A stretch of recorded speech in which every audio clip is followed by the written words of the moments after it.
Hey, what's up, everybody? Welcome to the Shake Up. Oh boy, I got a headache already. Let's see, we handicapped Keeneland and Belmont Park today. And I don't know what to expect from Keeneland today. But anyways, guys, welcome to the show. Hey, what's up, Ryan?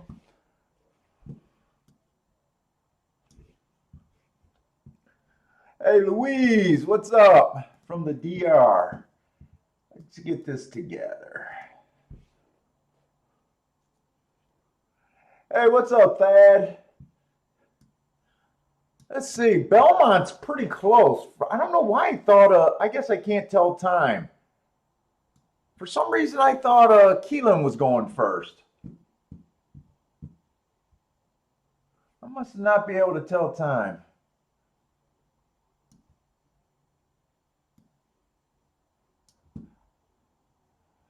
Let me get my stuff opened up. Where's my big folder? There we go. So we got Belmont and Keeneland. All right. Anyway.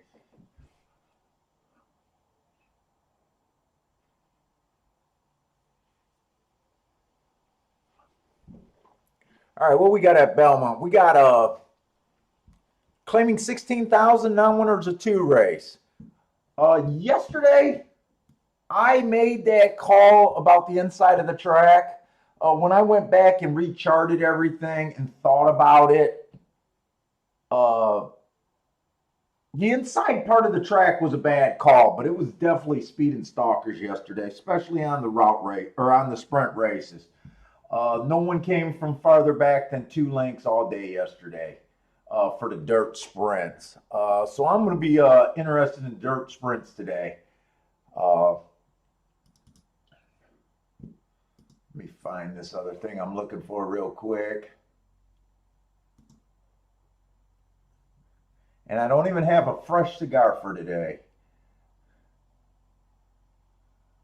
Let's see, where did I do that at? Belmont.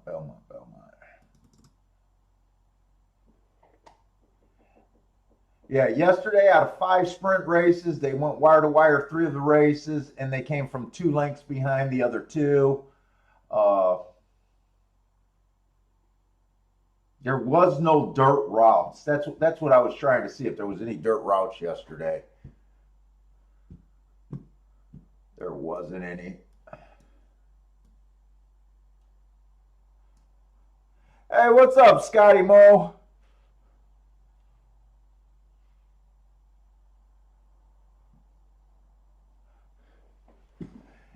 So anyways, I'm just going to start handicapping this like it's a new track here. I'm probably going to be looking for speed and stalkers here. Maybe a bit towards the inside, but let's see how far I can even get on this race. The 1 horse, bad rail last race. I gave him an asterisk for running against a rail. Average slow, 2 races back. Average had a fast match strides with the fastest winner of the day, then slowed it down for the win. He ended up being the slowest winner of the day. 3 races back outside of the track was good, and 4 races ago he had a bad rail. That's where he earned the asterisk. To me, that's the race that makes that big 83 speed fight figure that came out of nowhere make sense.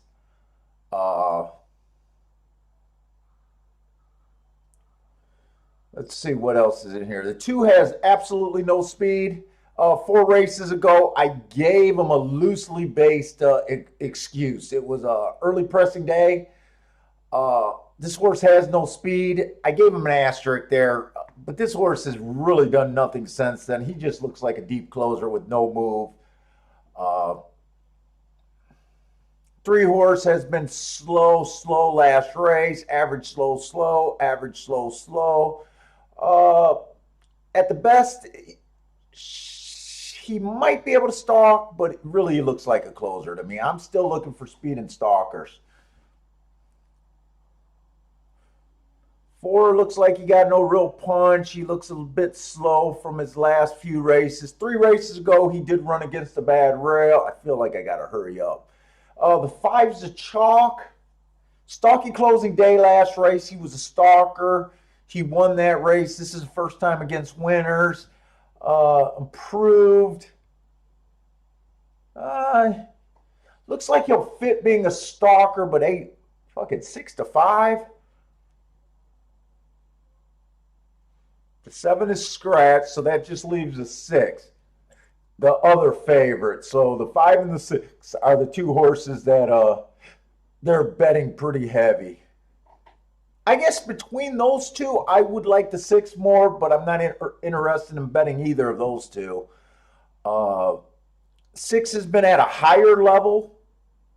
Last race was one race sample against Better Than These. So he's making a drop where the 5 is stepping up.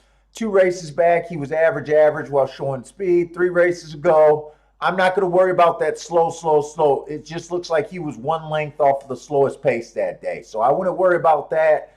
The race that looks really good at 50,000, allowance 50,000, was the 2 heart races.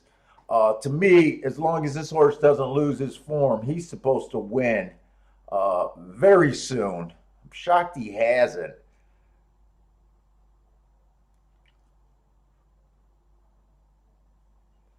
Until I saw the 6 horse, I was kind of trying to talk myself into betting the 1. But now, after seeing the 6 horse, I like the 1 to possibly get the lead. And it was almost like he looks like the only horse that could get the lead up until I got to the 6. 6 is definitely probably going to the lead.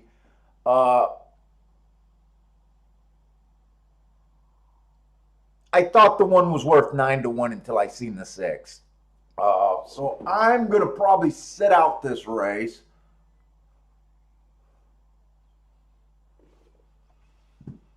Let's see what's going on. Hey, what's up, Abby?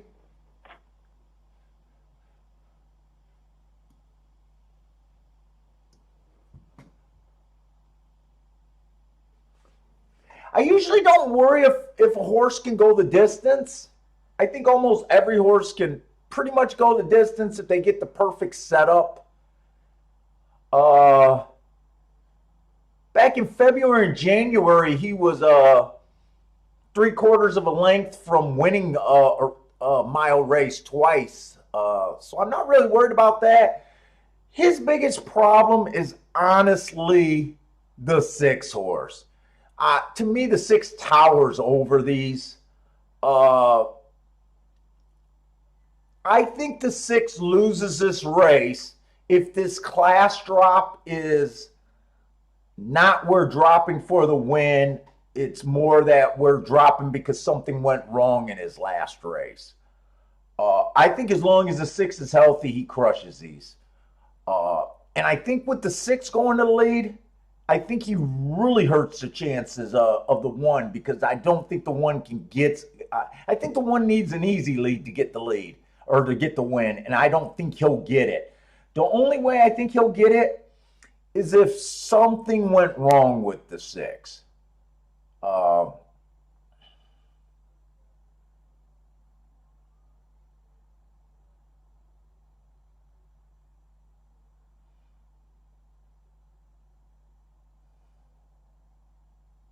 I lost my train of thought. I'm thinking some days I would make this bet on this 1, but with this being just my Belmont and Keeneland today, I'm more comfortable sitting out.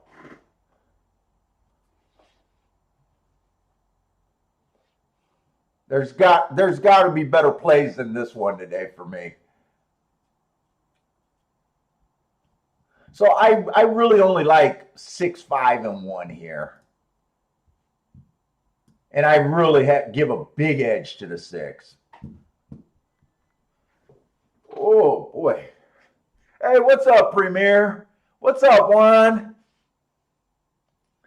Hey, Gregory. If the 4 wins, they will padlock the track. What about the 3 coming off the pace?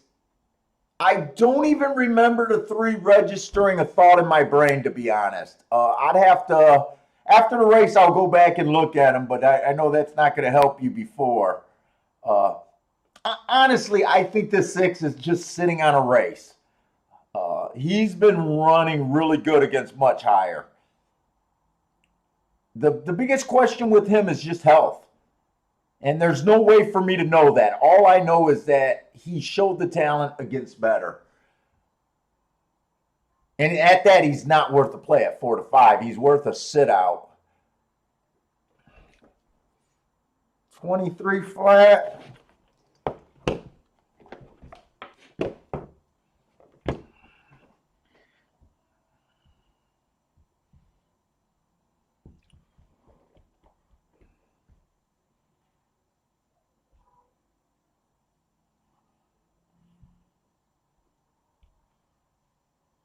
$23. Your 3 is running good, Premier.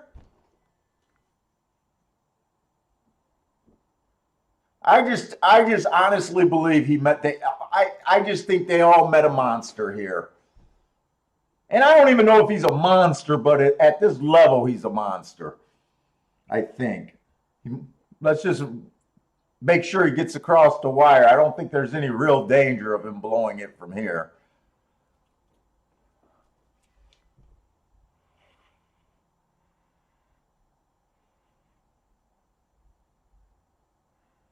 Hey, what's up, Zero Contrast? Ryan P.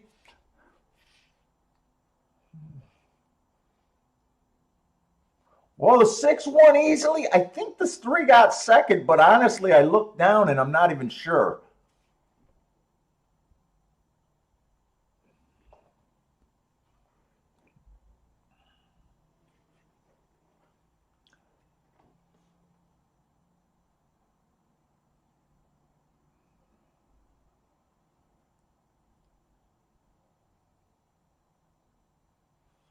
$46-3.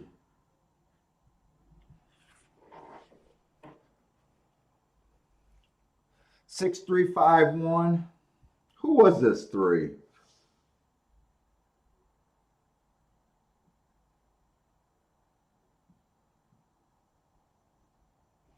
Who was this 3?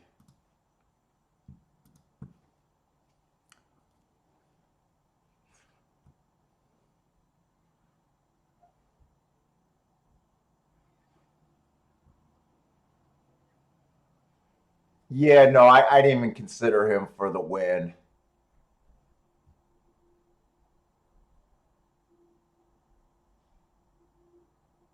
And could he have got second? Well, he did. A lot of times, when you have a winner like this, that's much the best. You not picking the second place horse sometimes gets to be really hard when you try to do it with what you like. You know, using pace and stuff. If the inferior horses try to run with this 6, there was nowhere to go here. There's just nowhere to go there.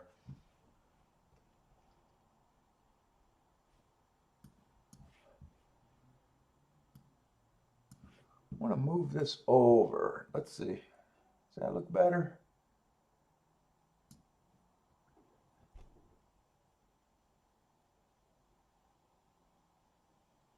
Oh, you were just looking for a long shot for the place. Well, then that worked out with you.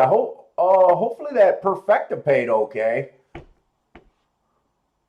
Yeah, a lot of times when so when I come across a race like this and I want to bet the exactas, uh, and I think the winner is the winner and he's a short price. To me, a lot of times I don't even handicap. If I wanted to play a race like this, let's just say I had to. I always operated. I just go to the exactas, and I just look at the payoffs. So, for instance, if you would have did that, you would have looked at 6-5. Yeah, $3. That's impossible. 6-3 I wouldn't have liked either because of 8. But what I'm getting at is oftentimes you gotta throw out the perfectas that make sense, and just go with the big, and hope for chaos for second. Uh, I actually thought the 6-3 was going to pay better than that.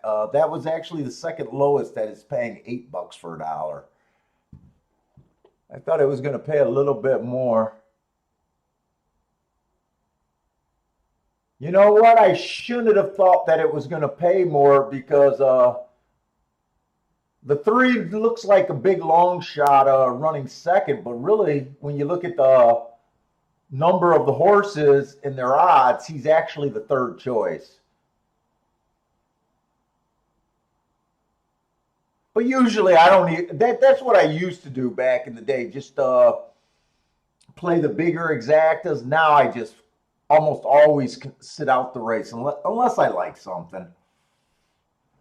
Hey, what's up, Spencer? What's up, Brian? Frankie Tubbs is in here. I think I already said hi to Gregory. Let's see. So we got Belmont and Keeneland today. Oh, you did it straight. And that's the only way you can do it a lot of times, right, Premier? You like the 3. Yeah, you could take advantage of that, turning a 3 to 5 in a only exacto. I mean, that works too.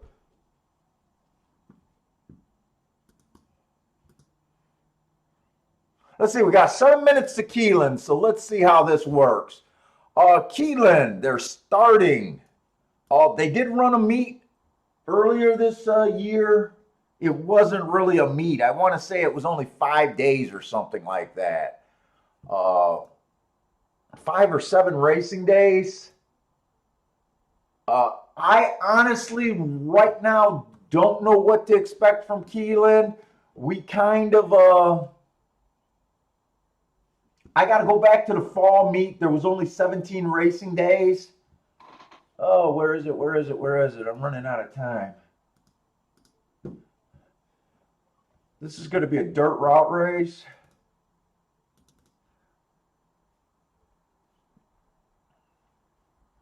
Where is it? I know Roger sent it to me. Nope, wrong thing. There it is.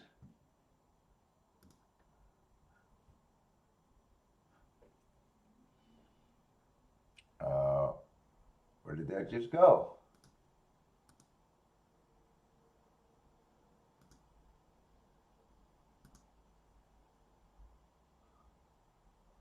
Where the fuck did that just go? That must be it right there.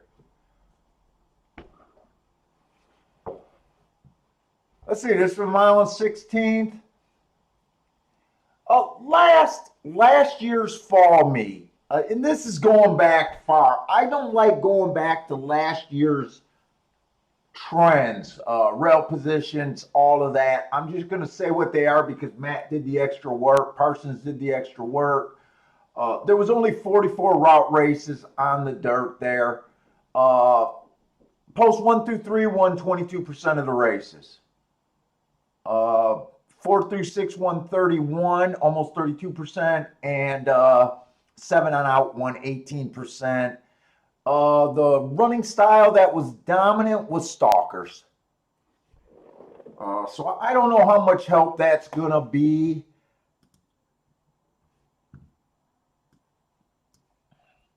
Hey, what's up, Joshua? What's up, Steve? So let's just see what we got. This one horse running off had a bad rail last race. This horse was in the 6 hole, so it shouldn't have bothered him. He went average, average, average. 2 races back, it was an early stalking day. I'm not going to give him an asterisk because he was a 4x4 at the first call. He had a chance to be a stalker that day. Let's just say he's been running average, average, average. Wow, he's 4 to 5? Jesus Christ. 4 to 5, huh? I don't see it. Let's see what else. The two horse had an early pressing day last race. He was a little bit of that. He was average. Matt strides with the slowest winner. Fell completely apart. Dropping in class. 2 races back, he flashed a little bit of speed stalk. He fell completely about. Oh, well, he was in position at the top of the stretch. That's not too bad. 3 races back, he was just slow. Jeez. The 3 had an inside track last race. This horse had the 6 hole. Parsons marked these up, so me and Parsons might agree about or disagree about how we do our asterisks. I would have gave him an asterisk for that race. We got that the comment was that the inside of the track was good and he was in the 6 hole. I don't think he was able to run his best race. Technically, he did run one of his best races because his speed figure went up to his high before. It looks like it's probably not going to be good enough. Man, it's hard for me to get used to his riding. 2 races ago, the track was favoring the middle to outside. It was an early pressing day. This horse had the 5 hole. So he was on the best. Look, this horse, the 3 horse just does not look talented. The 4, stalking closing day. Outside closer 2 races ago, average, kind of rode it. Right now, I think the 1 is completely overbet at 4 to 5. I think the 3 is underbet at 51 to 1. I wouldn't touch him at even twice those odds. I think he looks that bad. But other than that, I have no real opinion. The 4, stalking closing day last race. He looked like he was average to matching strides with the slowest winner. 2 races back, I would have gave him an asterisk that day too.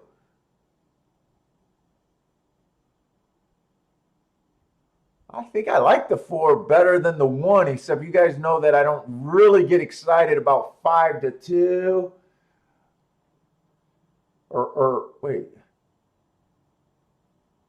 3 to 1, I'm still not that excited, but he's who I like the best so far. 5, stalking closing day. That was a little bit of speed. Stalking day 2 races ago. Oh, shit, I wish I would have got to this 6 a little bit sooner. You know what? I'm going to try to just do a really quick bet just to get started, a 6 and the 4 to win. But I honestly don't know if I'll be able to get it in.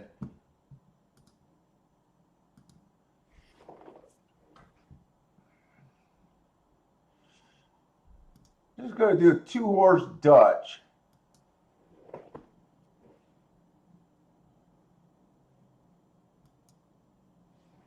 No, I did not get it in.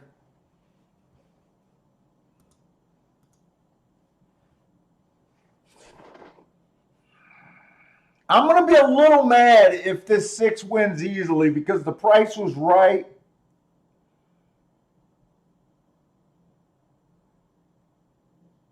If the 4 wins, I won't be that upset for getting shut out.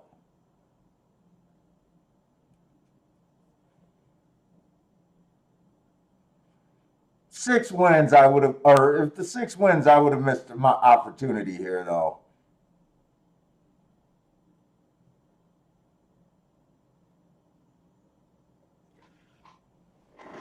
Man, that draft is coming in here.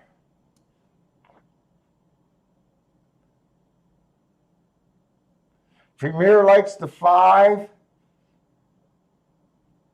what's up, Joshua, Steve B?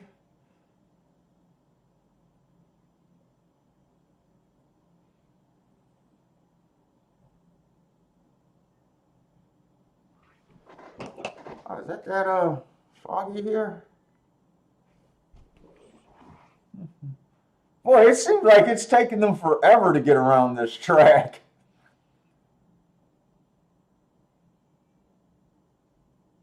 I think I'm going to end up, well, let's see. Do they catch them? I don't think Keeneland has that long of a stretch. Jesus Christ, guys.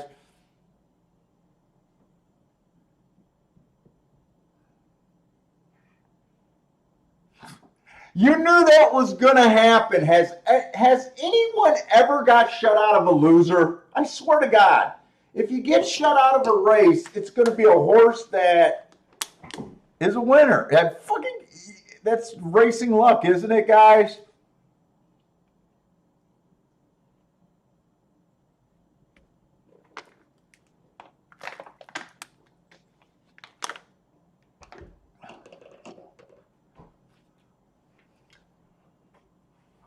I mean, that's all it is. If you get shut out of a race, it's going to be your winner of the day. I think he was 8-1 or 6-1. Oh, he was right between that. It looks like he was 7-1. In all honesty, on the marks, I mean, I don't know how. I mean, he's one of the easiest standouts in a in a weekly mark thing. I mean, we've had nothing but average and slow horses, and here's a horse that managed to earn a heart in 3 races in a row. Oh, 7-1.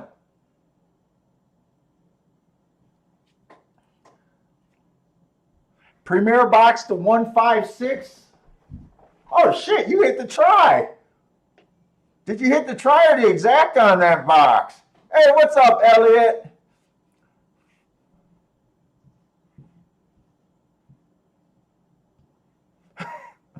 Have me say he got shut out. If he would have got the bet in, he would have been the kiss of death on that. Holy shit, Premier. That's going to be a huge exacta right there for you.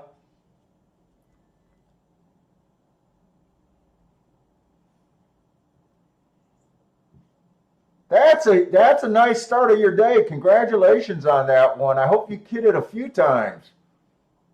Who was the 5 there? Oh, the the 5 was also playable. The 5 was 13-1, really. Stalking closing day. It was a longer race where we don't have the first call. That second call, he earned a second. Second is 1 tick slower than a triangle. Yeah, that was a decent race. That I'm surprised I didn't see that before. I knew I was running out of time. Maybe that's why I didn't really notice that. Yeah, 4's just been average, average, average. I never understood. Did anyone understood the bet on this one horse?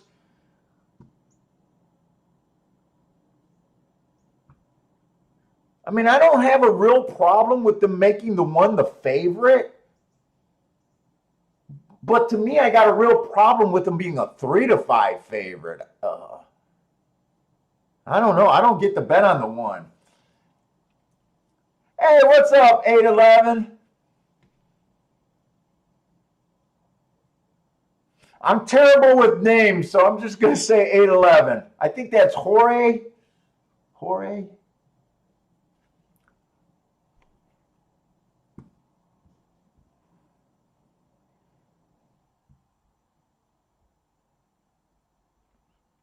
And what's up, Tass? I'm going to go with Tass on you.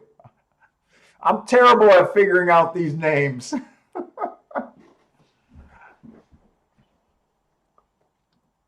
Well, we got to a decent start at handicapping. We called off 2 winners. One was a.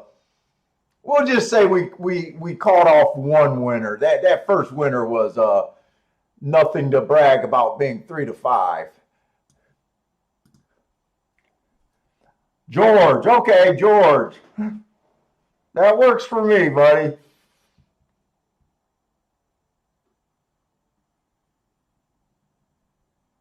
Wow, Premier. Well, did you?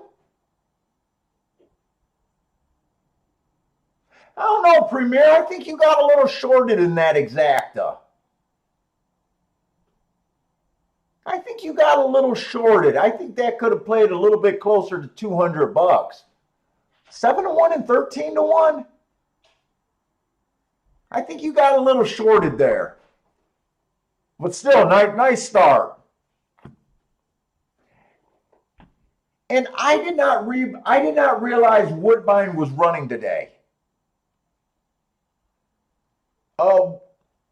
When I bought these programs and downloaded the data, I think I downloaded everything I was going to handicap this for the yesterday and today. I think I did it Monday or Tuesday, so I guess Friday's form for Woodbine wasn't out. But man, yesterday I was exhausted. Parsons volunteered to mark up the form for Keeneland, and I'm glad he did because I don't think I would have got through that.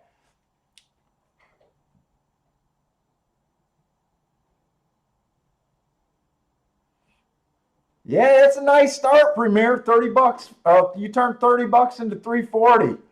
Nice.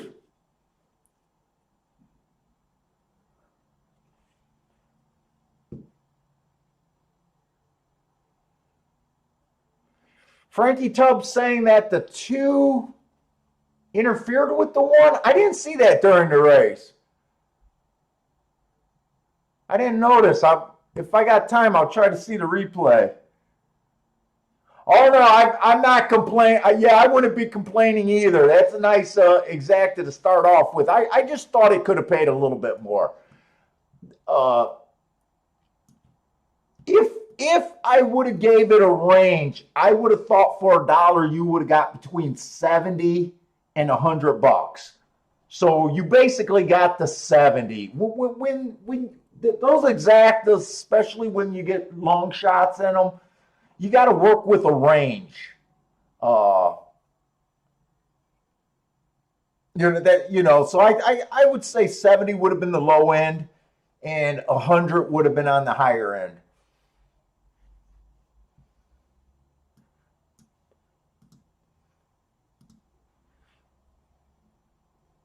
That hurt because I didn't cash a ticket yesterday, and I would have liked to not get shut out there and just got started off with a nice hit there.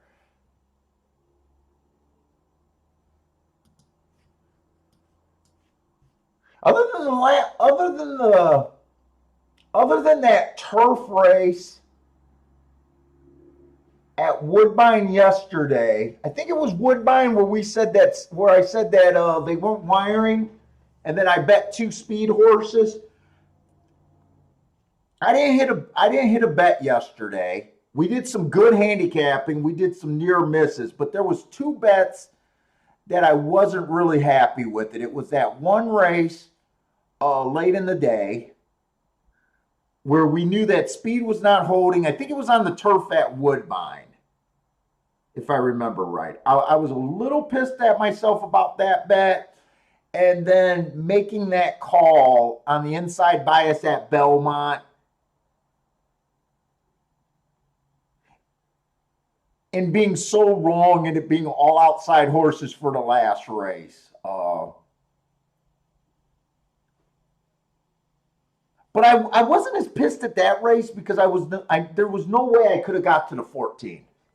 All honesty, there was no way I could got to 14. I was happy that the speed held because that was part of the profile. But those were the two races that upset me. Other than that, we had an 86-1 that ran third, and I think a 20 or 30-1 that ran second or third. I thought the handicapping was good yesterday, and that's all I'm concerned about. Money always takes care of itself. But anyways, yesterday at Woodbine, so like I said, I'm backing off of that thinking it was an outside bias. Now, or thinking it was an inside bias. Now, it could have been because 4 of the 5 races were won by inside horses. But to me, everyone was speed or 2 lengths behind. So right now I'm thinking just try to play towards the speed in these sprint races at Belmont to start the day. And Well, I still got 6 minutes. We got enough time. We got a maiden claiming 6.5, 20,000. We're on the dirt. The one horse, one race sample last race, or I'm sorry, Jesus Christ. First time starter. They're not part of my game. I ignore first timers. Everyone's opinion is better than a first timer than mine. So I ignore them. If there's too many of them, I will sit out. The two horse been off a year layoff. To me, there's no winning format for horses off a year. They do win, but I can't ever get to them. The three horse to me completely does not fit.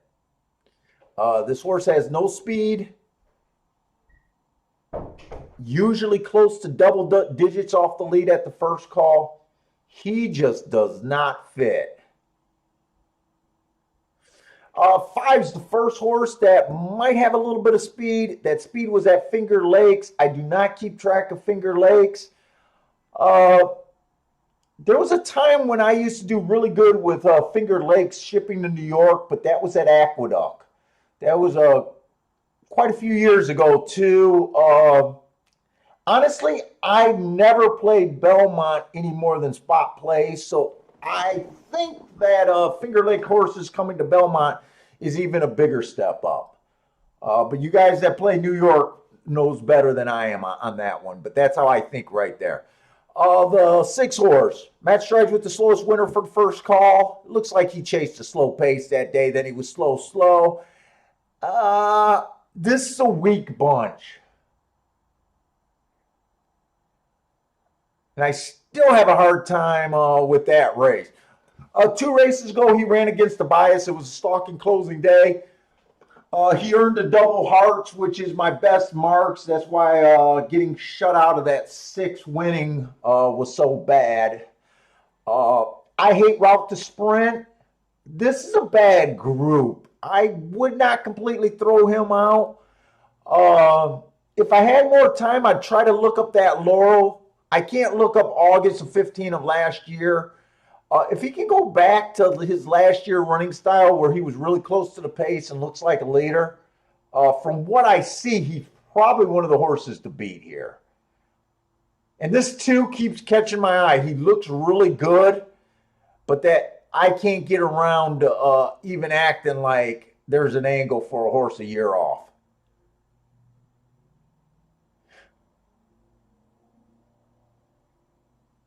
They don't sit them in a barn for a year because a trainer's really good with that move either.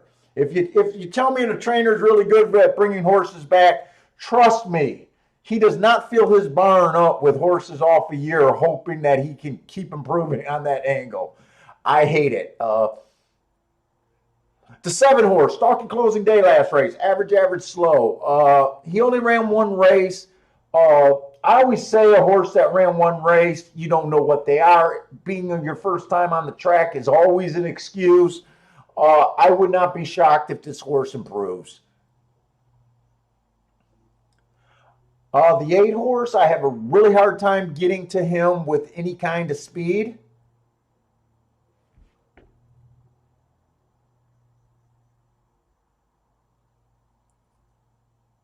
Nine horse last race, I got slow.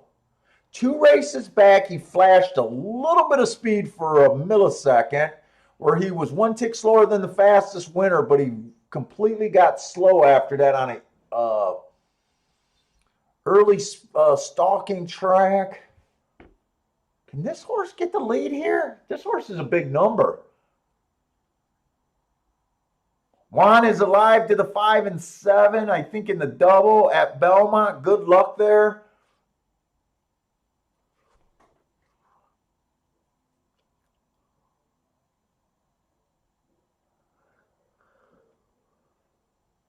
To me, I probably think the winner, and it's going to be a wide range. So right now, I'm not real convinced on this race. I'm probably between the 5, 6, 7, 9. Not liking any one of them. I'm almost thinking this race is whoever gets the lead here should have a pretty big advantage. 7 would have to improve trying a new surface after 1 race. 4 to 1 is not the price that I need to find that out. Look, when you're between 4-to-1s, the easiest thing to, or 4 horses like I am, the easiest thing to say fair value odds is the number of horses. So if you like 4 horses, you need at least 4-to-1 at a break-even point to even jump in and start betting, right? So with that quick little rule, the 7 is almost a no play when you're between 4 horses. The 6 at 7-to-2 is no play. The 4 is dead nose on the money, which won't be profitable at 5-to-1. It's almost the only option is the 9 horse. I said I really wanted to be looking for these dirt speed or dirt sprints today. I just don't think there's enough real information to really pull the trigger here.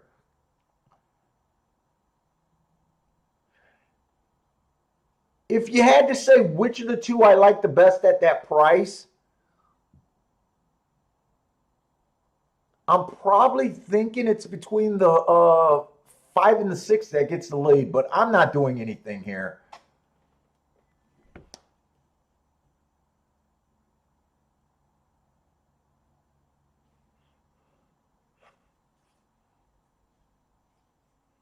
Michael Lester's taking a small win on the 9. I kind of like that. He's the one that I think the value's at. But he's also kind of like the 3rd or 4th choice there. I would say I'm probably liking, and the 2 horse gets the lead. If the 2 horse gets the lead, there's nothing that I can take. To me, this horse can win by 20 lengths. And I still couldn't bet him at 5-to-1.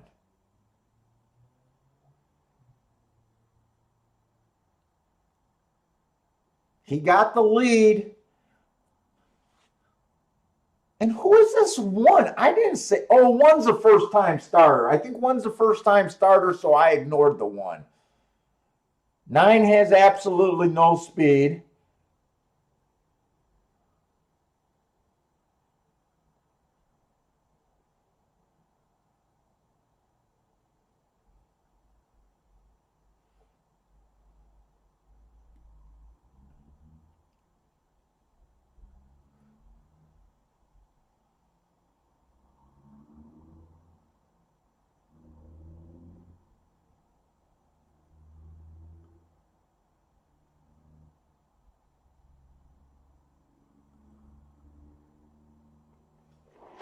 Come on, 6. I don't know if the 6 got second. Fuck, I need to be getting in on these bets. I'm actually handicapping really good. But all honesty, that's a track, or not a track. That's a race that I wasn't that I thought I had it narrowed down, but I didn't like complete. And actually, the 5 horse went up to 6-to-1, and the 6 went down.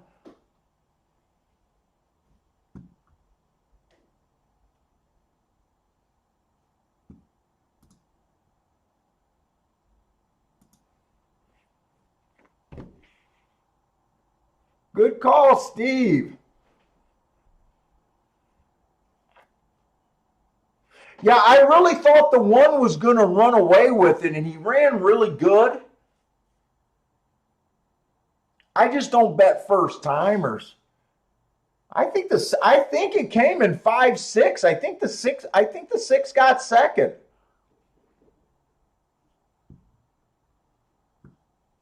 Gregory's thinking it looks like 5-6 too. Or 5-6 also, I should say. Don't use the word 2 when we're talking numbers.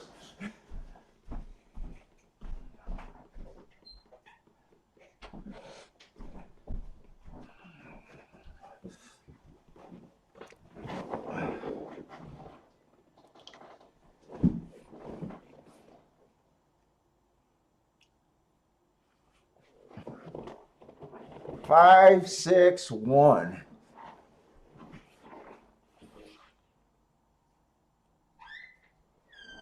Come on in here. Come on in here.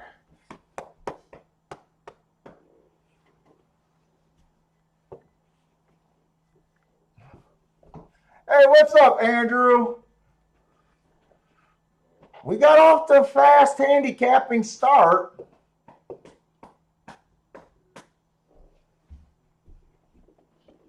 Look at you.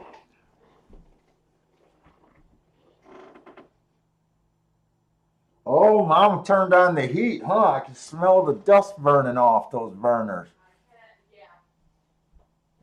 Hey, what's up, Disco? Bridge jumper goes down at Pimlico.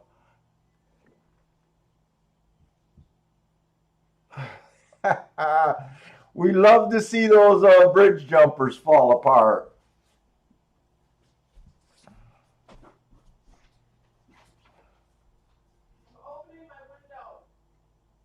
Why are you opening your window but turning on the heat? Oh, yeah, okay. My window's open anyways.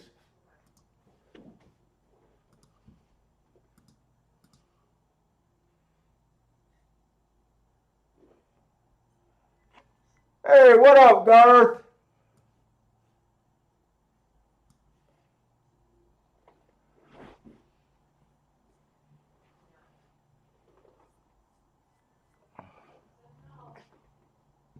Let's see, we're going back to Keeneland.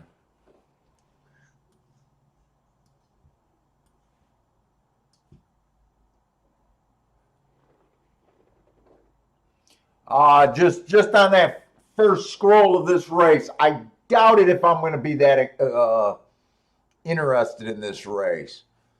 Like I said, I don't really know what to expect at Keeneland. I mentioned we do have the what went on last year. I don't trust using last fall's numbers.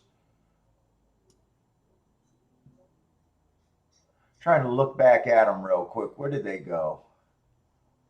Where did I put them? No, that's Belmont's.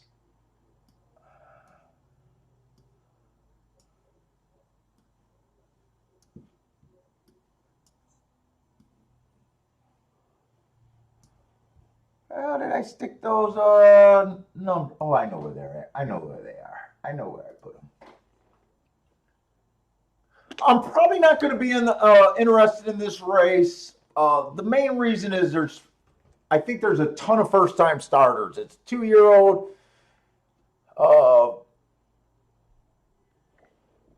And I'm probably just not going to be that interested. Last year, there was 74 sprint races on the dirt. 35% was won from the inside, 25 from the middle of the track, 4 through 6, 39 on 7 on out. So let's just call last meet, they ran even. And when I say last meet, I'm not talking about that little 5 or 6 day meet of this year.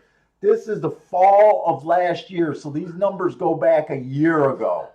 So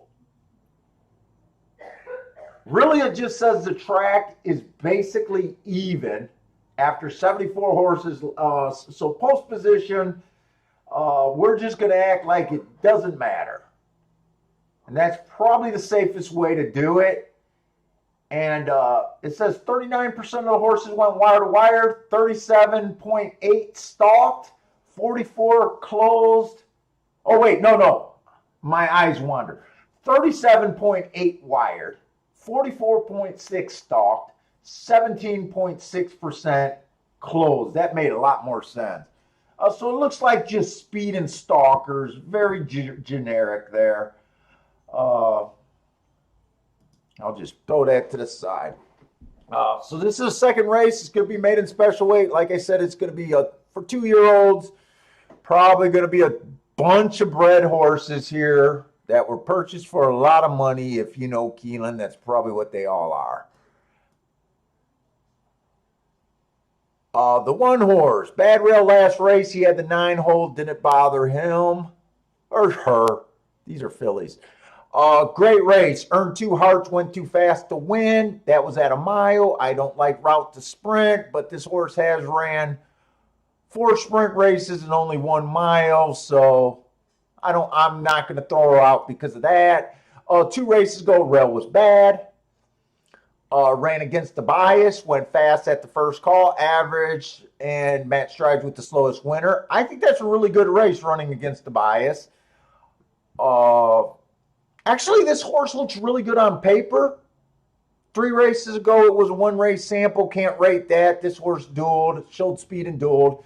4 races back, this horse was fast again, dueled, and just missed by a nose. Uh, this is probably going to be the best horse on paper for me.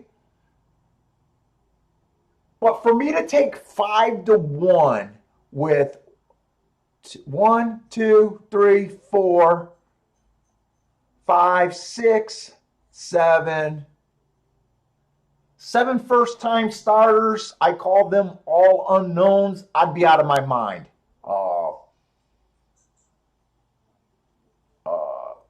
Maybe if I had a little bit of bias information, like I already thought the rail was good or speed was exceptionally good, maybe I would take 5-1 in this scenario.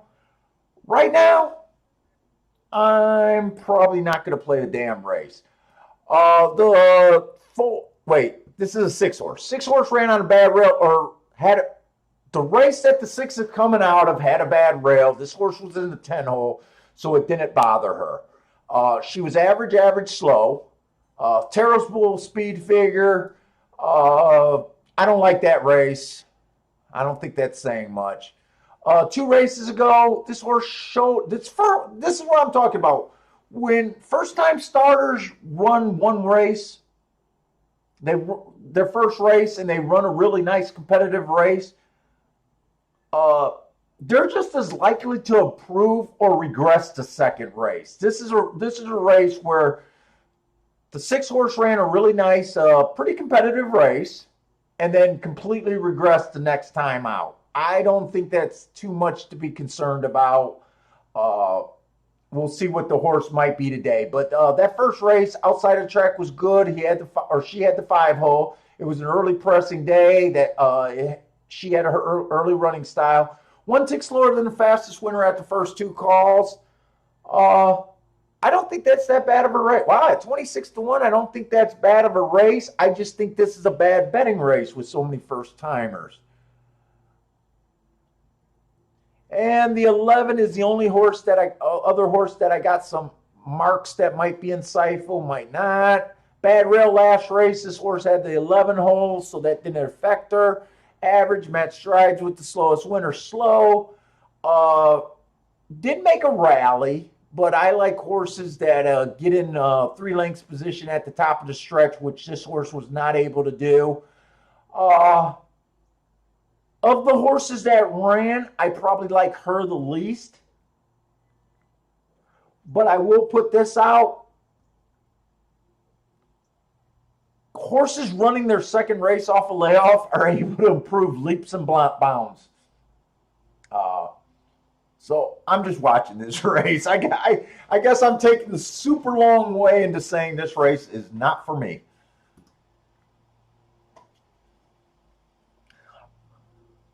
Louise is looking at who is that, the 10? Disco Partner is hammering the 1 on the win, place, and show. I'm going to say right now, the 1 and the 6 are probably my 2 betting. I'm not betting them, but they're going to be my rooting interest. I kind of, when I'm sitting out a race, I kind of want to root for my marks. And that's how I come up with that. And this is a weird race because I think any other time you see these marks on a horse in a race, I'm usually betting. It's just so many freaking unknowns.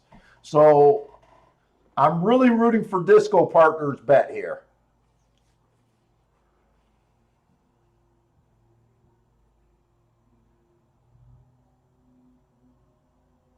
That's the way to do, Premier. You've been doing that a lot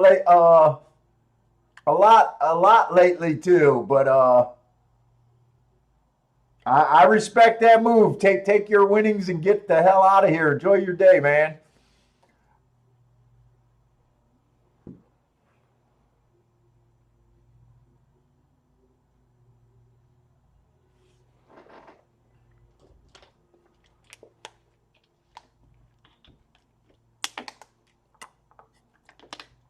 That's what you got to do in this game, man. Protect your damn profits.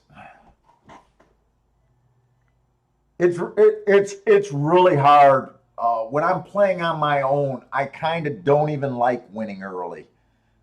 Uh, it does get hard to bail, especially when I used to drive to the track all the time. Man, when I used to drive to the track, it'd be impossible. You hit that first race real good.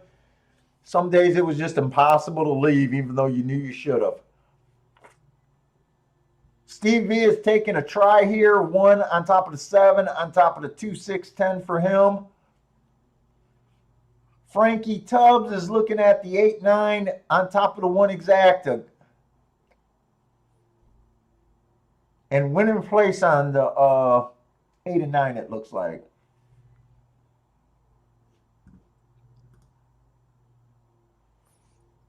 Let me just glance at this next race at Belmont.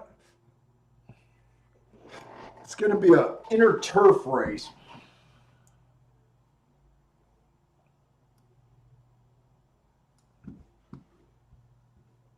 I can just roll this up now.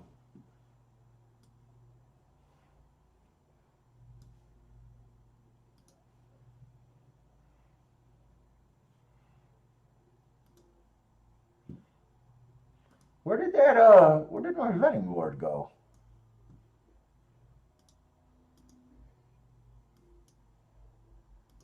Did I accidentally click it out of here? It was up here.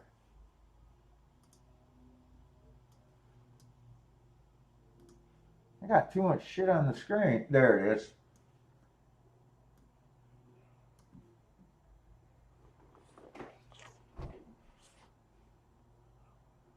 Well, 1 went down to 7 to 2.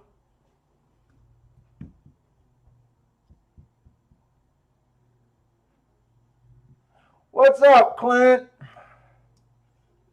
Cole's here.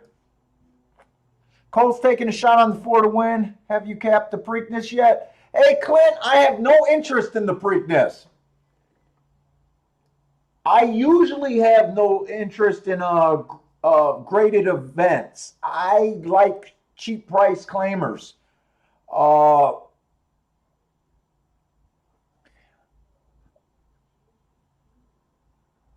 I didn't have any takeaways. I was so uninterested in following the Triple Crown this year with Coronas. I'm usually not that interested every year, but this year it was even worse with Coronas and the way the Derby favorite was winning all his races. I had no interest in looking at it this year. My biggest takeaway from the Derby, and the Derby winner, is I thought it was a definite outside bias Churchill Downs that day. But I don't even think I'm interested in the pre. And Parsons been asking me if I wanted to track Pimlico so I can have some information going into the Preakness, which, a lot of times I say I'm not going to be interested in a race and I'll end up playing it. But I said don't even get the data, so it makes it almost zero probability that I'll even play any more than a $20 bet on the Preakness if I do at all. I might get sucked in for 20, but it won't be any more than that.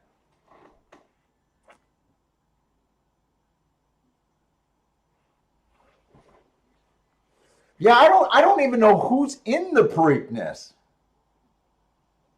What is this? Is this Louise's 10? I think Louise was on the 10.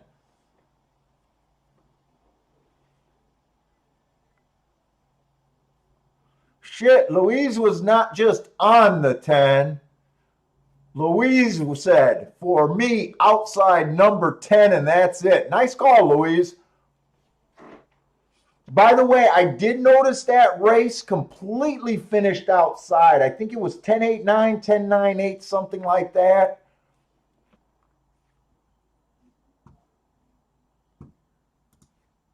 I don't know what odds this 10 was. 10 had to be a first-time starter, right? 10 was 3-1. Okay. Oh, 10 was the horse that ran, right? Did I really make the statement of the 3 horses that ran before? The 10 is the horse I like the least. I think you can quote me on that statement. I think I made that exact statement. Yeah.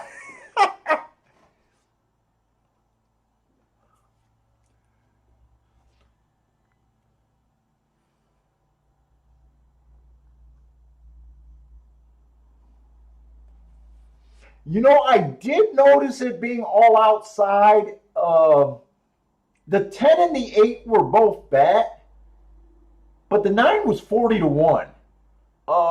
It might be worth watching it. I thought the 1 had great marks. Usually, when I give horses great marks, they run.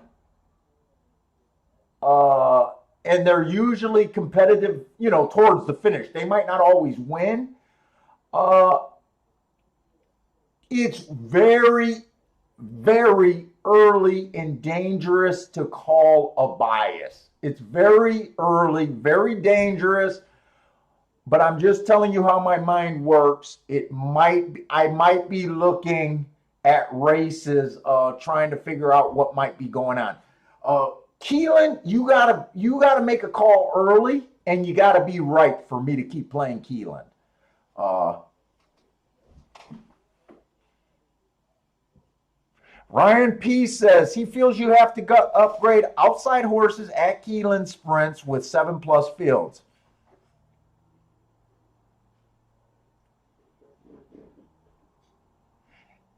Elliot Blatt is he might be making a jump. It might be a serious he thinks maybe outside closer study outside.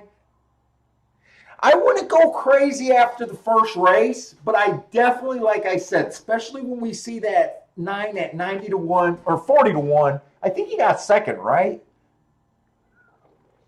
Maybe. And Elliot, I'm not against you making a hard call because, like I said, you got to make it. If you're a player like me and you like biases, you got to make a call, and you're hoping to be right about it. The track might come up fair, the track might come up the opposite way, but to me, if you're going to play it, I almost feel like that's the way you got to do it.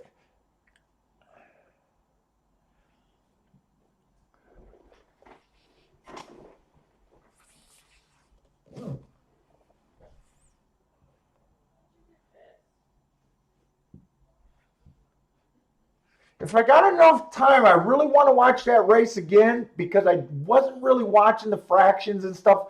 It's funny when I play, when me and Parson play, or I play in my personal play, I'm really writing down the fractions of every race. But I notice whenever I'm on the stream, I always get distracted and I don't do that. I want to kind of watch this replay again if we got enough time.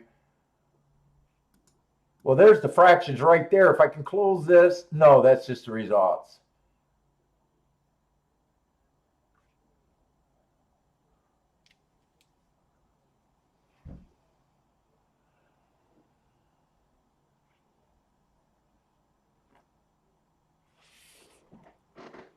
Elliot's saying that 1 slowed badly. It might be because of the rail.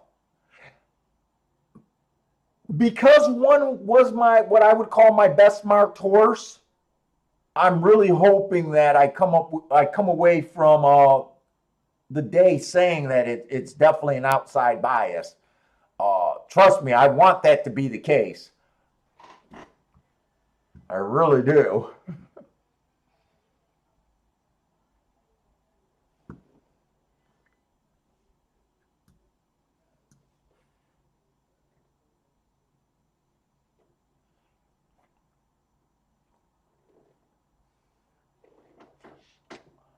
Belmont, we got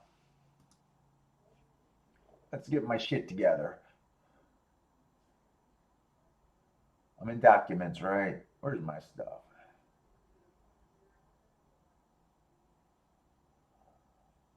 Where is my stuff?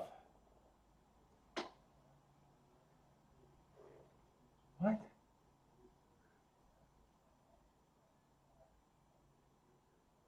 Dude, I just opened it. I know it's here. This is my documents. There it is right there. So Belmont yesterday, there was 2 turf sprints. One was on the inner, one was on the outer. The fractions were pretty, they seemed similar enough for me not to panic about not separating those. There was only 2 races, so small sample. One horse, they were both won by outside horses. The 6 won a race and the 9 won a race. The 9 horse went wire to wire. I think that was a 7 furlong race. And the 6 stalked.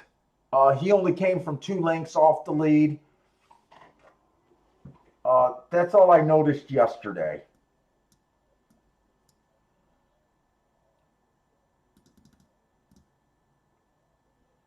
And that's the wrong thing I opened up.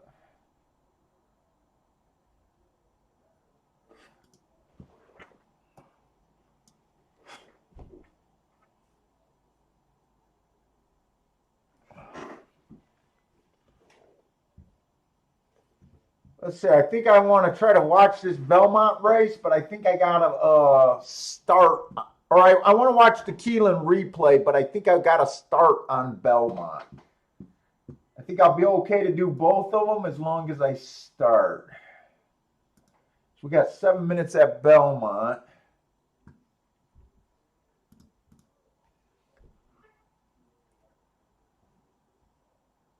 Oh, how did I, what the fuck are you talking about? In the Valley. Close.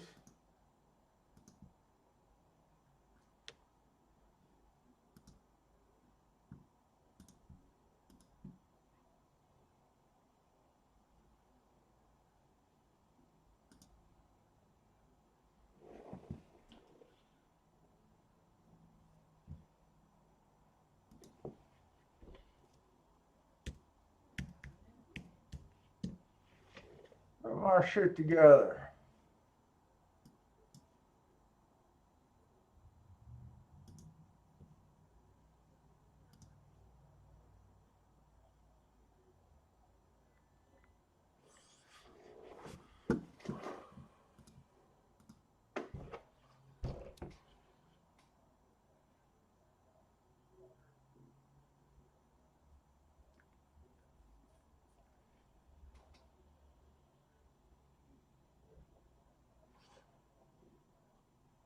I didn't realize that 10 was that close to the pace down the backstretch either.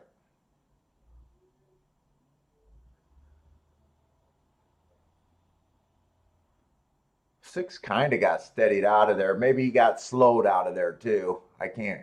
Kind of looked like he got steadied, but he went back faster than shit. Look at him. He should have ran that race backwards. He looks faster going backwards than he does forward.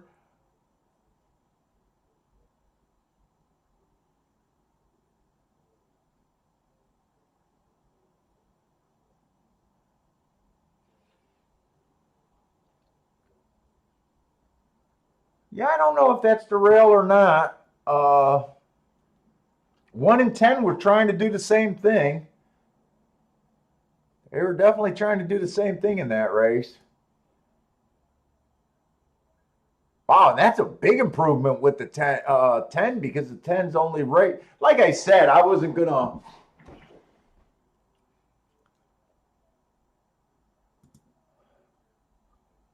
I said I liked the 10 the least, but I also said that horses running their second time up, fuck it, you can't even make hard calls in a race like that.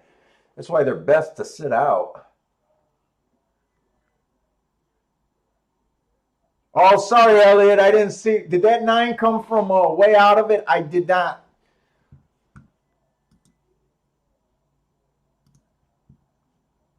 I didn't see where he came from. Let's see if I can see on the head on.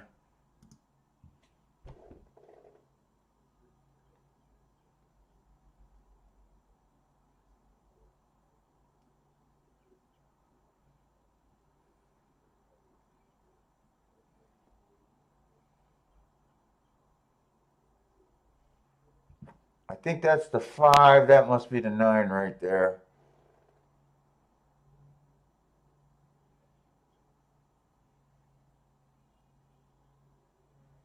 Hmm. Yeah, he came from, I don't know, maybe 6 lengths out from where I seen. I didn't see where he was on the other 2 calls. It looks like from the top of the stretch he made up about, he came from about maybe 6 lengths off.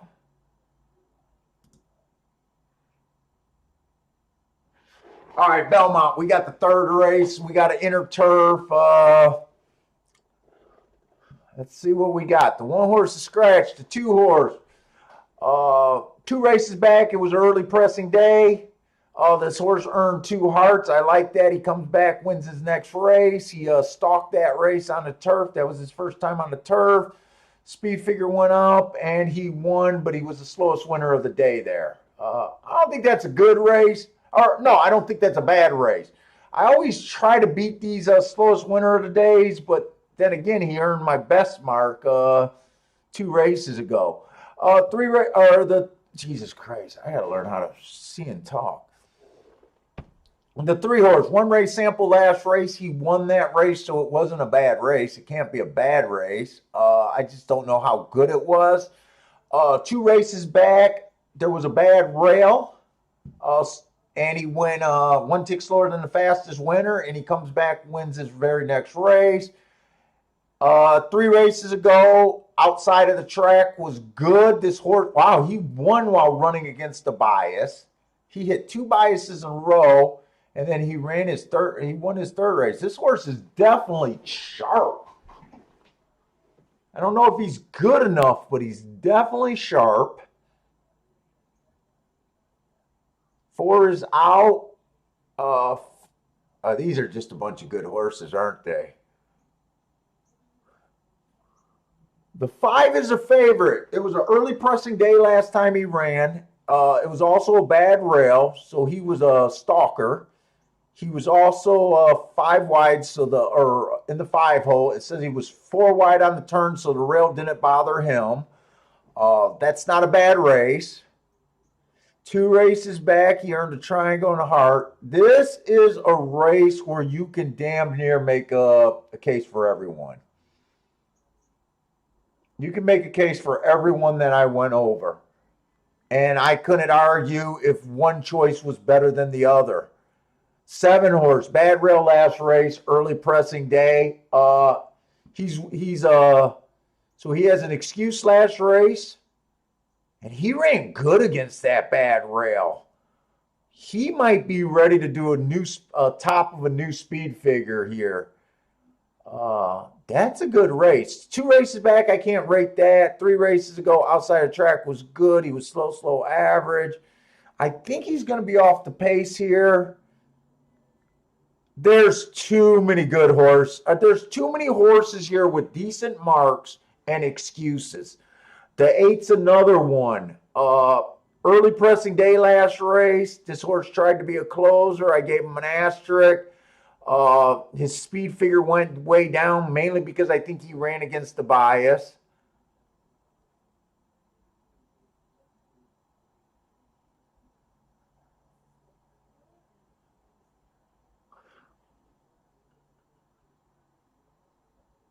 I honestly don't think there's any horse that I could throw out. In a race like this, it's almost, why would I take the 5 horse at 7-5?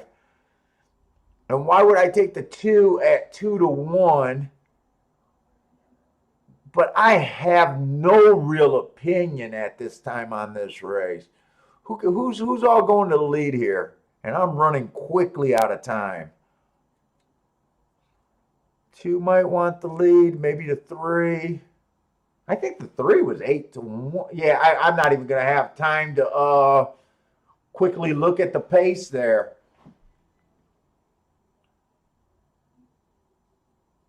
This looks like a race where you could make a case for every race. So why take for every horse in the race? So why take the short price? That's how I usually approach a race like this. And most of the time, you're gonna want to sit out of a race where you can make a case for every horse in the race.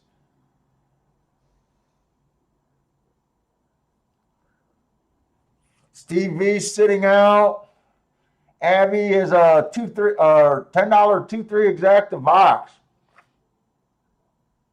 Marco Lou likes the 8. Hey, what's up, Marco? That is a winning place on the 11.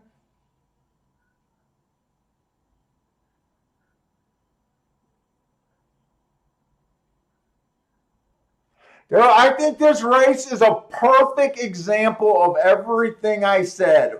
Why take those horses at a sharp price when there was so many good? And I'm going to say, oh, the 3 held on. And there was just so many better options there.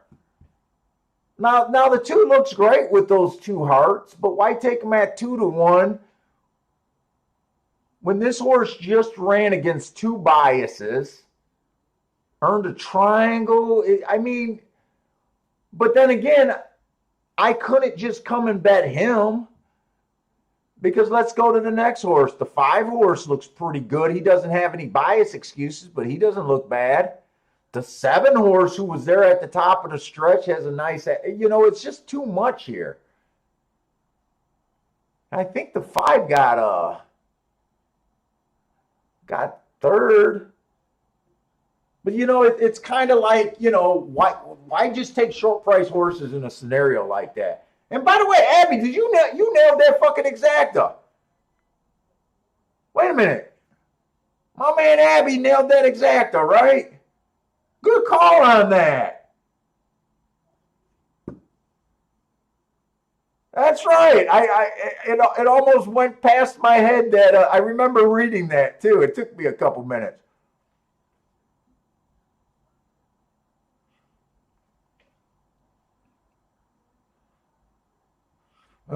Bender hit it too. Hey, what's up, Bender? You snuck in here too. Take it easy, Bender. You gonna jump in and yeah? Oh yeah. Hopefully, we're getting more excited about the vacation. We should have a good time.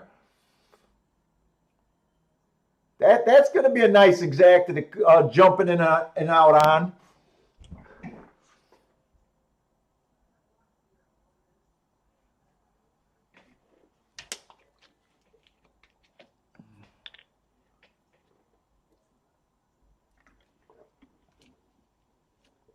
Oh, the 5 was the second favorite. I didn't realize that the 5. I think I said the 5, but when I kept talking about it, I didn't realize the 5.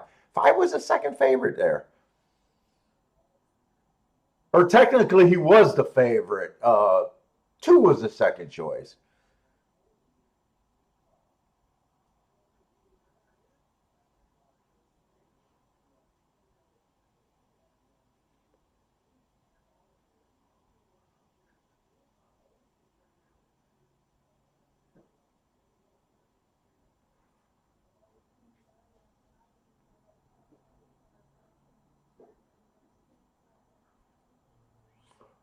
I don't even know why this 3 was 8-1. Honestly, I guess when everyone looks so good, it's just easy to make mistakes. The public can't bet everyone in a par mutual. Someone has to be low, someone has to be high.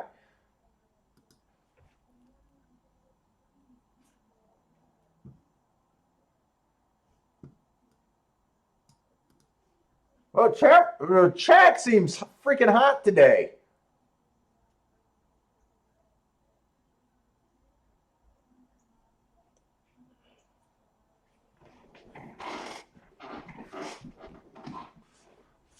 Got to make up a bit from yesterday.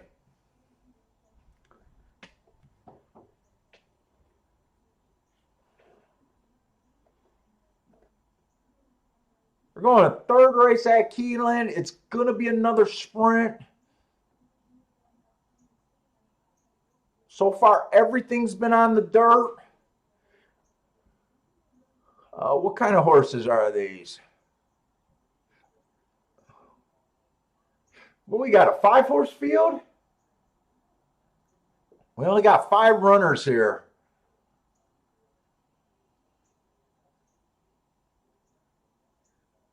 $62.5. You guys know that this is definitely where I don't like. I hate this level of racing. I have a really hard time when we get to 62.5 trying to figure out where these claimers fit when we got all these minor stakes races. Sometimes like this one horse, you get graded horse in it. I don't like these damn races. But here we go. Let's see what we got. And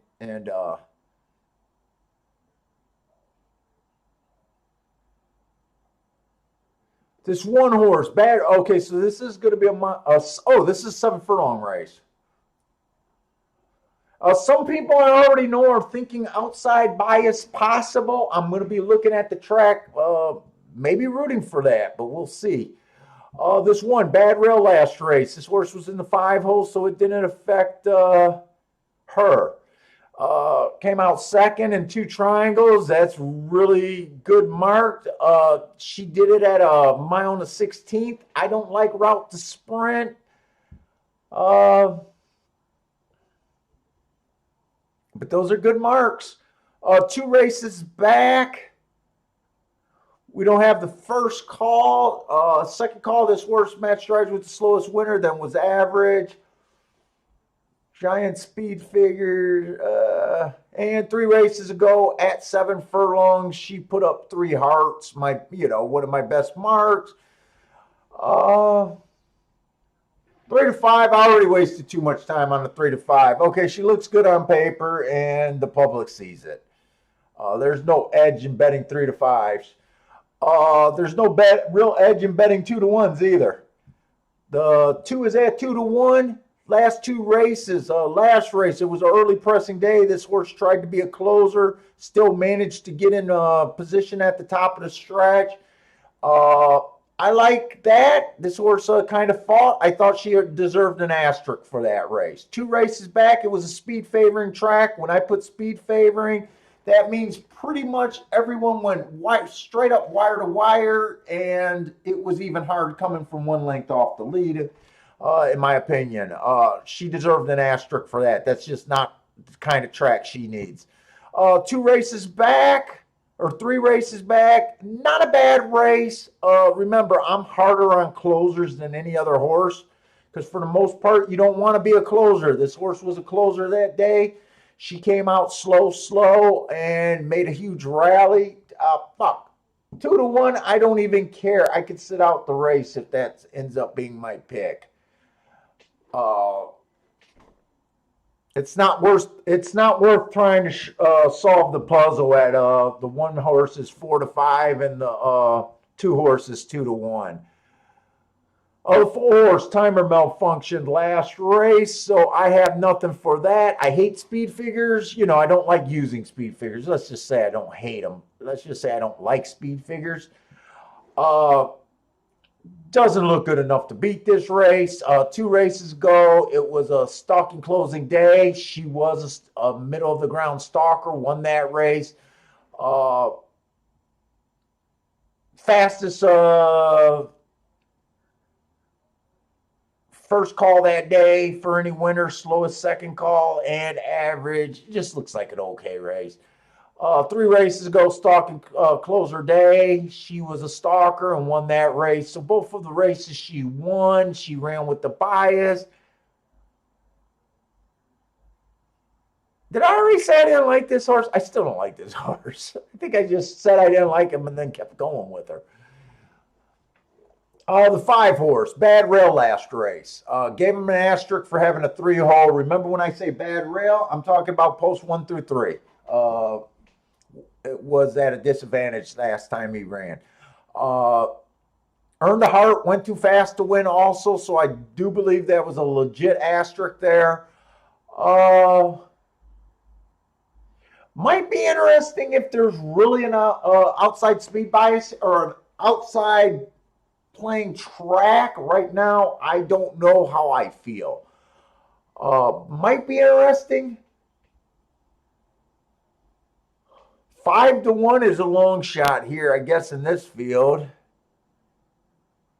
And the 6 horse is kind of a mystery. Last race, 1 race sample. 3 races ago, 1 race sample. That makes it kind of annoying. And she had 2 races ago, she came out 1 tick slower than the fastest winner, slow and average, average kind of race.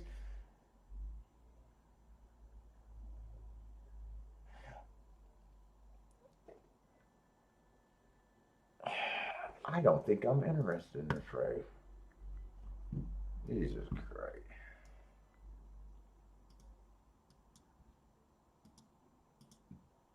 Oh, fuck, I can't keep this shit running today.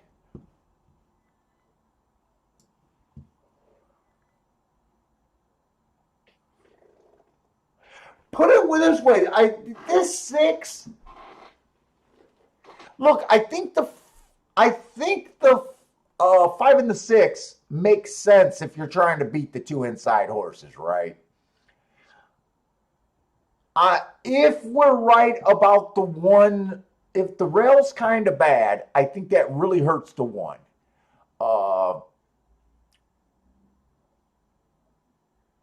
And 2 looks like they're probably going to spot the field pretty good here. The first 2 races at Keeneland so far this year, they both went wire to wire. That 6 horse that we got shut out of went wire to wire. And the 10 horse pretty much went wire to wire. He was dueling 4 horses across the track.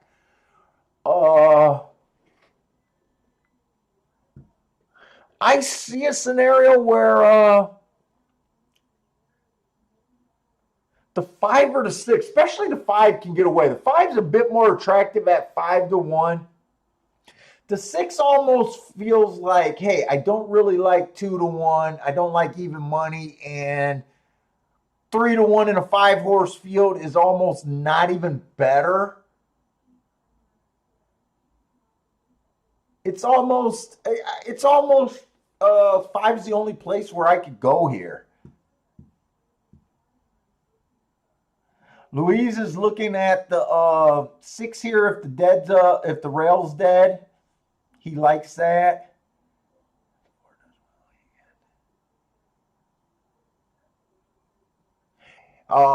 Yeah, Elliot, I would use that as a gauge. That's definitely a good gauge. If this 4 does well, especially even if it comes in 6-5-4, 6-2-4, and the 4 has an outside trip the whole time, or even if the 4 does better than that, I will be looking at this race if the 4 does well and he stays off the rail. But it's always tricky with these 5 horse races because horses that want to get outside it's such a small field that horses can kind of get where they need to be. I'm watching Keeneland right now. I don't feel like this is a must bet spot here.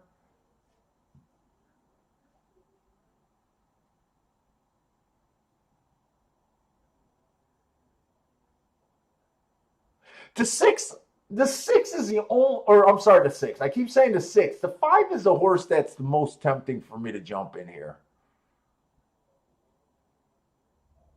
I always worried about, you know what? I'm going to put a small bet on him. I think this is the first bet that I actually am going to get in today. But I am doing a small bet here.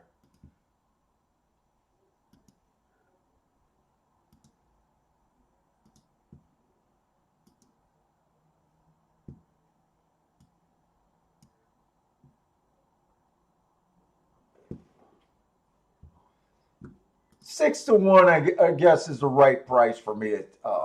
Actually, I'm getting a little bit more, 7-1.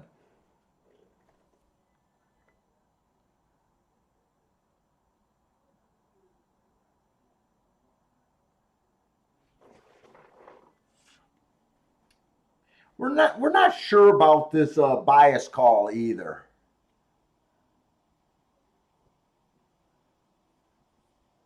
I think it's a good start though. So far we've seen two races on the dirt, and they were both won by outside horses.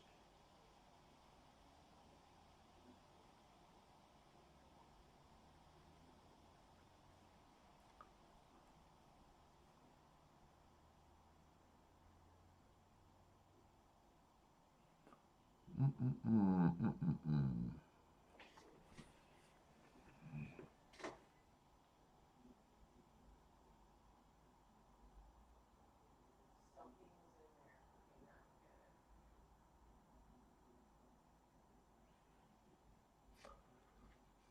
22-2. I kind of didn't think this one horse was going to have the lead here.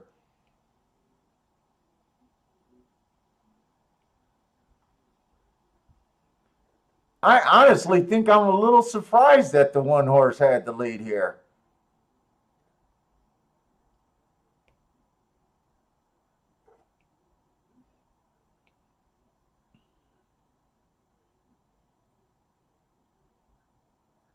Oh, fuck, I shouldn't have been. Why am I surprised? Wait a minute.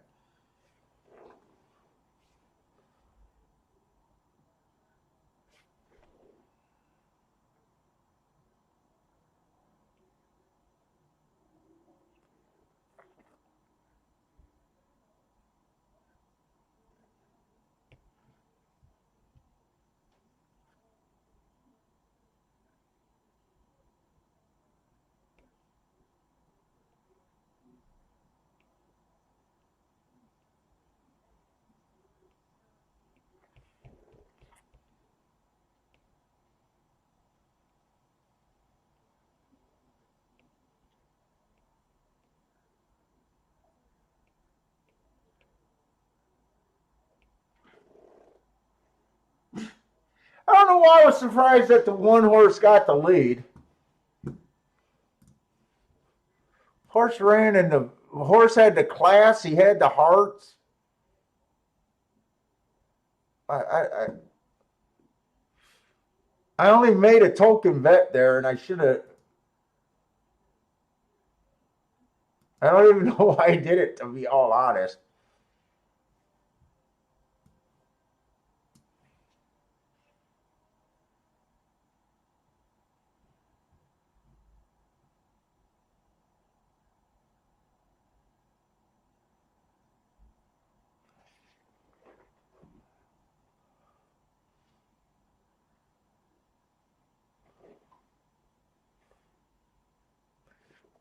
I mean, this horse's speed figures. I don't even. I only put. This is so funny. I only put $10 on my five to win, which is nothing. Uh, Usually when I do a play bet, it's a $20 win play bet. So I didn't even do my same play bet, but for some reason, it's irking me. I don't know why it's fucking. It's just under my crawl right now, and I don't know why. I maybe I don't know why. That's so bad. Let's go to Belmont. I'm not even going to go over that race. I don't need to review that race. Yeah, Christ, he's just coming out of grade one, biggest speed figure, hearts everywhere, 1-2, and I think wasting $10 in that race was too freaking much. I don't even know what I was hoping for there. Let's just go to Belmont. Yeah, dude, I'm serious. Like the bets, I mean, it's the bets that I do on a normal scale. It's almost nothing. It's like when Bill says what, and I hate when he says it, but what the fuck is that? But I still in this game I take pride in trying to stay away from dumb plays. Like you still want your play bets to have some kind of upside to them. There wasn't much there. There honestly wasn't much there on the upside there. And and part of the point is, even if I would have, let's just say the 5 would have got the race of a lifetime and won, I would have had a 7-1 winner. But in the long run, because I bet them so low below my scale, it would have did nothing. It wouldn't have even helped. It's like I would have got no bump for anything. It was it's just a dumb luck, man. I don't know why I do that.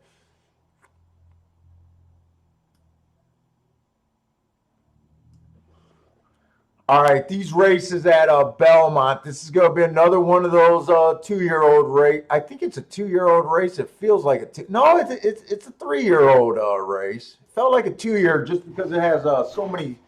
I think half the field is first timers. This one horse did nothing wrong last race. Speed favoring track, dual neck and neck, just did not win that race. Uh, by the way, because I round down, and when they adjust the forms, they round up. Sometimes I make these mistakes in the thing. His thing is supposed to be the triangle average square. So he was match strides with the fastest winner. He was average at the second call, and he was match strides with the slowest winner at the finish.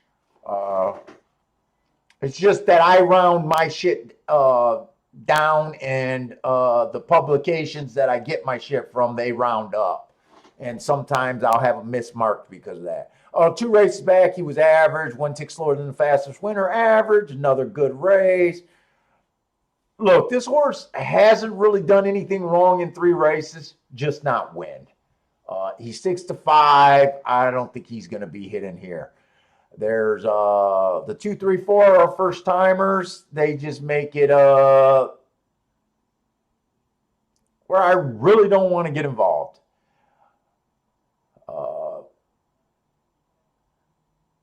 The 5 horse is at 8-1.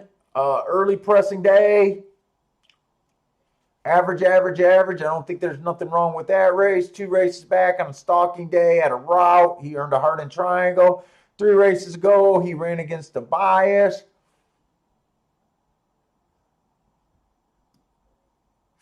Wait a minute. What bias did he run against there?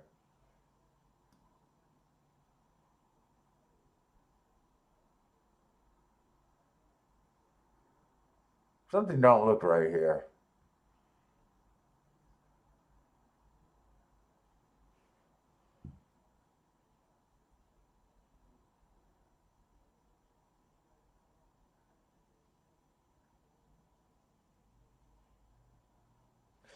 You know what? Don't trust that asterisk. Oh, wait. I see what I did.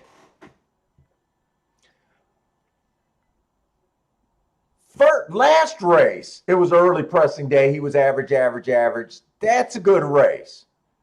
2 races back should be here. I didn't look up that race for whatever reason. Oh, you know what? I'm missing August 7th. I don't think I somehow missed that day. So 3 races ago, he earned those marks. And 4 races ago, it was an early pressing day. That was the only race where he was a closer. It was because he was pinched back at the start. He got an asterisk there. Okay, my marks all of a sudden make sense to me now.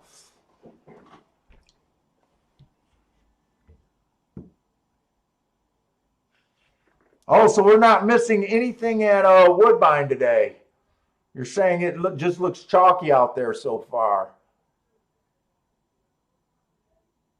I'm not feeling great about these last couple races. They've been a lot of 2-year-olds, a lot of first timers. Uh,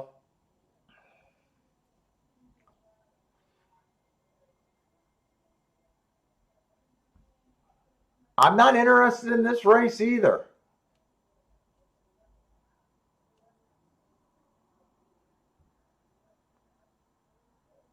And the six, he only ran one race before. I didn't go look up that October of last year's race. It's basically, well, it is. It's a year. It's just short of a year off. Uh, Me looking up a race a year off isn't going to tell me anything. So basically, he almost is playing like a first-time starter here, and we got another race where the majority of the race is first-timers, and I can't form an opinion in a race like this.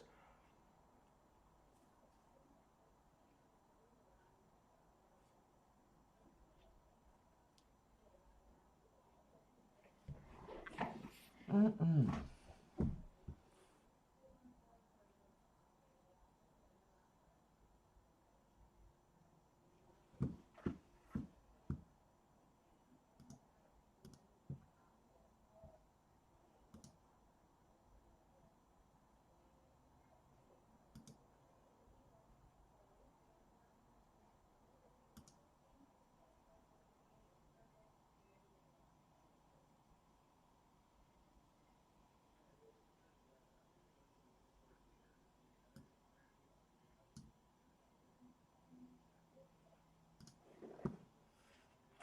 Michael Lester is taking a shot with the 5-6 here. He's looking outside of the track. Disco Partners doing a Dutch 3-6.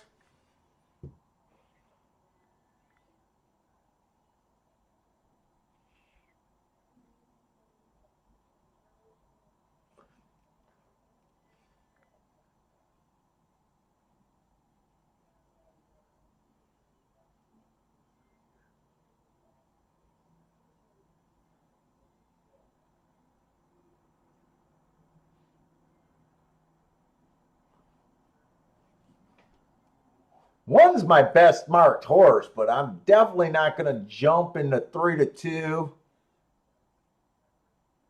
Yeah, I'm not doing anything here.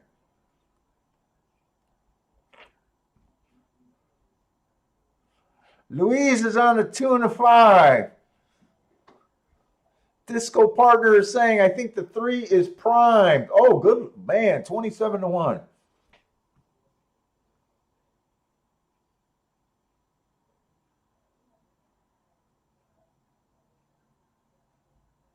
Tell me the racing gets better today.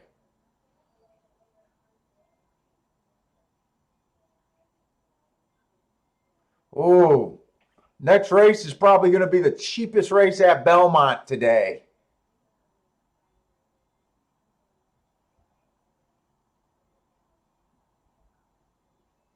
Lots of 2-year-olds and maidens with a. Oh, I didn't get enough. I didn't finish this Belmont. That's right, man. I was dead tired yesterday.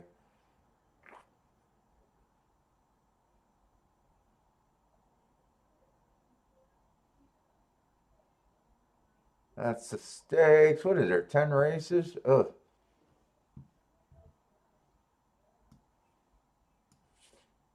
And Keeneland, I know Keeneland's going to be rough all damn day.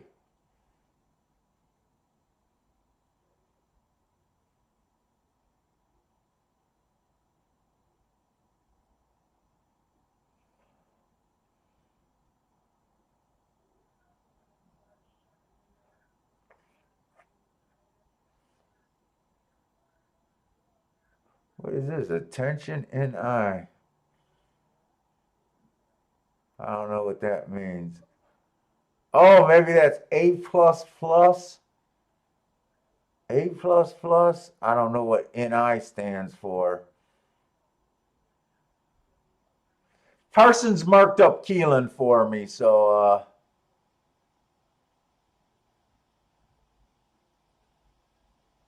yeah, Gulfstream's done. They switch over to Gulfstream Park West. That's going down the street to Calder, Old Calder.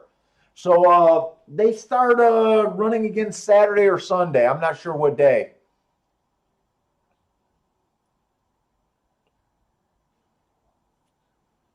I'll tell you what worked super good early in the last Calder meet. Last Calder meet, post 7, or at Gulfstream 7, post 7 and out was at a disadvantage. When they go to Calder, a lot of times those horses are in play, especially when they showed speed from the 7, 8, or 9 hole. You'll be wanting to look for those horses. We got off to a really good start last year at Gulfstream Park West. Just looking at post positions. Yep, and then they'll be coming back. They go away for basically 2 months, and then they come back for that garbage championship meet. Arlington's done, but Hawthorne's starting, yeah. Hawthorne, I think Hawthorne's a better wagering product than Arlington. I always felt that. Are they starting today? Hawthorne's starting today?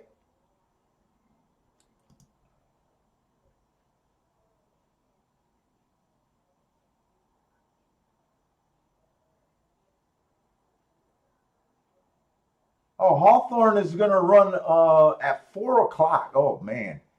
That might be 5 o'clock my time. I don't know. I always get messed up with these. Yes, it's 5 o'clock your time. Yeah, I know, but I don't know if they're already converted it for my time or their time. Does it say CST? It doesn't say anything. And it's in the lineup all the races today, so they might have already converted it.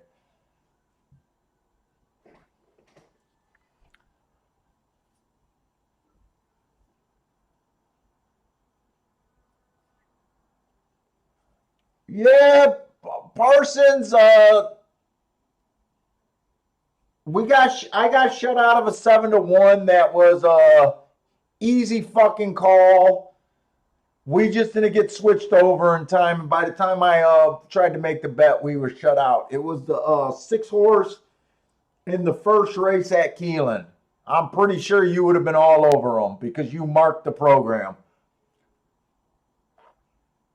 Other than that, it's been, well, we caught up. We narrowed the race down to a nice exacta, but I didn't play that. And other than that, it's just been a lot of unplayable races for me in the most part. This is another unplayable race, in my opinion.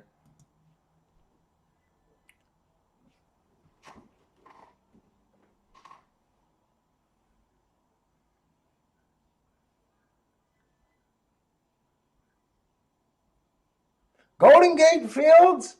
Jesus Christ.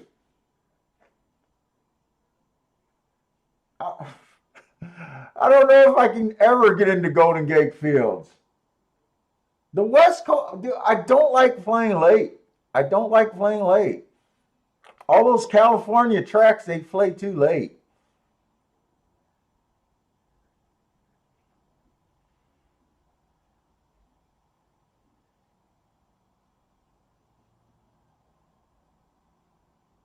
Yeah, he's still painting houses, I guess. It's either that or someone made a joke that maybe his parole officer came up after him.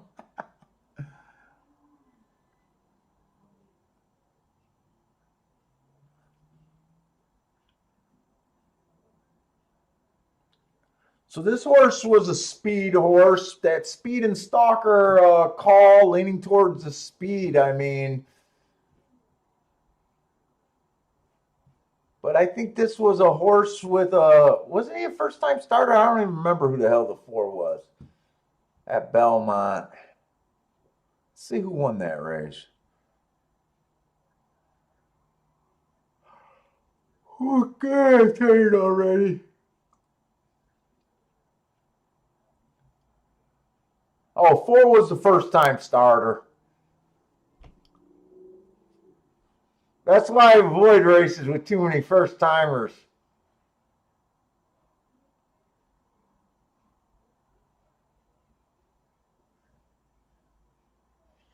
2 to 1, 9 to 5. It looks like 2 to 1, 6 to 5, something like that. Chalk, chalk.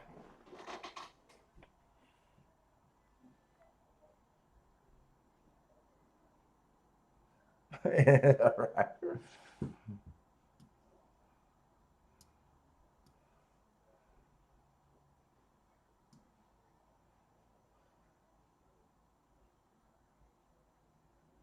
We're out of Detroit. Isn't that in The Irishman? Isn't that a movie about the Hoffa disappearance? Painting houses.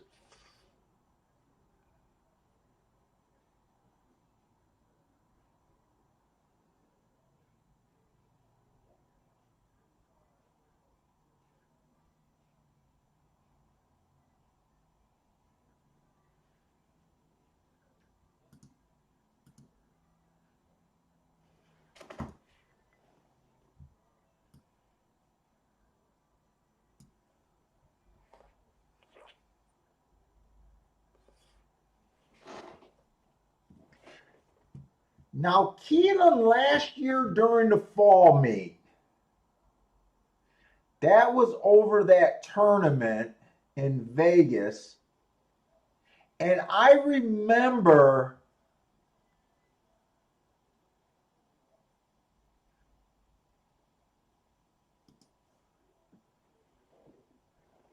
it was I went into that tournament thinking it was a strong outside stalker closer bias, which it worked beautifully for that tournament.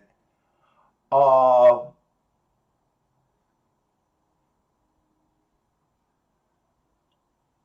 Parsons did the numbers for the whole meet.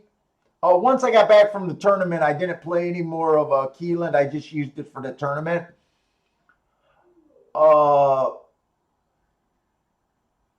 It started off playing one way, but then it went the complete other way, and all the post positions and all the running styles ended up being even.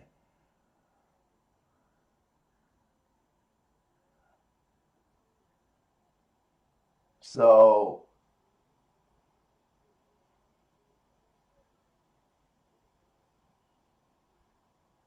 that was a long way of saying nothing. Yeah, that's the bias that I'm using, Parsons. Yeah, he's not Keith.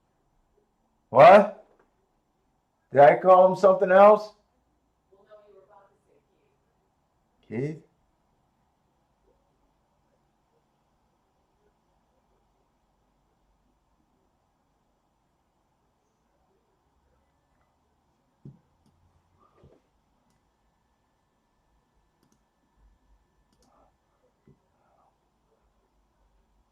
Yeah, see, I think I used it up until here because that my tournament was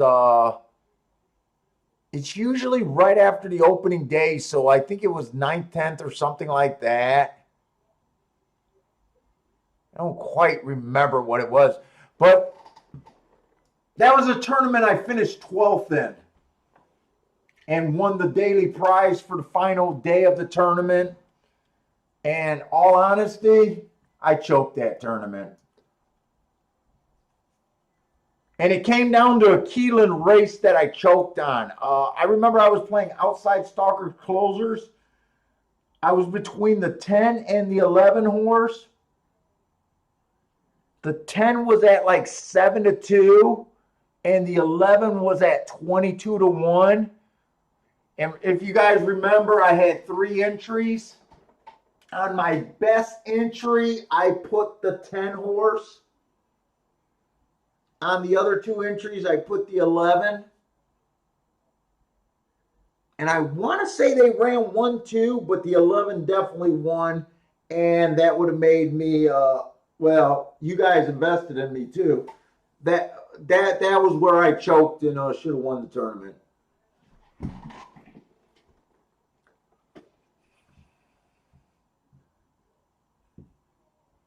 Still won money. Yeah, we still won money. My wife's like, yeah, you still won money. Actually, going into the final day, we were in 130th place. All I did was have to hit a $700 daily double that day, 225 to ones back and back to put us in the leader for the day.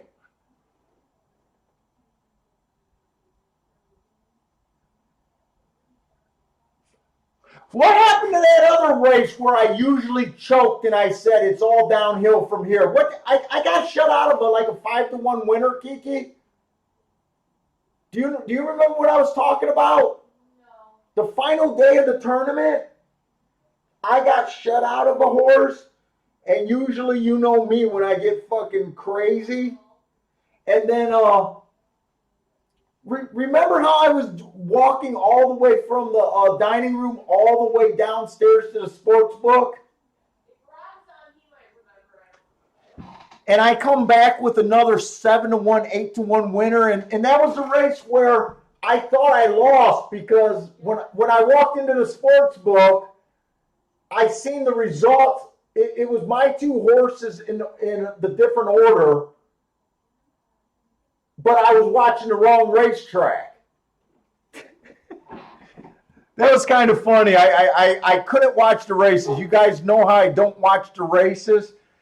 So we're way up 2 floors in the dining room of the Orleans, and I would take the big escalator down, a long walk to the sports book. I would take off right after the race would go on. By the time I got to the sports book, usually the horses were crossing the wire.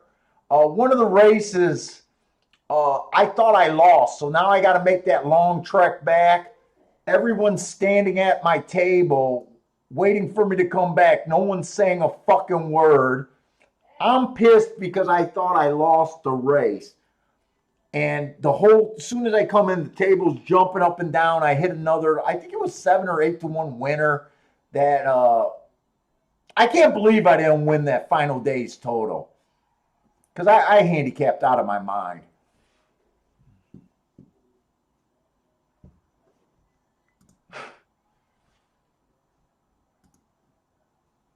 But I still choked that freaking tournament. Let's see, we got a turf race at Belmont. Yesterday on the turf. I don't think I had any real feeling about the turf. I think there was one turf race yesterday. Let me try to look this up real quick. I think I already got it open, actually. Yesterday there was 2 turf route races. One of them stalked, one of them closed. They ain't telling me shit.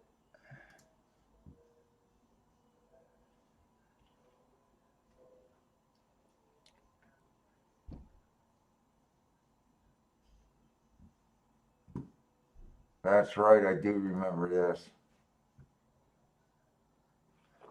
They're already heading to the gate at Belmont? I'm getting so bored with no plays that I'm distracting myself. I think I'm looking for stalkers and closers over here at Belmont. I don't think I want the lead. Maybe it was Belmont where I hated that play yesterday. I think the 1 and the 2 are both speed horses here. We're in the 4th race, right? Let me just make sure. The 3 horse ran on a closing day last race. This horse tried to stalk. I think she ran against the bias. Average heart triangle. 2 races. This is a speed stalker type. I'm not sure. Ooh, wait a minute. 25 to 1. I might be willing to play that horse at 25 to 1.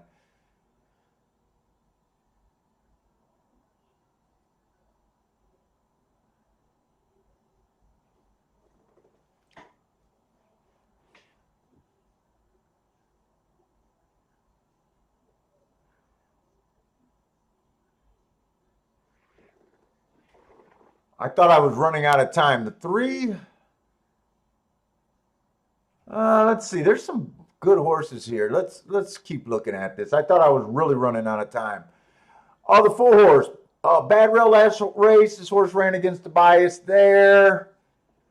That was a grade 2 Oaks. 2 races back. He was just average. Matt Strides with the slowest winner 3 races ago. I don't know if he did the right race there. Man, that does not look like a 3 heart race.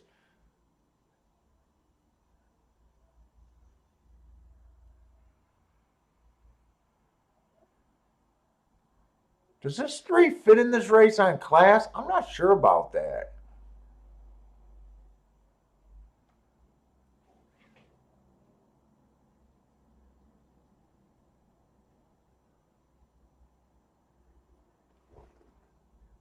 All the horses I like here.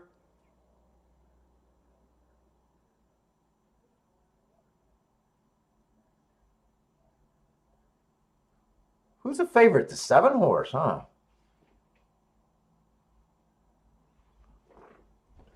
Dude, all of these horses go to lead and they all rate. They're like, no one's locked in.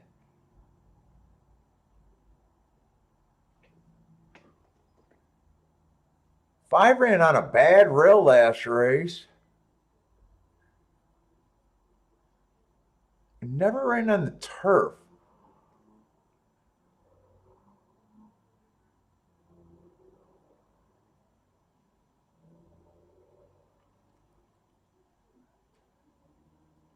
I kind of like the 3, but I think 3 does not fit in this race. You got this damn Delmar horse. This is on the turf, right?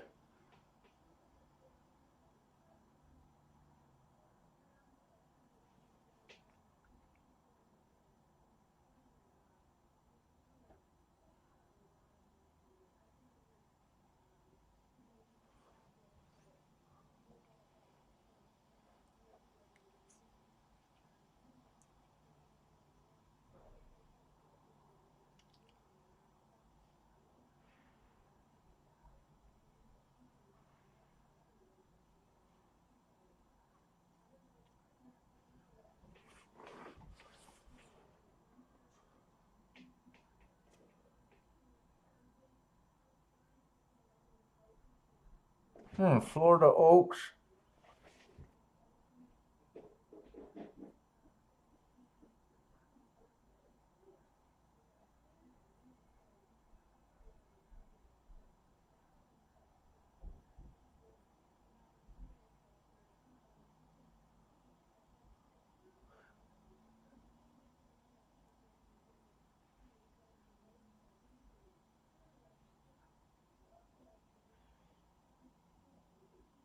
Thinking about a 3 and a 5, just a small little Dutch play. I don't even know if I believe in it that much.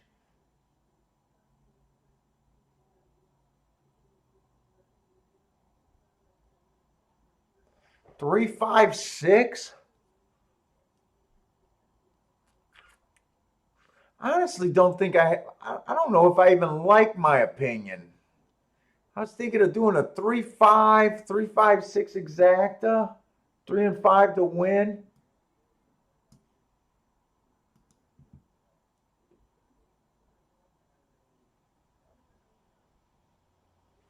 I'm not doing anything here. Abby's taking 20 on the 5. Steve is taking 1-7. Keyed on top of a few horses in the try, it looks like. Not Hey, what's up? Not sure. Not sure is on the 4 and the 3. Big money.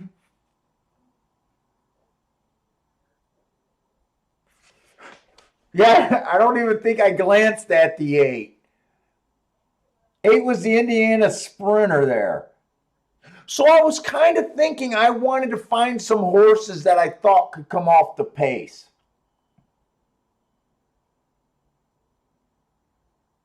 And the 3 and the 6 are already too close to the pace that I thought I wanted. And 5's way back there. I had a hard time determining if I thought the 7 deserved to be the favorite or not. That's what I really had a hard time with that race. I still don't know what I really think of this 7. To be honest, right here, I almost think that I want to be completely wrong about my opinion because trust me, if it comes in any order 3, 5, 6, I'm probably going to lose my mind.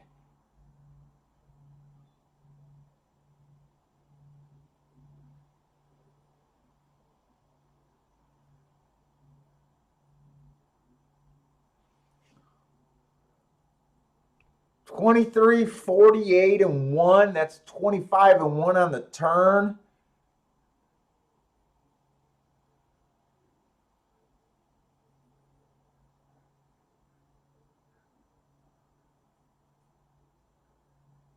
Why the fuck's it going with all this shit moving?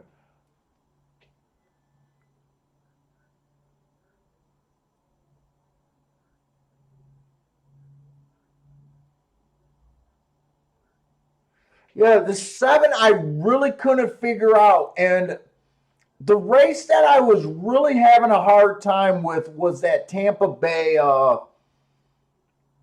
that Tampa Bay race that he ran. If you guys remember at Tampa Bay, back then speed wasn't that good. I kept looking at this 23 and 3 and was kind of I never looked up the race. And I thought that looked kind of fast. And I kept seeing the grade 3, but I kept having a hard time deciding if I thought that he deserved to be the favorite or not. And when you can't decide what to do with the favorite, you're almost better off not ever making a play.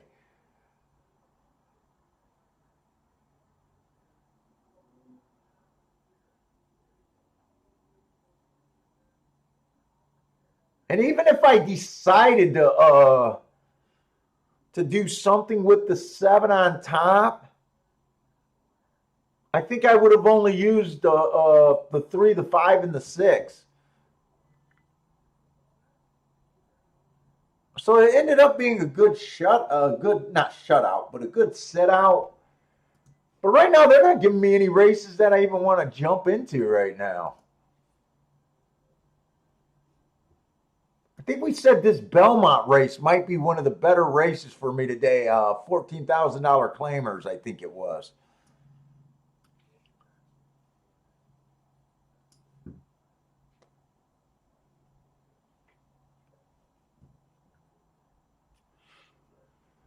Michael Lester did no bet, but he liked the 1.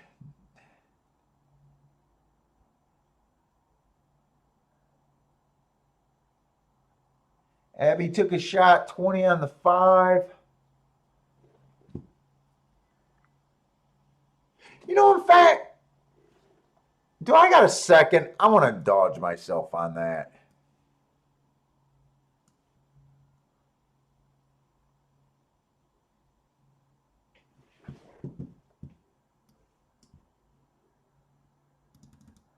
I'm going to look up that Tampa Bay race. I'm just curious. It's just sticking with me. Let's see, Tampa Bay Heart.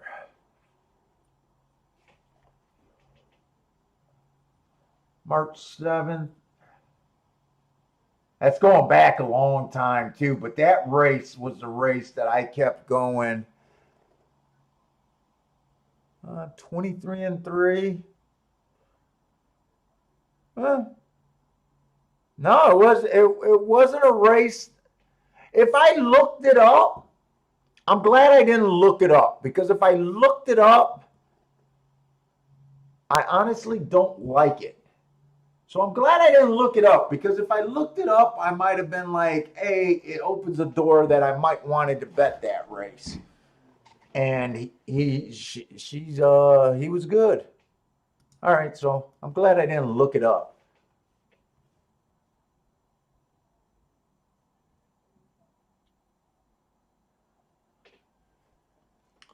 Let's see, 7 furlongs. I think Speed and Stalkers are still looking good to me at Belmont for these dirt races, these dirt sprints.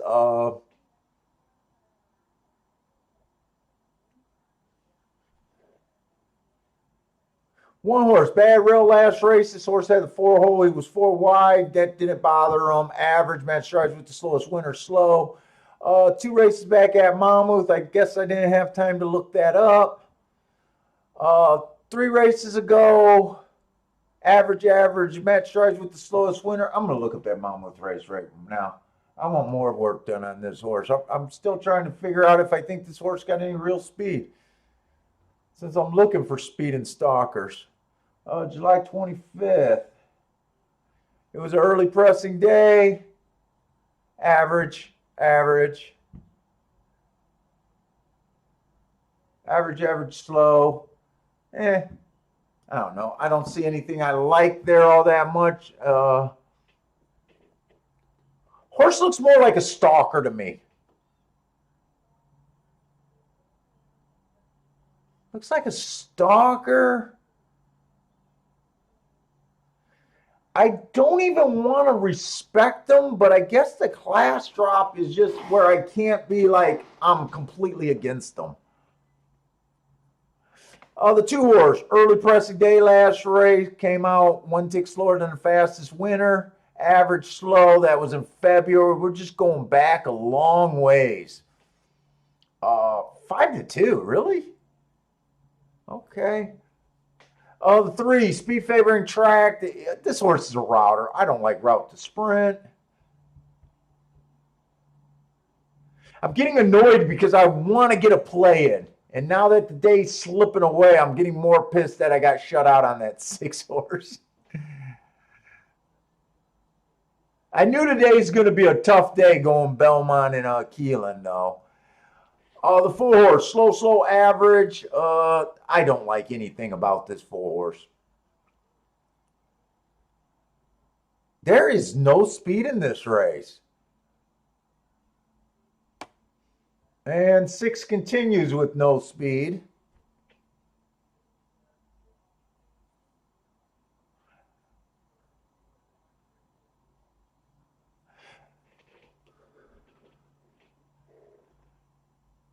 Let's see, the 7. Last 2 races I couldn't rate. Those were at Finger Lakes 3 races ago.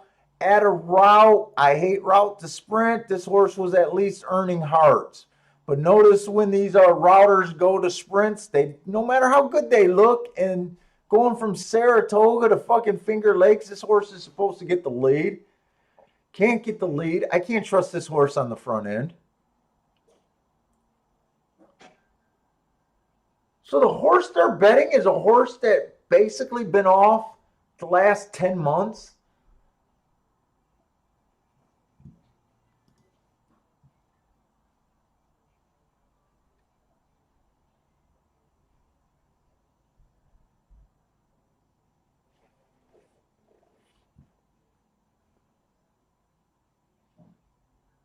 That was the 8. The 9 horse. Slow last race. 2 races ago, tried to come out the gate. Bad rail. Average.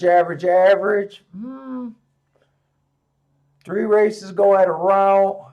4 races ago, I can't rate. This horse is borderline running a route. He runs every other race, route to sprint.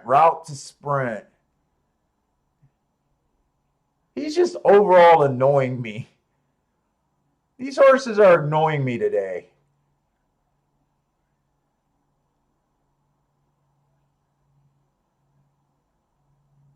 Dude, I'm starting to think that one can't be the best option here. Guys, who get the lead in this race? Help me out. Is 1 the best option to get the lead?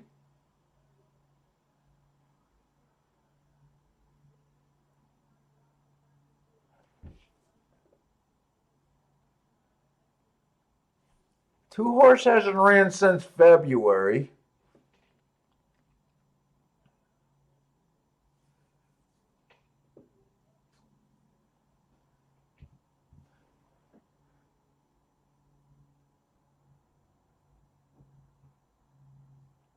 Two started his career going routes.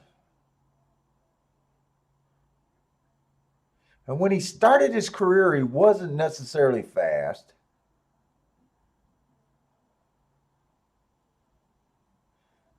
This is technically, in January was the first race he ever got the lead, and he went wire to wire.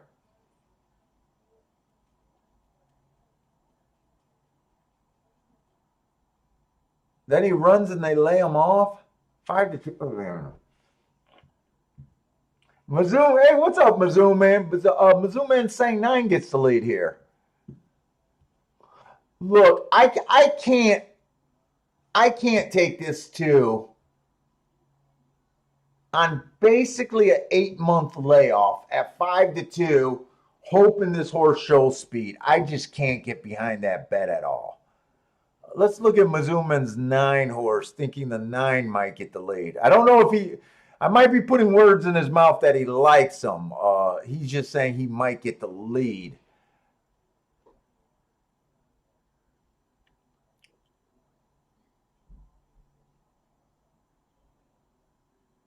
He was bumped and steadied at the start last race. Okay, there's an excuse.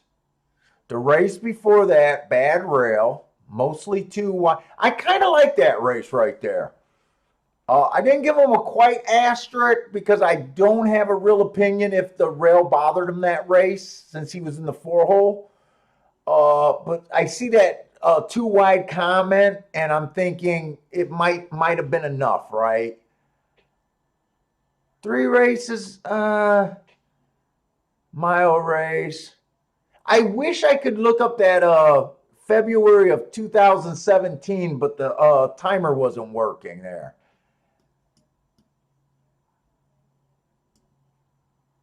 Yeah, in a weak field, I'm looking at this September and May, and both of those races he came out. In a weak field like this, I can see him getting the lead. But I don't think it's in any of these horses' real nature. Garth is kind of agreeing with you that it might be the by him. I don't trust the 8. I definitely don't trust the 6.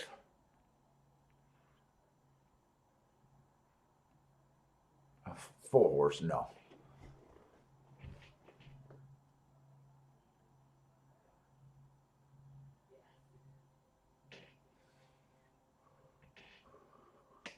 Dude, I think whoever gets the lead is going to be between the 1, the 2, and the 9.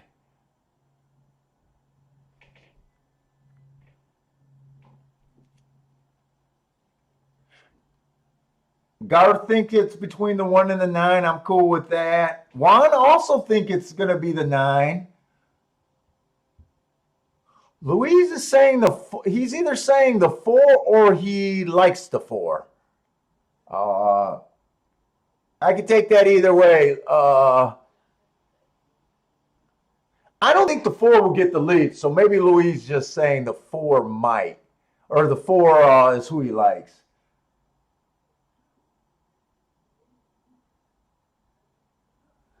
I honestly think I have a bet here. I can't get behind this 2. As long as the 1 and the 9 stays at those odds, I am going to Dutch the 1 and the 9 here to win. I'm going to keep it simple. I got to get involved in today's betting because if I don't, I'm going to get irritated and not even play because I'm only in for $10 today.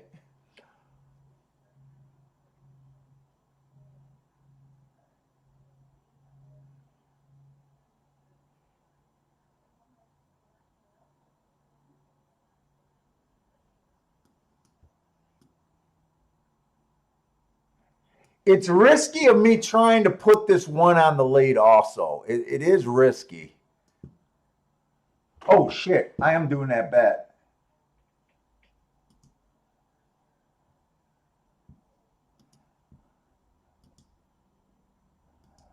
Yeah, I'm Dutching those 2 horses to win. 1 and the 9. Is there anything else?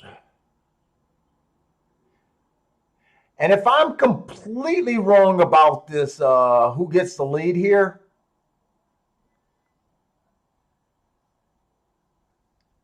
I can't even get mad at. The only thing I could say is it's a race that, I probably should have sat out. I think it's worth the risk because if the 9 wins, I get 8-1. If the 4 wins, I'll have two horses at. Oh, I hope the four doesn't keep. Or I'm sorry, the four. If the one, I was looking at the when I said the four, I was looking at his odds. If the one wins at 4-1 or 7-2, 4-1.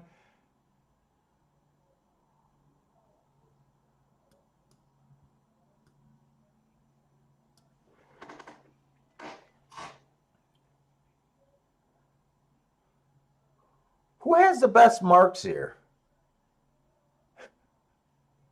No one.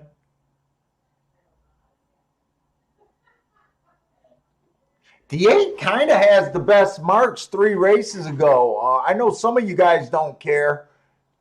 I just can't get behind those hearts because they were earned at a mile. I know if Bill was here, he wouldn't care. Bill would like the 9 horse, or not the 9, the 8 horse.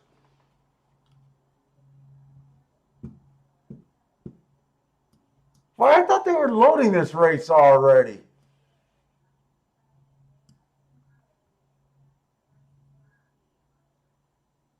Juan likes the 4-7.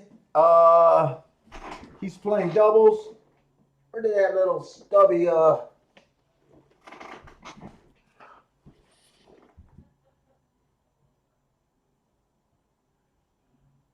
I kind of think whoever gets the lead in a paceless race like this, I would think has a good should have a really good shot to win it.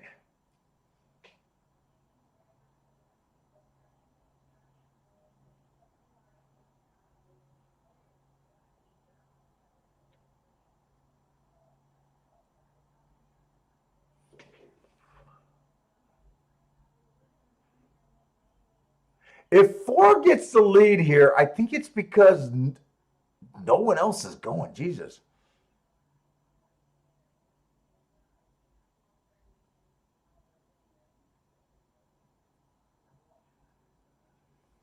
I think it's going to be 1 or 9.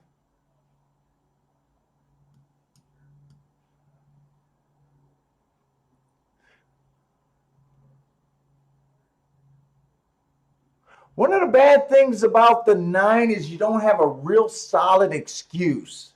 He's really been declining. Now last race he got bumped and steady at the start. Maybe there was no push there, right? But you're saying maybe. The other race you said, hey, there's a bad rail. It says he was too wide, but without watching that, I'm not sure. Let's see. Let's see who gets the lead. Technically, the one I think got the lead. And I can't believe that there's 4 horses that are there. And most of them were horses that I wasn't considering. I already said if the 2 gets the lead, I'm just against them because of being off for so long. The 8's the route horse that I said was sneaky. I just couldn't bet those damn hearts on a router. The best marked horse is going to win. This 8's going to win, isn't he? I don't think the 1's given up yet, but if a route horse could be that close to you, he's supposed to win. I'm walking. It's too stressful. Oh, my eyes are burning from that workout.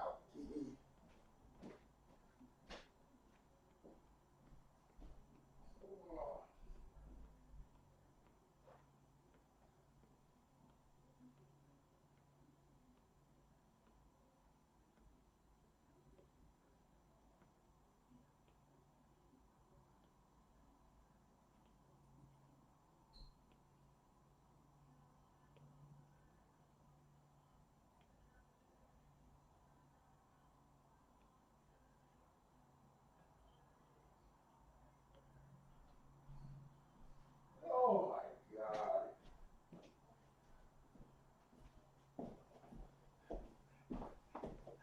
God. I really thought whoever was get that lead would have a huge advantage that race. I guess when you take a bunch of slow horses that don't get the lead ever,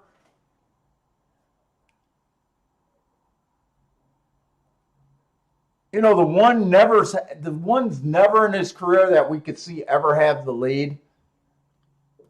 You know, like I said, when horses go against their nature, sometimes it works out. Most of the time, it probably doesn't work out.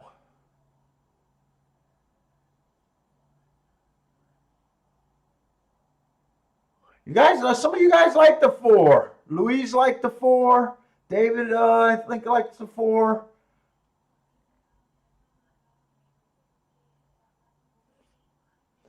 Yeah, he didn't. He didn't. The 4 didn't need. The 4 came from off the pace.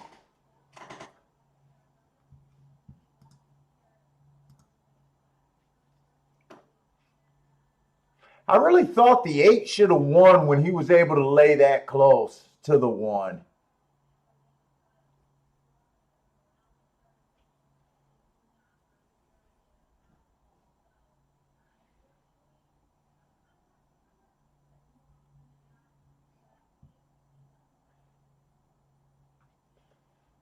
The pace that they're running is quite a bit faster than yesterday. All of yesterday, they were going sub 23 at the first call.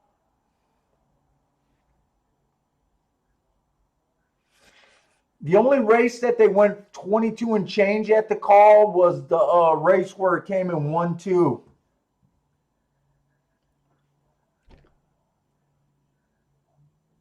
That exact is going to be solid. Nice hit, Mizzou, man.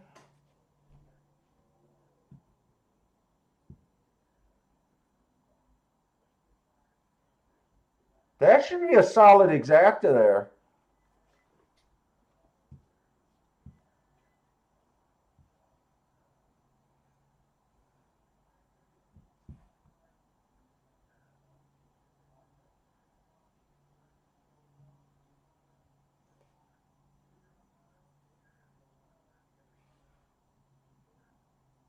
So this is I gotta relook at this race. This was a $14,000 non-winners 3 lifetime.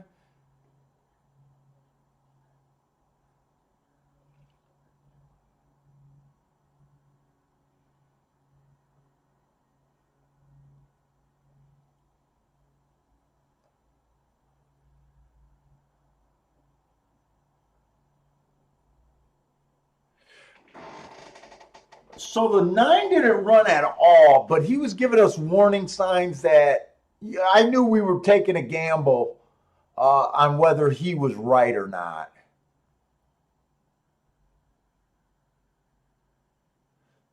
4 horse I just didn't care for. I didn't. I thought whenever I get a paceless race or what I think is going to be a paceless race, I always want to have the lead. And I normally don't like route horses going 7 furlongs. I mean, this race was almost a exception because every one of these horses outside of the 1 horse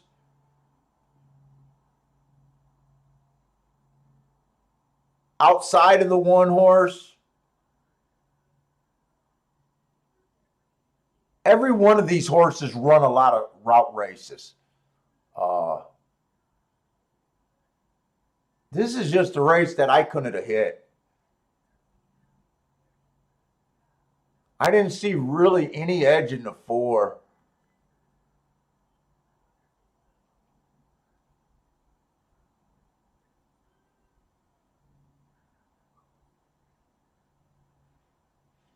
And if I was going to take a router, I would have liked the 8 better than the 4 just on those hearts. Well, hopefully we'll find something that I like. What the fuck?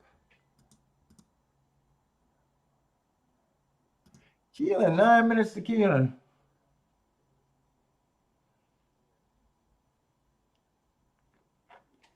I haven't even watched or rated a single Pimlico track. I got too much stuff and just I got no interest in it. I think Pimlico only runs 2 or 3 weeks.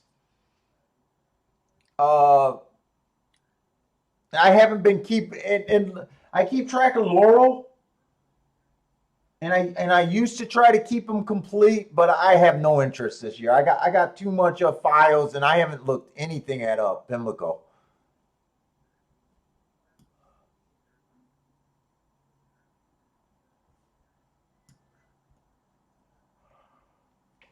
Keeneland race 5. Just another first-time starter baby race. I'm really probably going to have no insight here whatsoever.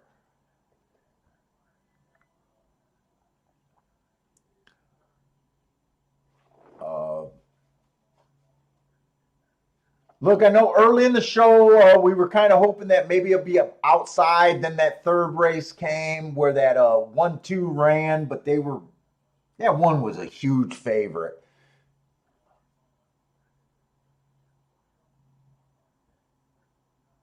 And then this is the only. Then they ran a turf, and then this. I don't know how. I don't know what I feel of this track. Uh, Look, I'm avoiding these races mainly because they're just not good races. I think to be going after. They might be okay for little bets, but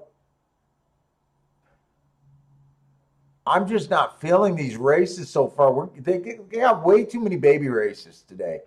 The one horse outside, I think that's speed favoring track. This horse, wait a minute. Oh, outside stalkers. That's a T. This horse was outside. He did duel.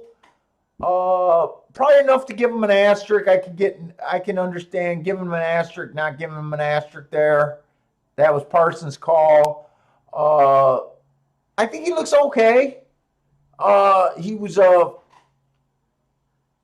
matching strides with the fastest winner of the day and 1 tick slower than the fastest winner at the finish. I don't think there's nothing wrong with that race either way. And if you really believe that should be an asterisk, he makes a lot of sense in a race where you're not going to have a lot of grass, a lot to go on. Like I said, when horses only run their first race and they overcome trouble like a bias, or they run super good or super fast, sometimes they improve off of that. Oftentimes they regress under that. He would be a horse that I would not be shocked if he regressed. And then I wouldn't be shocked if he won either. I don't know if I'm interested in finding out with my money. 2 is a first-time starter. I ignore him. 3 ran average, 1 tick slower than the fastest winner slow race. Overall, I don't think that race looks good at all. 2 races go on a speed favoring track.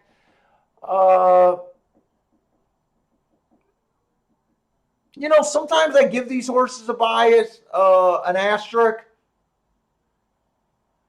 Because if it was a speed favoring track, even being 1 length off the lead wouldn't have helped him. He couldn't run his best race. I'm going to agree that he probably didn't deserve it because his next race out was worse. But he could have regressed. It's a hard call here. It depends on how you want to look at that regression. Did he run too hard and couldn't win that first race? Regressed, and now he's ready for a big run. And then you think the 1 is going to regress here. I don't know. I could see it both ways. Oh, the 4 horse. For me to bet this race, I probably would only get interested in 10 to 1s and higher myself. Went too fast to win last race. That's automatically excuse right there. I like that race. But so far, I like the 1, the 4. I can see the 3 doing something. 5's a first-time starter. Got no opinion on him. 6 is lightly raced. Could approve, but I don't really like him. 7, 8, and 9. All can be somebody. I don't know what they are. And then the 10. Bad rail last race, so the rail did not affect her, but she did go fast. She did go fast.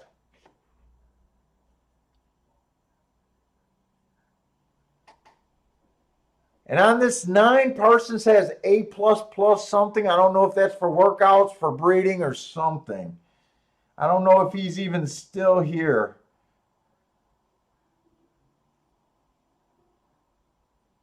Louise is calling. He's going back to the 10 on the outside again.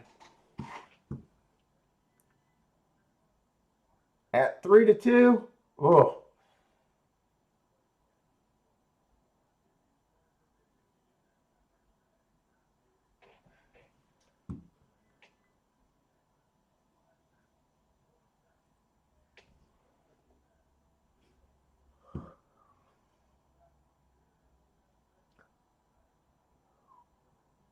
Yeah, I'm not playing this race.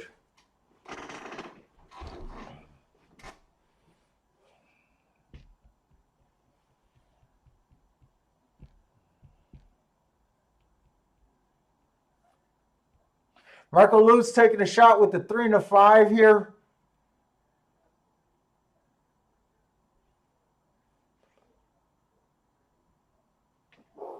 Two nice prices.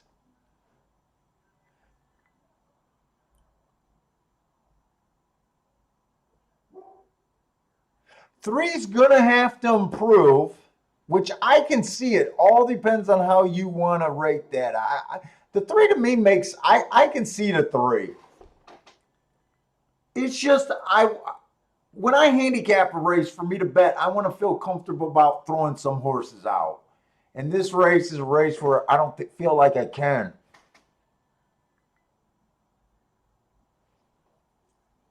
I'm probably rooting for the 3 and the 4 here the most.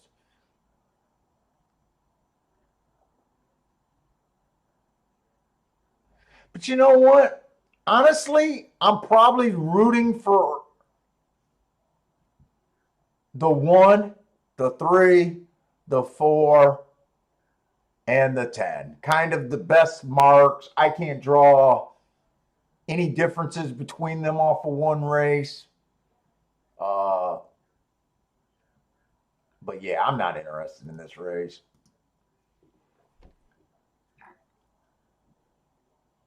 Oh, Marco Lou likes the 6, not the. So you don't like the first time start. Oh, 6 is a bigger price. Who is 6? Is 6 a first time starter?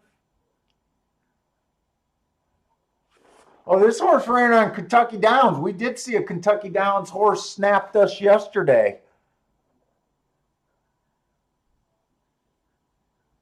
He ran a route last race.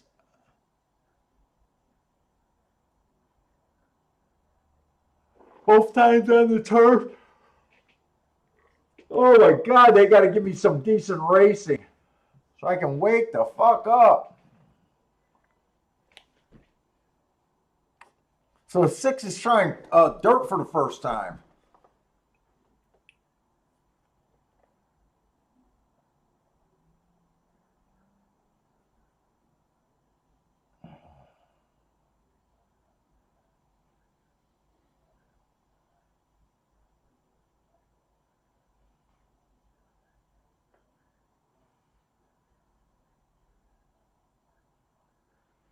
Three comes out the gate. He's dead last. I didn't see if he missed the break or anything. 1 can't control the lead.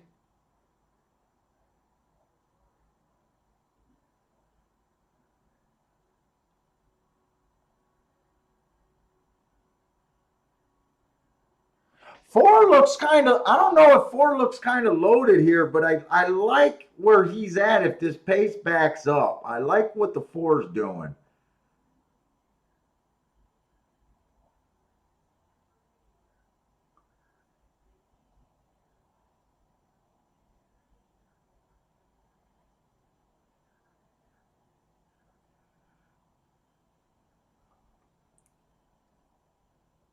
It looks like it's going to be a 10-9 or 10-4. I think right now it just looks like the race is for second, and it looks like 9 got a pretty big edge. 10-9-4.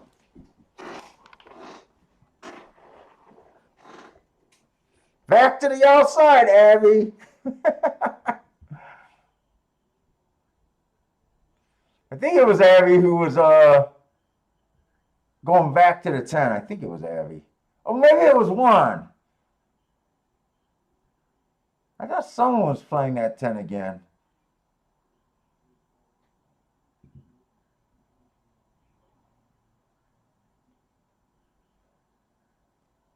Oh, Mizzou Man looks like he hit that exacta, right? Mizzou Man.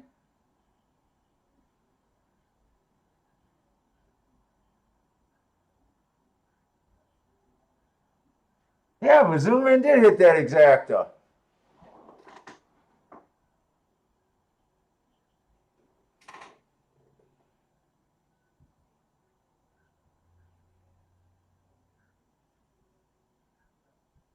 Oh, it was Louise that liked the 10. Louise. Sorry, Abby. I knew it was someone that was making some bets today.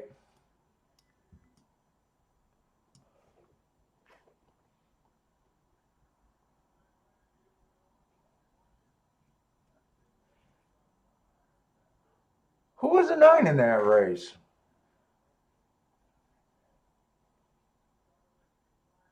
I'm going to have to ask Parsons what he has that A plus plus on. What that he has on the 9? I don't know what that is. I don't know if that's workouts. I don't know if he's saying that's the breeding is a A plus plus.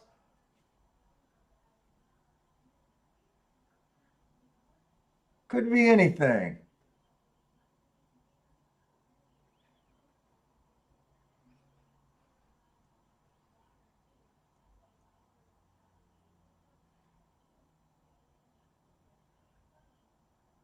Maybe the next race at Keeneland.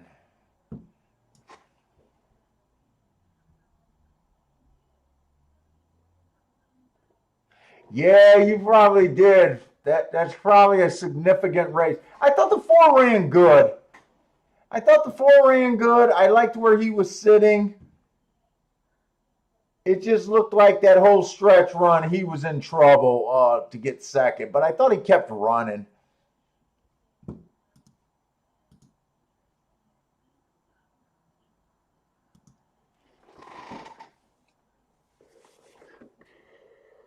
Oh, sorry. Shit.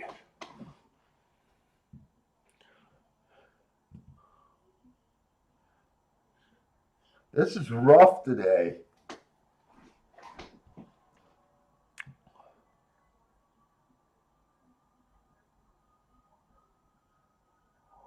We got another turf race at Belmont. And I don't know if I've been feeling any sort of way so far there. Oh, wait, no, I think I do have a strong opinion there, actually. I think my strong opinion is you don't want to be on that lead.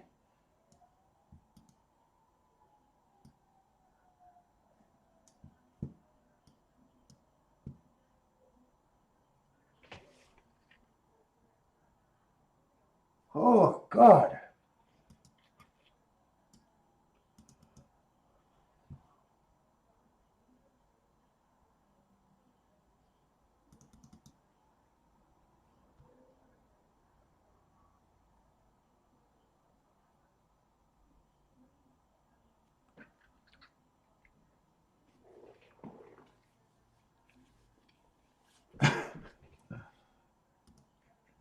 Feels like I'm trying to sit through church right now. Stay awake. All right, we had a mile 16, claiming 16,000 non-winners of 2 lifetime. Oh, one horse, bad rail. Oh, the one horse got scratched here. Make sure I'm in the right race.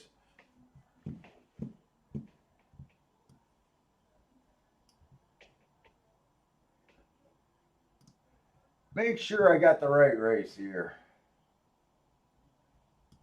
Boy, I haven't moved my betting window, it feels like, in so long.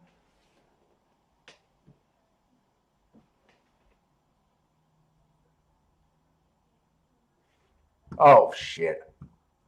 Okay, I got the wrong race up on the form. Going in the 6th race. Is it even a turf race after all that? Okay, so it is a turf race. All right, we got the one scratch.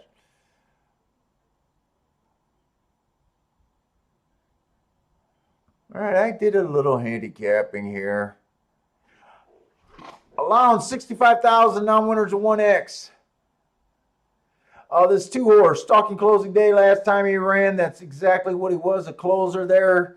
Came out match strides with the slowest winner, average. The other 2 races are at Del Mar, Santa Anita. I just don't have those races. I think the last race was okay for what it was, but to me, he kind of ran how the track was playing. The problem is I think the track's still playing stalker closers. So I think he fits. I'm so bored with the racing today. I just don't care about 2-to-1s anywhere, and I don't feel like being all that creative. The 3-horse, Stalking Closing Day, last race. Really? He earned a triangle. Okay, so he ran the bias last race. He earned a triangle at the second call, which is usually a really good sign, but usually they don't do that and win. Huh. 5-1. 2 races back. I don't trust anything. I just got him being the slowest winner of the day, but the timer malfunctioned. 3 races ago, he was fast. 4 races ago, he earned the hearts. So he's won 2 races since earning those hearts in seconds at decent prices. I don't know how that helps today, though.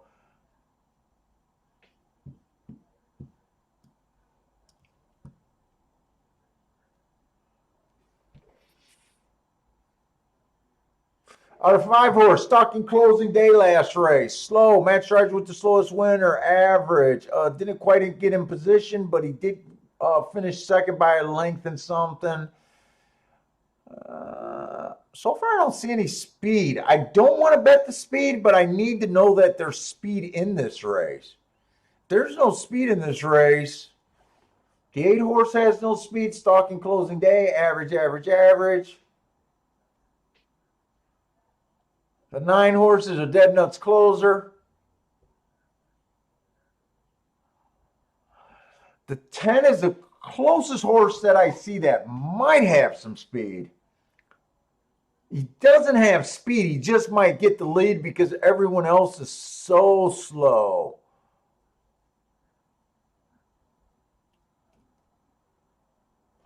The 11, 2 races back. He was off a year. He actually came back and won off a year layoff. Right? Yeah, pretty much. That's because he had Ortiz on him. Ortiz can do anything, I guess. I thought I sent you Belmont.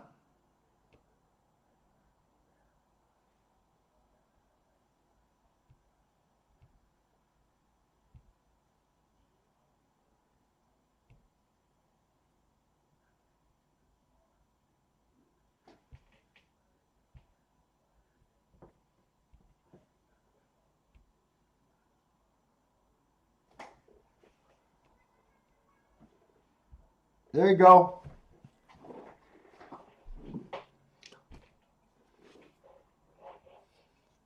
Also, 11 won after a year layoff. He has some speed.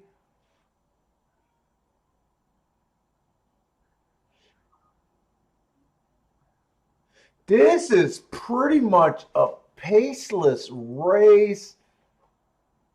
Even though the 11 went wire to wire last race, I don't really believe it's in his nature.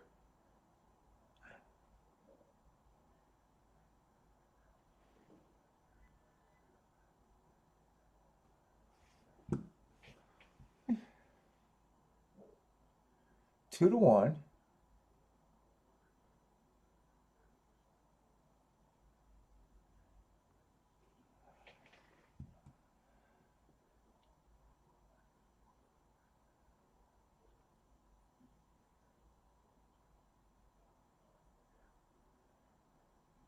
Abby just hit a 9 to 1 at Santa Anita. Nice hit, Abby. Bring some of that luck over here, man.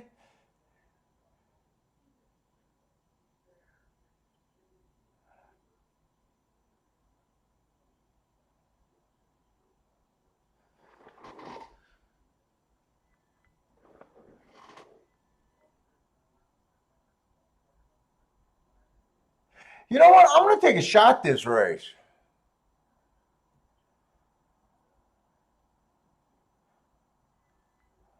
I'm going to play this 3.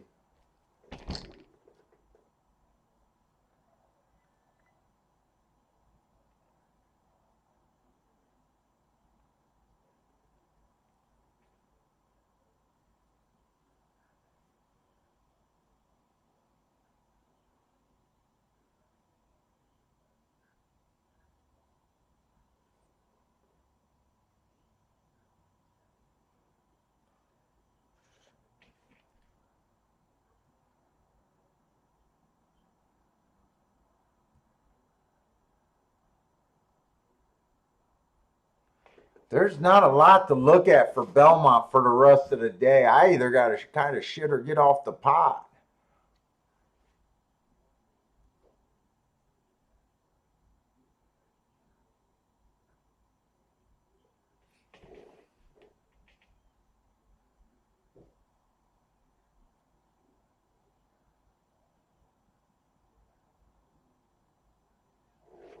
Did Woodbine change, or have they been kind of boring too today? We started off real nice, and it looked like it was going to be a really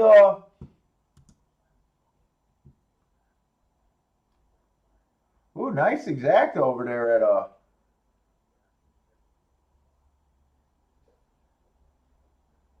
at Woodbine.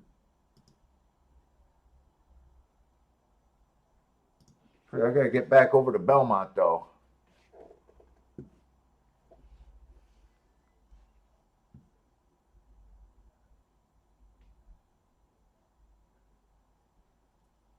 This 3 has to improve quite a bit to win this race, though.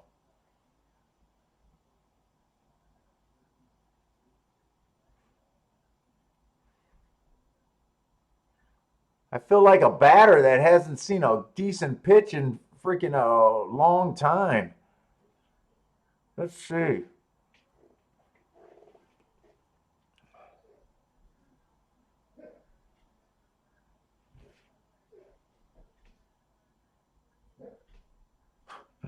Really?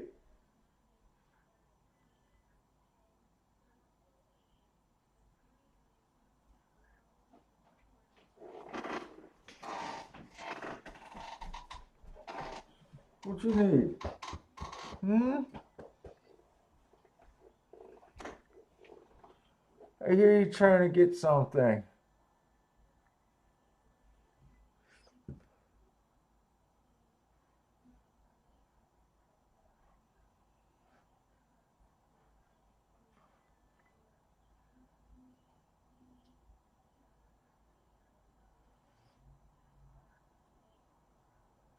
Well, like here's a race where the profile is telling me that I don't want to be on the lead here. But then I got a race where there's absolutely no speed. So usually you want to be on the lead when there's absolutely no speed. You know what? I'm off of this 11 just because he's a short price. He's probably the most likely leader here. Short price. Second race off a year layoff. I can see this horse falling flat on himself and not running well here.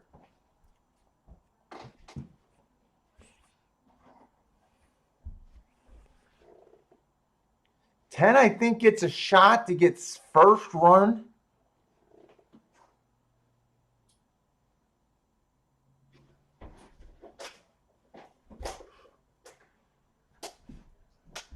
Finley wants attention so bad.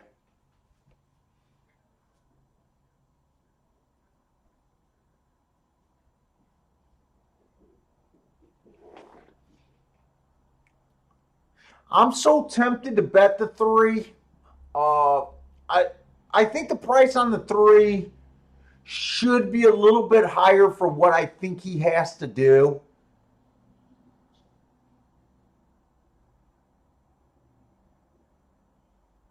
I think I'm asking a lot for the 3 at 6-1. The other horse that I keep coming back to that I think might be able to get kind of first run at these horses is the 10 horse. You know what? I'm not even in for that much today. I'm going to do a small Dutch bet on this 3 and this 10.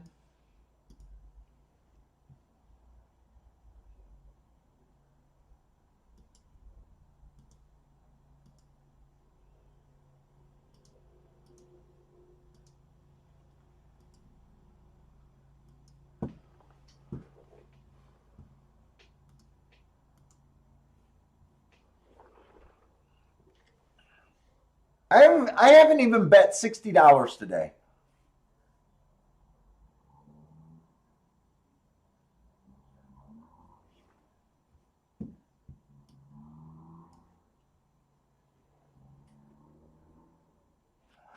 Louise is looking at the outside again. 9-10 with the 5 here.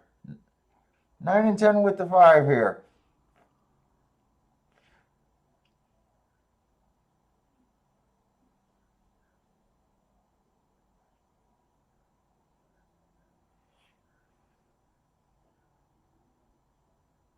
Cole Adam and Marco Lou is on the 5 and the 10 here.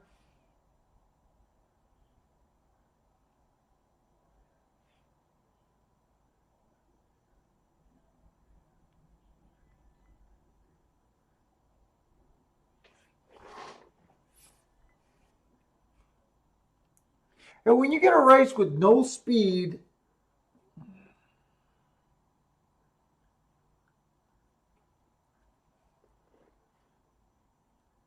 they really make racing, it really makes a race tough when you can't figure out the pace.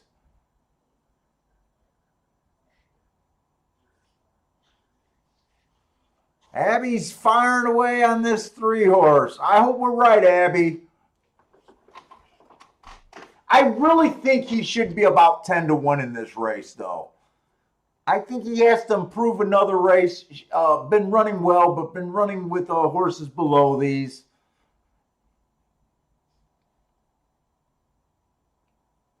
Might be able to get, I think the 3 and the 10 both get first run. I think there are some horses that can rate here.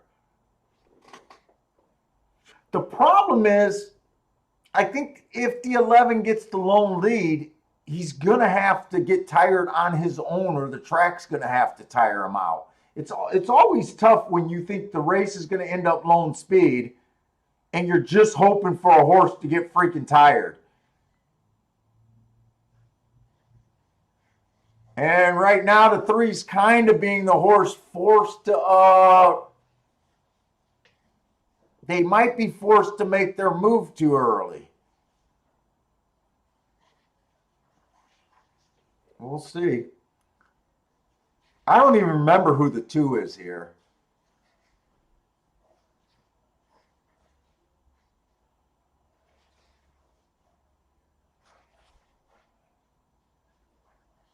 $24-1. That definitely does not sound fast.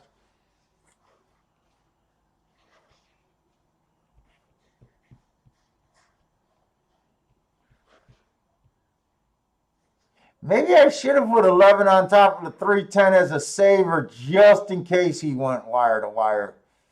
Maybe I should have did that instead of just relying on him to get tired. I don't know.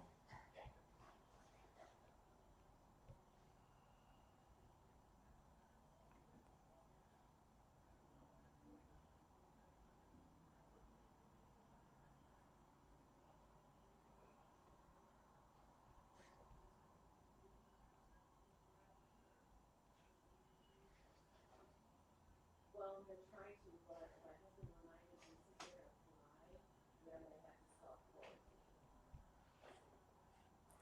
So I won't be back for that week, but it's great. I love being away from my house. It's the best time. Come on, 3 you already ran too good. Yeah, they just can't beat this horse. But they were my 3 people, so I don't care. I mean, another chalk exacta. Oh. Oh, chalk, chalk, chalk.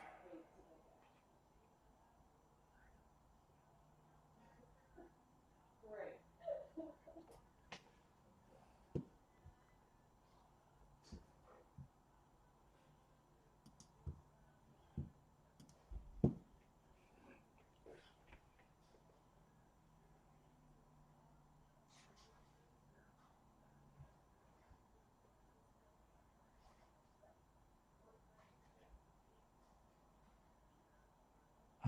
Fuck his birthday. Whose birthday? Who are you guys talking about?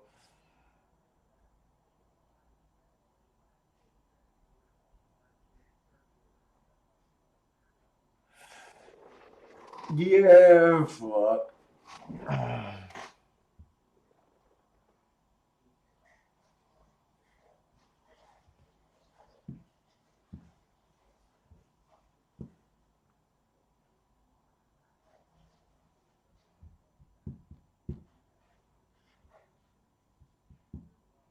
Ooh, ooh, ooh. This is like watching a count. This is like watching accounting. Come on, can we stiff horses in America anymore?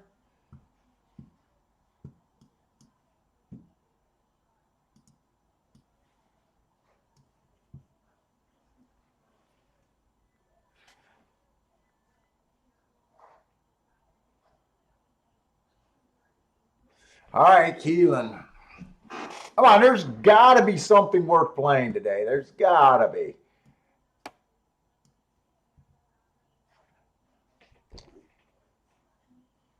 We got a mile claiming 75,000 on the turf. Non-winners of 2 lifetime. This one horse was basically the slowest winner of the day, kind of on an early stalking day, which means I don't think, if I think a horse is the slowest winner of the day, he was running to the way the track was playing, and he went wire to wire while getting the slowest fractions of the day. He was geared down, so the finish might be deceiving. I try to beat horses like this. 2 races back, he was slow, so slow. Uh, I don't know. I try to beat horses like that. Right now, it feels like you shouldn't be trying to beat too many horses today. He's not a chalk. He's like 4-1. So we'll see what else is there. 2 horse, slowest winner of the day on the stalking closing day. He's a router. He ran with the bias also. He just looks okay. I'm looking for something with an excuse, and I'm looking for something decently juicy. 3, stalking closing day, average, average, average. 2 races back, 1 race sample. He won his first time out. I don't know. The 4 horse. Bad rail last race in a grade 3 event.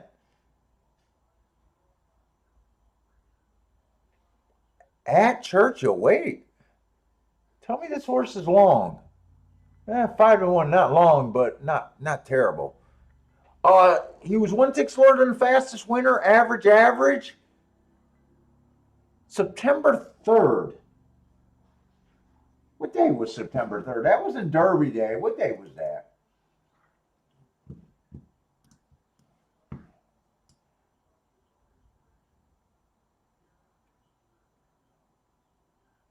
Yeah, that's right before that. That's right when that rail was getting bad. That is right where that rail was getting bad. Oh, I'm getting a little bit perked up for the first time today.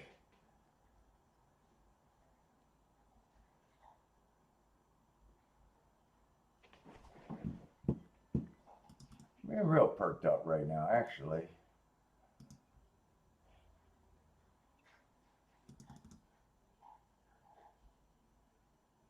Am I looking at Churchill?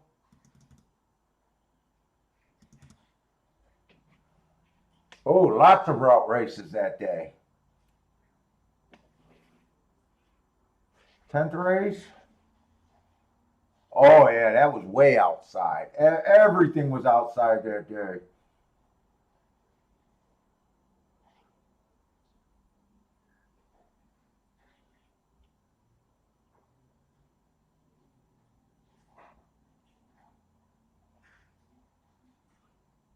And the pace of that race was freaking insane.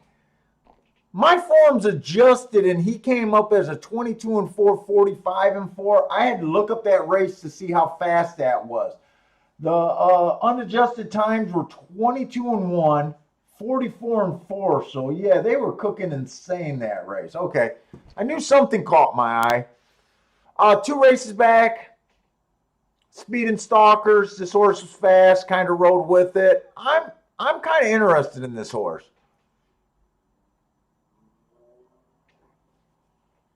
5 I don't care for. I don't. A lot of these horses I don't have a real opinion on. The 6, Bad Rail last time. He was in the 12 hole, so that didn't bother him. Average, slow. He was fast the race before, just breaking his maiden. I think the horse. I think I'm willing to play the 4 here. The 7, inside stalkers that day. That's exactly what he was. He was on the inside. He was kind of a stalker. I don't think he did anything great there. 2 races back, the outside was good. He was on the outside when he won. Ran the same speed figure both times, but to me, both times he had the same kind of bias going there. 8, I think, ran on a bad rail last race. I don't know why Parsons got that. Must be some big time horse that I don't know.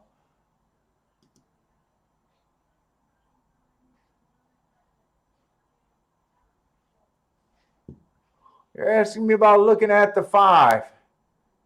I don't know. You're talking about the 5 this race? I don't care for the 5. Why do you got this 8? Why do you got this 8 horse? Why is this highlighted, or was that just a mistake?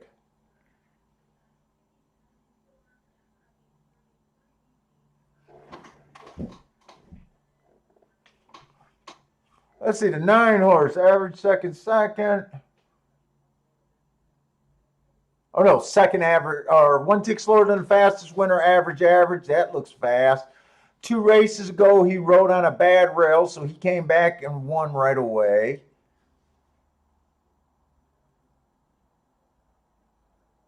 And the 10 is out here.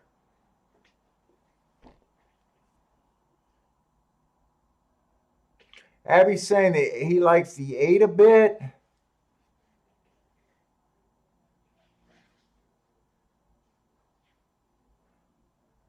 I think the 8. I think the 8 does look a little interesting if he can. Last race he ran on a bad rail. 2 races ago we got no excuse. That race looks terrible. But 3 races ago he also ran against the bias. So this horse ran up against the bias twice in his career. He might not have seen the best from him. In last race he won while running against the bias.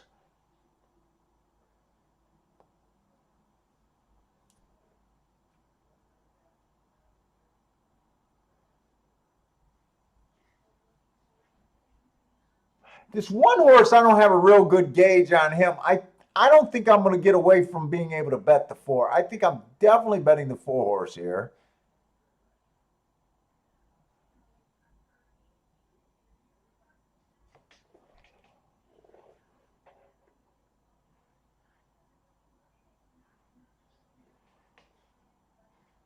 It's kind of the best look. I think this is the best look that I've seen on any horses since early today. The 7, I don't know what to do with, because to me, the 7 rode with the bias 2 races in a row. So in a way, I kind of think I wouldn't be surprised if he did a lower speed figure today. Oh, you're saying it was highlighted because it was a bad rail, and he still won at even money. Okay, I got you.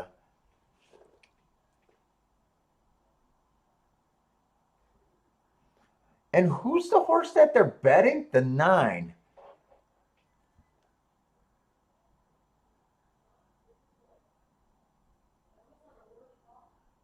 Yeah, I can see the 9. You know what? I'm putting. I'm going to do a 2-horse bet. I'm betting the 4 and the 8, but I'm definitely putting more money on the 4. Oh, I'm in the wrong race. That's why I was wondering. Mama's on a work call. We were actually at Keeneland. Danny didn't hear you like fixing it. What? He's a boy. He's supposed to get in trouble.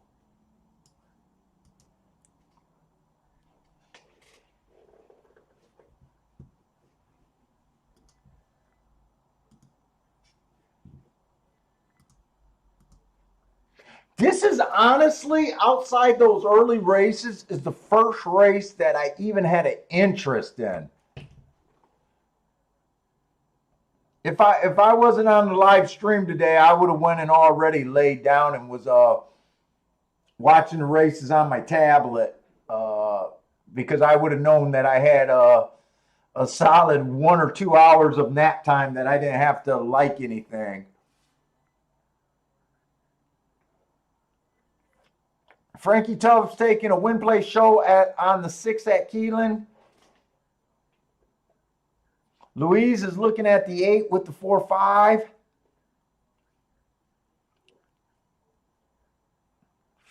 Mazuman, who's been hot, is taking 7-9 on top of the 2-4-6-7-9.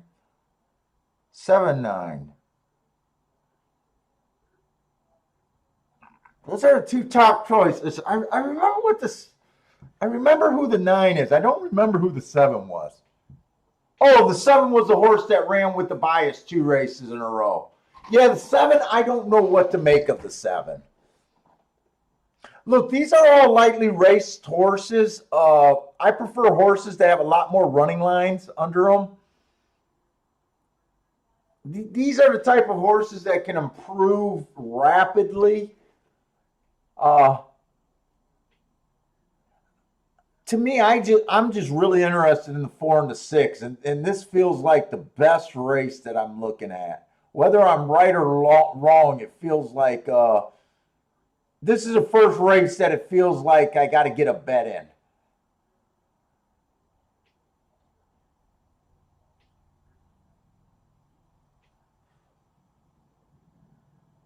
Kind of trying to remember who this 6 was. Who is the 6? Let me get to this race on the tablet.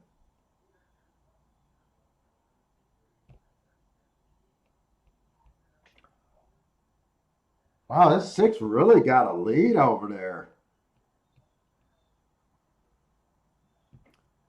This is a 6 race, right? Yeah.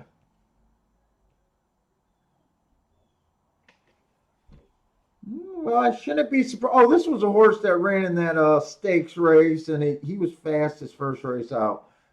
Yeah, I shouldn't be surprised that he was fast.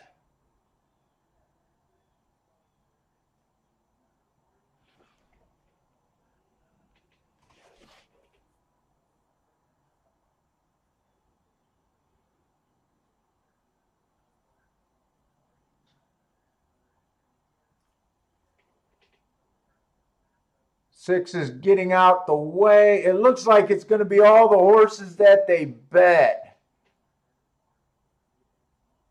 The 4, the 4. I think the 4 is up and down. I think this is between the chalks.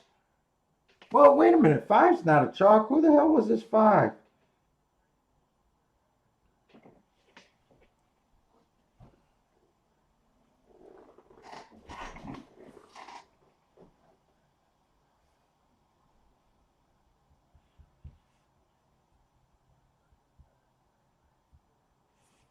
Parsons hit the 5 there. Oh, Parsons, what that was the horse you kept telling me about. Oh, I know who he is. I wasn't buying. Nice hit, Parsons. I wasn't buying into it this time. 20 to 1. Nice. Finally something.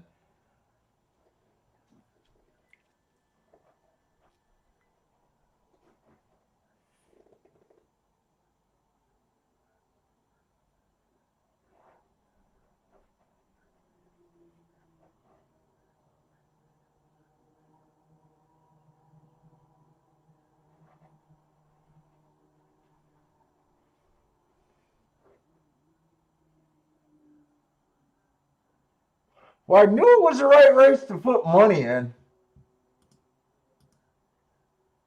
Parsons kept trying to talk me into that horse too.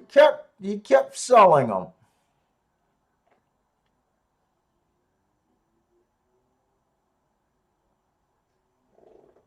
Did the 5 win?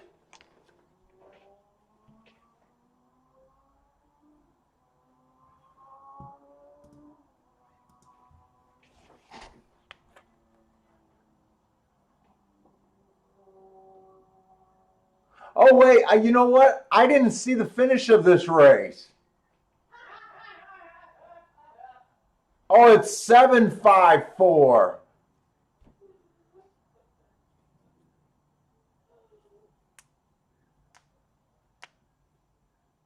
You know what? I didn't even see the finish of that race. I just thought the 5 won. I think I was looking down at the chat room, and when Parsons said boomed, I assumed that he was talking about his 5-1 on his ticket. Maybe he hit the exacta or place. I don't know.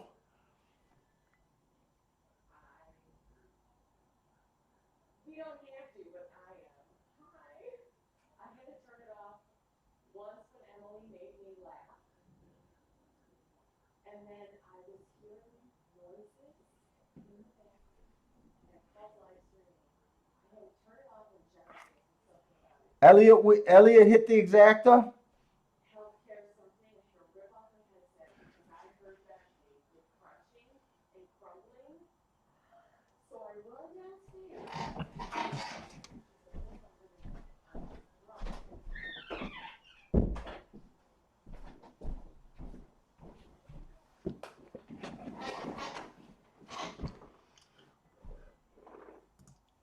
To 7.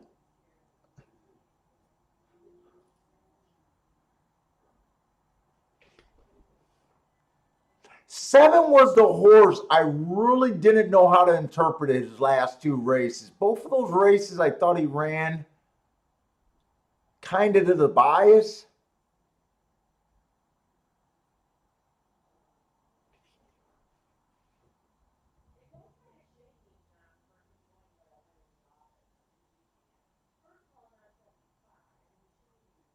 I just didn't really I just didn't really know how to take those 2 races. I was kind of playing it hoping that he would regress. I didn't even realize that the 4 got third, but I think he was a non-threatening third.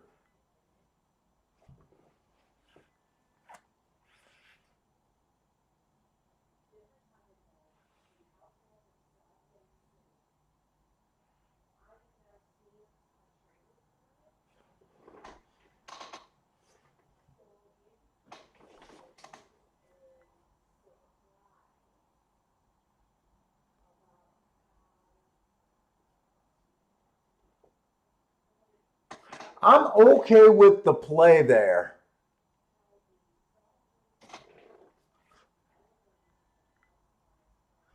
I still think this was my best look since the early races. Actually, watching that race kind of woke me up. Just seeing a 20 to 1 get second.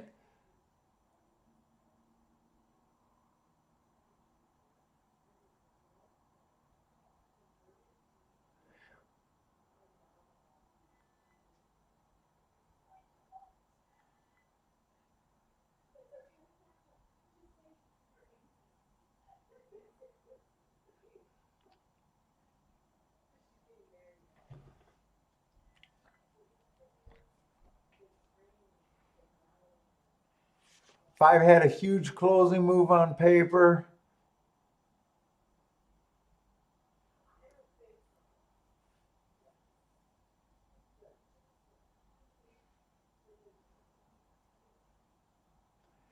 Yeah, these are just tough races because in all honesty, most of these horses haven't really done anything wrong. Like really, what did the one do wrong?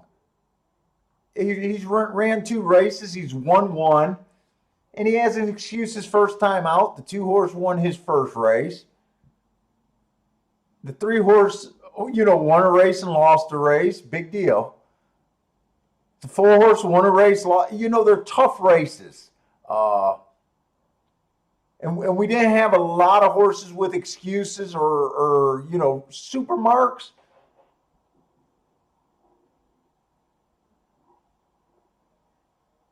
That ended up being a real good race. Actually, I prefer. This was the first race in a long time that woke me up today.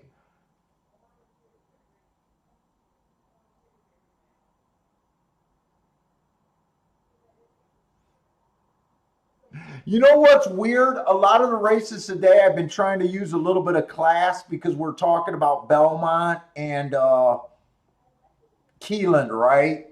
This is, I think, the first race where I really didn't look at this race like this. And I'm only bringing this up because something just caught my eye. Uh, I didn't give the 7. I kept saying I couldn't figure out the 7. I think he ran with 2 biases. Uh, but you can't blame a horse when they, run good with biases. I mean, you try to, maybe downplay them next time out. I didn't give him any credit for that grade 1 race. I didn't give him any credit. And he probably deserves some credit there, right? This is one of the few races that I didn't look at class. You guys know that I'm not big. I'm not.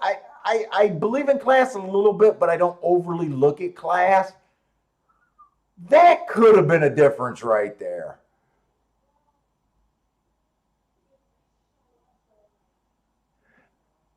The 4 horse also was coming off a grade 3 race. He was there.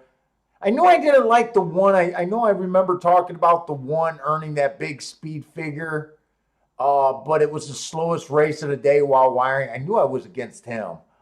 Uh, but the 7, I didn't have a good read. Looking back at it, maybe I could have had a better read. Uh, but Parsons, I think, had the best read on that damn 5. Too bad he didn't win. I'm still looking at it, Parsons, like, yeah, I get it, but I don't really get it.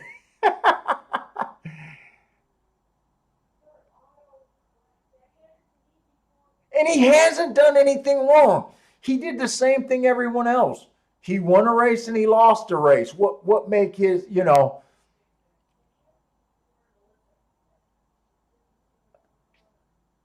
was a good opinion though. I hope you probably got pretty good on your. I didn't see what your place bet. Did your place probably paid you $20?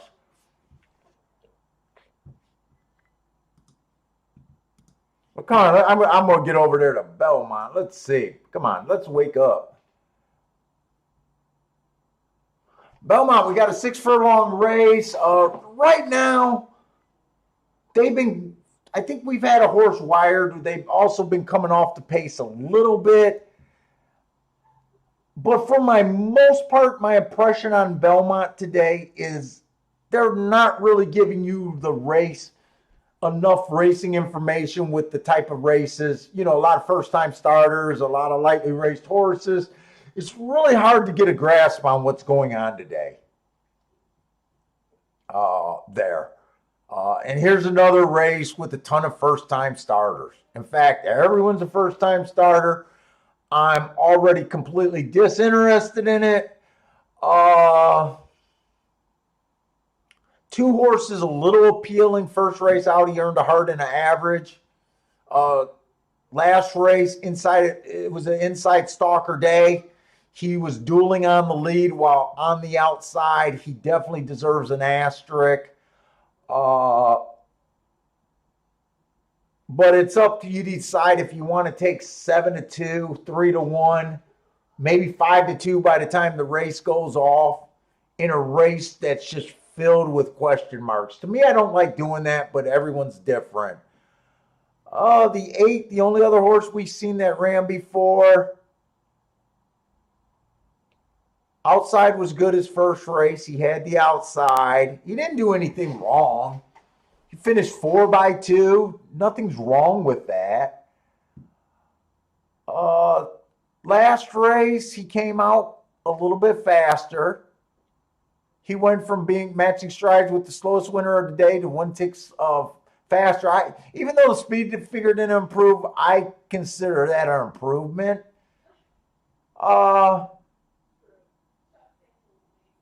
But that's it. That's all I got. And to me, I just can't take right now the 2-3-1 with so many question marks. But I guess that's who I'm rooting for.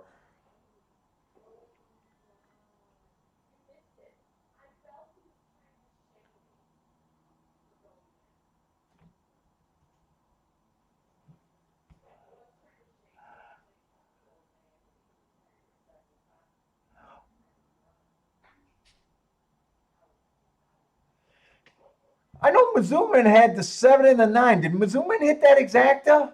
I remember seeing his exacta with a bunch of horses.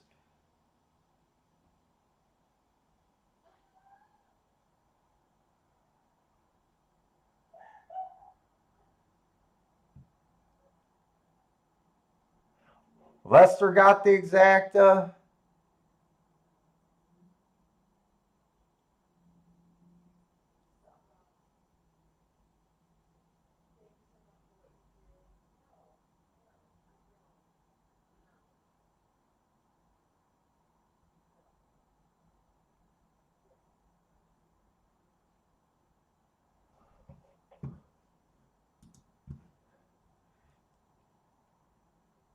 Yeah, he left the 5 out.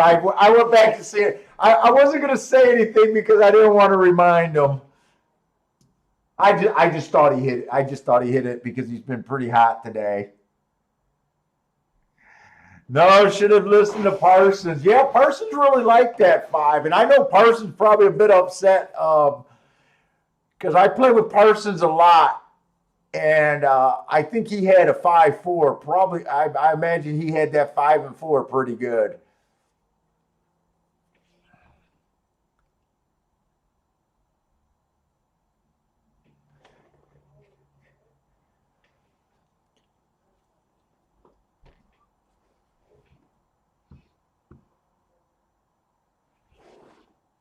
See, right now at Keeneland, they run a lot of 2-year-olds. They run a lot of maiden special weight horse, high level maiden claiming races. Then you got these races where they're, taking their next step up. This is a type of racing where, to me, this type of racing is a bit harder than the claiming races. I know a lot of people don't like low level claiming because they just beat each other and stuff. Uh, but it makes more sense to me. This type of racing, especially like that last race where you had, they're all young horses. They all started their career off pretty good. It's the next step up race. Uh, you can make a case for so many horses. To me, that's actually tougher racing than the cheap claimer, and it's just not my thing. But I get why people like it.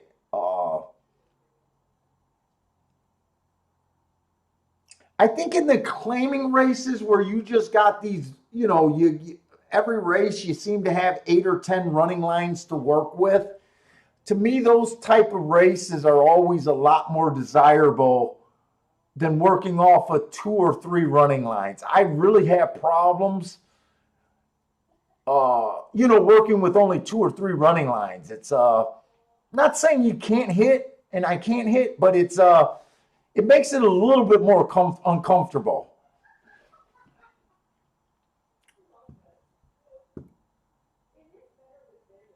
And like this race, it's the same thing at Belmont.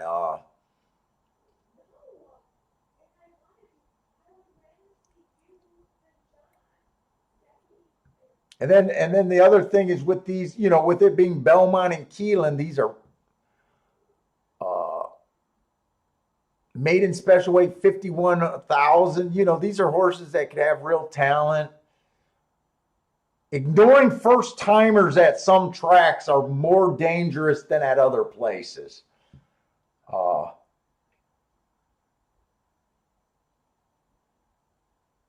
and this two went down to 5-2. So, I wasn't willing to play him at 7-2, at 5-2, but that is who I'm kind of rooting for. I like rooting for the running lines.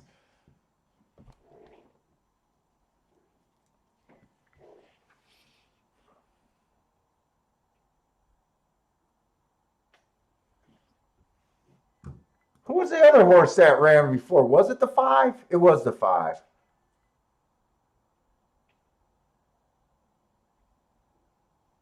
Oh, they did run the same race.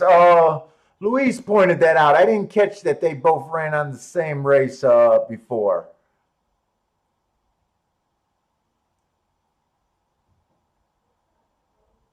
I would say that the two horse ran a little bit better of a race, in my opinion. That race they ran together, but it's close. It's close, and they're both so lightly raced. I wouldn't have a problem really with either one of them. Two got a really nice start out of the gate, I'll tell you that.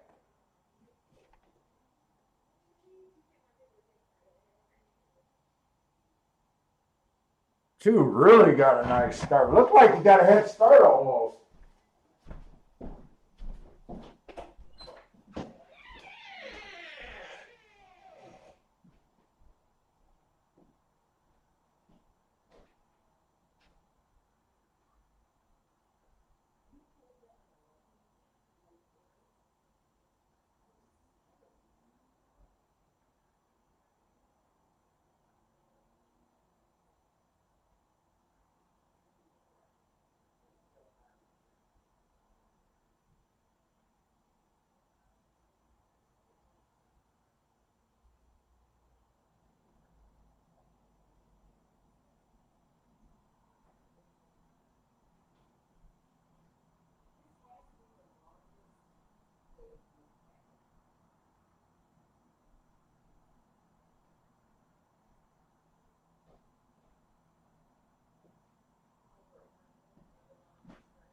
Is this race even over yet?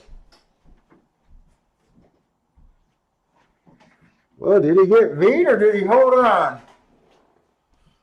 Two ran every step of the way. 5-2, 2-5.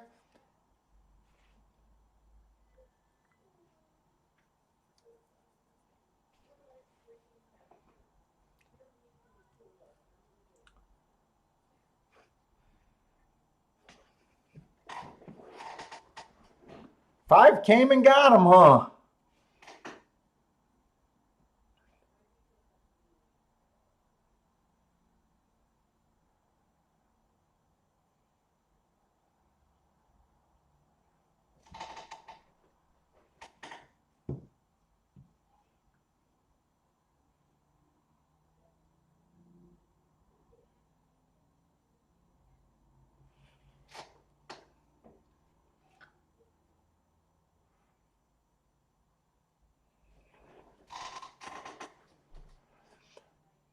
Yeah, it's been on the chalky side of things, huh?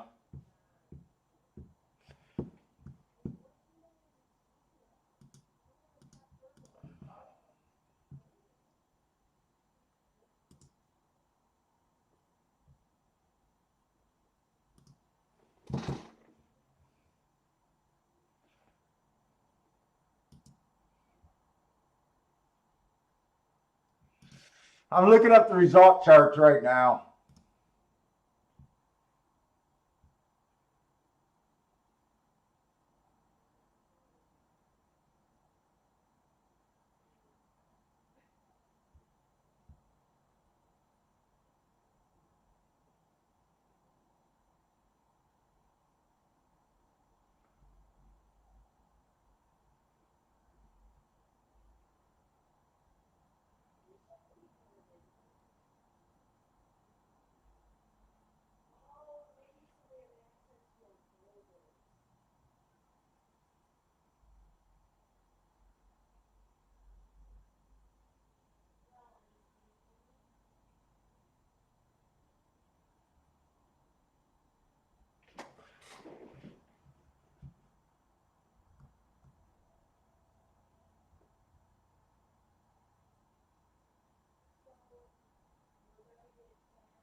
You know what? It's honestly not as bad as you. It. I was looking up the results to see if it really was a chalky day.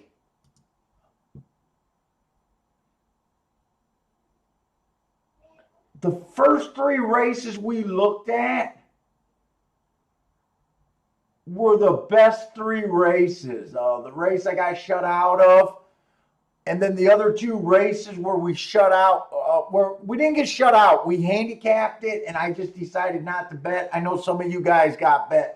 I think Abby did a 3-2 exacta that was catchable, and that 6-5 or 5-6 exacta. But man, I think it's just that ever since then, it got to be a complete chalk fest, and that when we kind of fell asleep.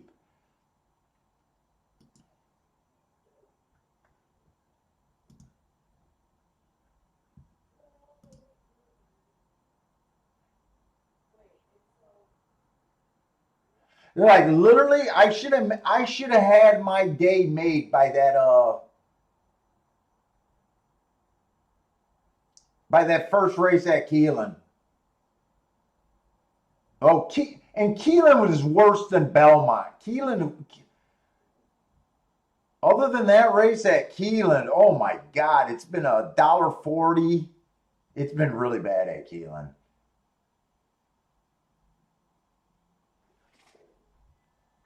And I think a big part of why it feels so like bad, unless you're hitting yourself, is it to me they mostly just been kind of on the uninteresting side of racing. Uh,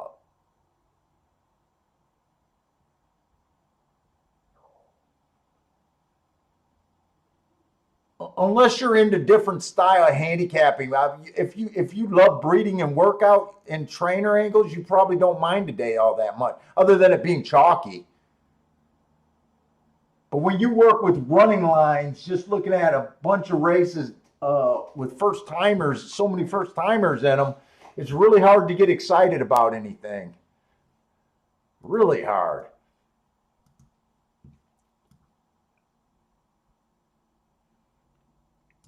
Uh oh. Got the circle of death. There we go. All right. I'm still not giving up hope.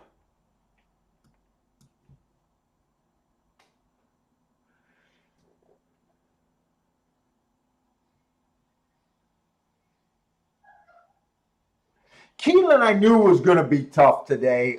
Anytime I see a track for the first time that hasn't raced basically since last year, you do not, I would never, I think all my bets combined, I still haven't even hit the $100 mark today.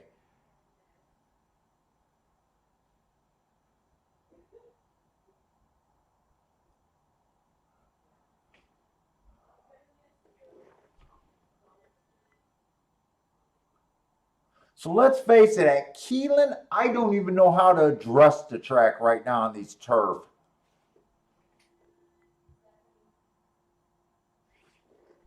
So one horse stalking closing day last race, basically ran a fast pace.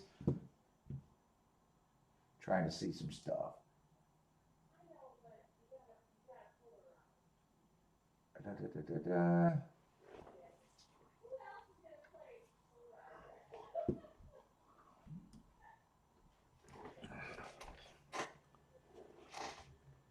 How many turf races have we seen today? Let me look.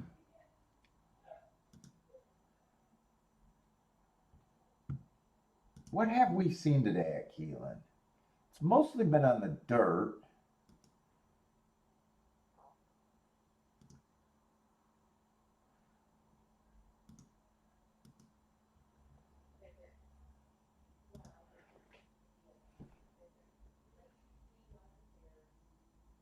That was dirt.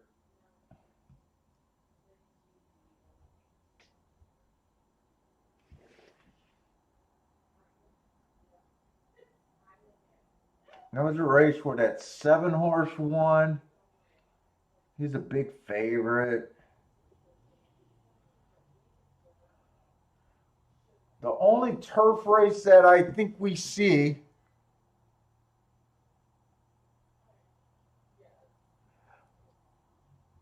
they closed, but that's not even enough. He was $1.40.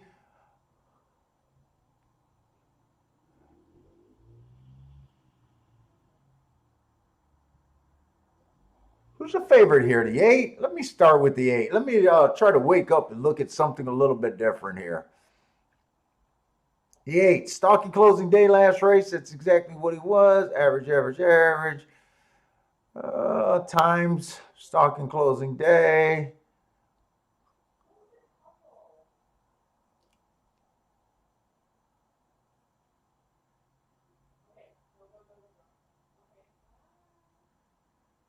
It's so funny in a race like this, we still don't have any.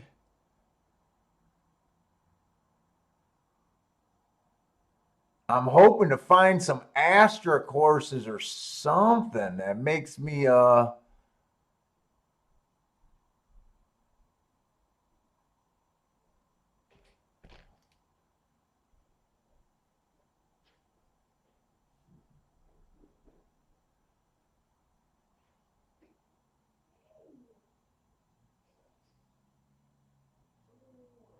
we got left at Keeneland.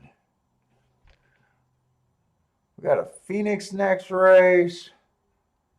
That might be an okay race. It's a little out of my comfort zone. Oh, great. Another graded race. There is nothing cheap at Keeneland today. So what the hell do I got at Belmont? Is there anything at Belmont I want to play?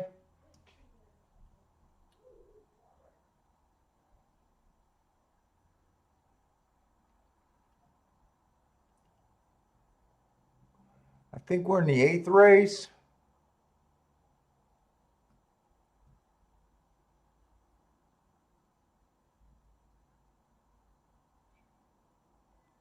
Belmont on the turf. I know I don't want the lead unless you're the only goddamn horse that can get it like that 11 horse. Other than that, what was this race scratched down to?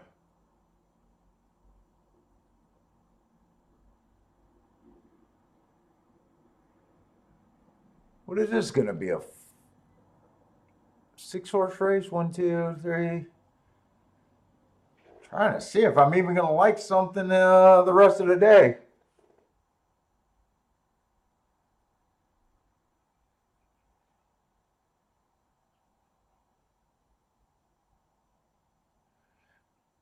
Shit, to me, the 10th race at Belmont might be the only race that I'm halfway interested in. The maiden claiming race, all those stakes races and high allowance races, and that might be the only race that I'm even a little bit interested in.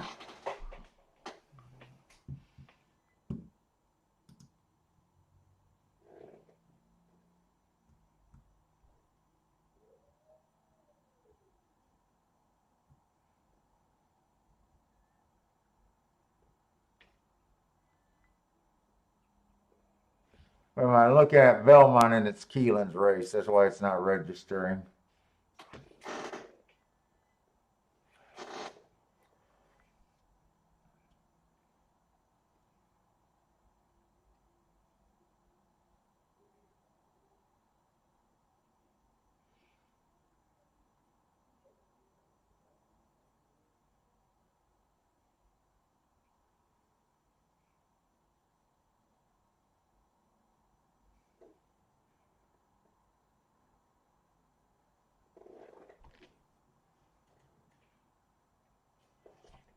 Five's 2-1. I mean,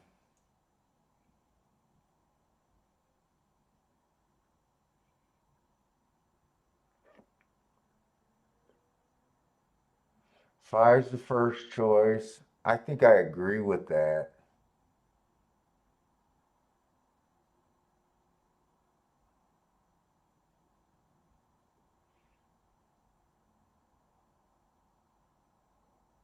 Four's third choice.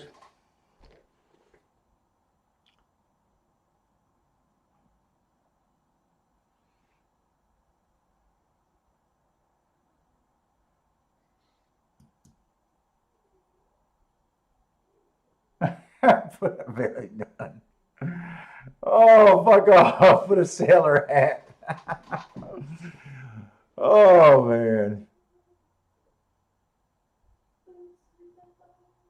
The only shot that I'm interested in is the one horse here. I kind of agree with the two horses that they're betting. One's the only shot I'm interested in. And I'm not even interested in pulling the trigger on him. I don't know right now with the way the day's going and just feeling worn out or something. The speed figures are just normally I don't let speed figures influence me at all. Right now in this race, they're actually influencing me. If this one wins, I'll be honest with you, I got off of them because of speed figures. I'm not trusting the hearts because of speed figures.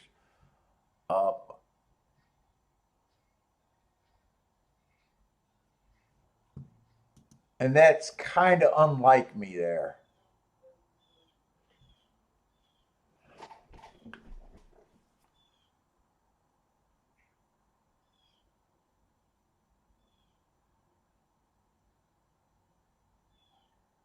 Robert is saying Hawthorne.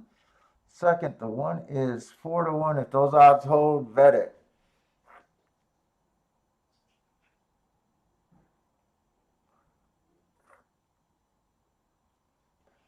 $24-1.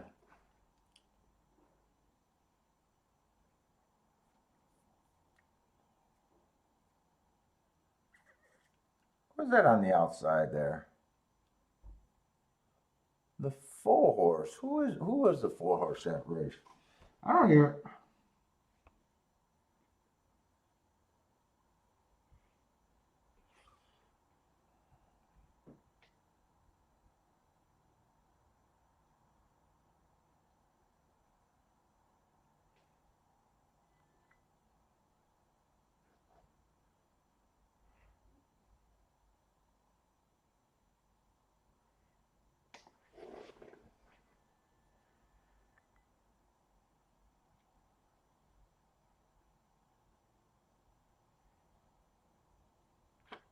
You lost your legs on this one. Come on with this. I don't think you got it. Come on with this one more time.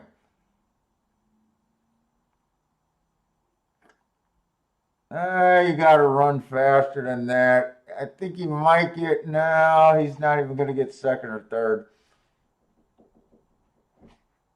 The 8-horse won that, huh? Who was he? Wait a minute. Who was the 8 there?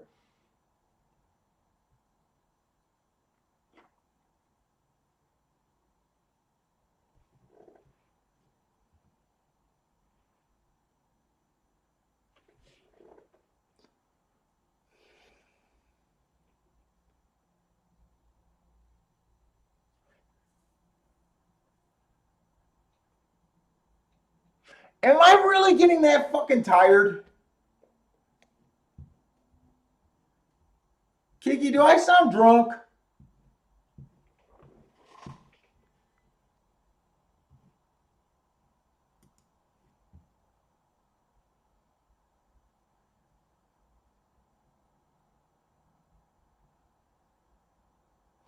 I must be out of my fucking mind right now. Tell me this 8.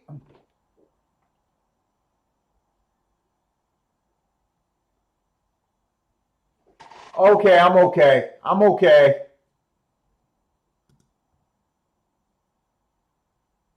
I'm okay. My betting board, because I haven't been betting over there, I'm in the 6th race. So when I seen the odds on the 8-horse, I seen 12-1. And I seen that this was a Kentucky Downs horse that just won, or not won, but you know how I said Kentucky Downs horse got to be respected. Okay, he was 6-5, 8-5. Okay. Dude, I feel off right now because I'm freaking tired and angry. But I knew I couldn't have made that big of a mistake. I knew I couldn't have made that big of a mistake. If that was a Kentucky Downs horse winning that just ran in the stakes race and he got away at 12-1, I would have been kind of pissed right there.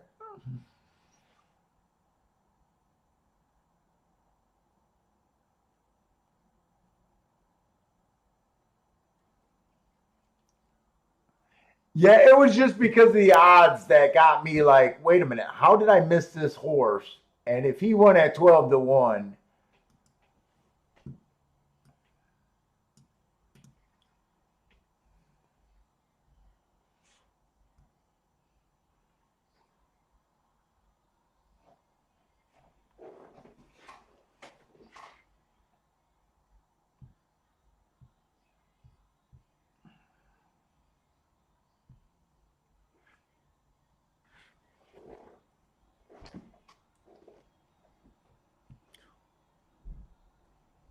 what time is that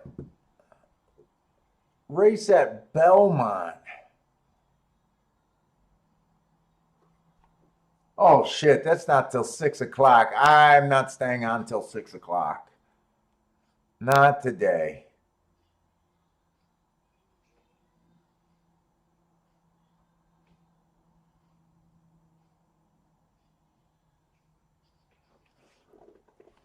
Yeah, I'm not staying on to 6.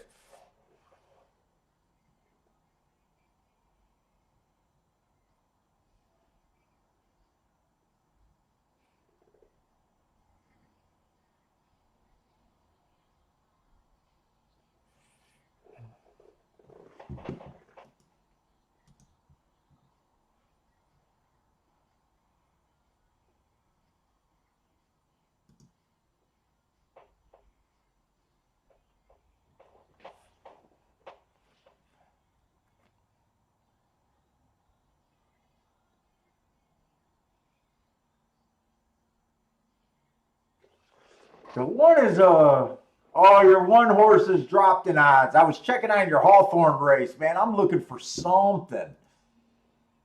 Something. Yeah, his odds dropped big time. Let's watch Hawthorne.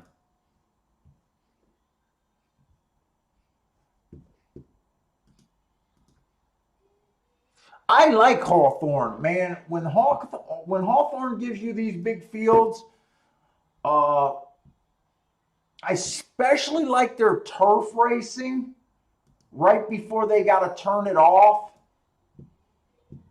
Sometimes I get some real crazy closing biases there on the turf routes right before the winter.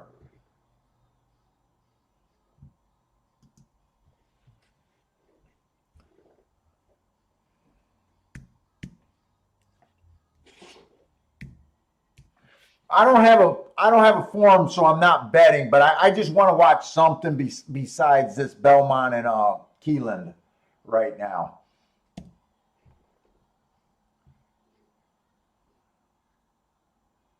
I noticed Robert put a bet out on there, so I was kind of watching it. So he said to play the horse at 4-1 if the odds hold. At 2-1, I don't know if he's still a play for you.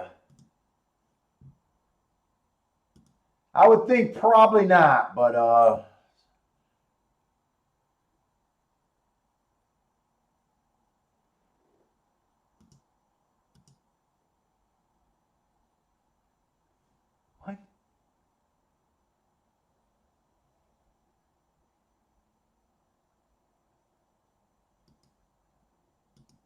the fuck are they talking about?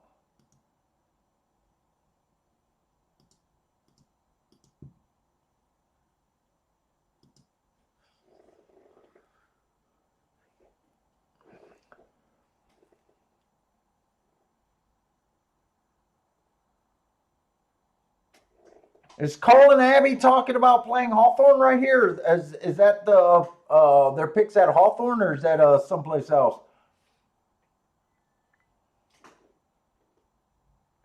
Hey, what's up, Billy? I know you disappeared after you disappeared once European racing came back on. I hope you've been doing pretty good. Bill's just been working. I guess Bill had to pick up painting for some builder friend he has.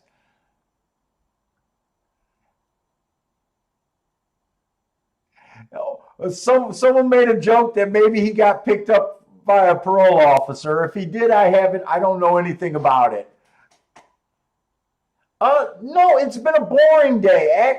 Actually, my only real bet we would have hit at 7-1. We just got shut out for the first race at Keeneland. Other than that, it's been a really non-eventful day on my end. I barely even gambled today, but I can't complain. I had basically a double Rolex week, or pretty close to a double Rolex weekend. So I can't complain. I've been on a pretty good heater.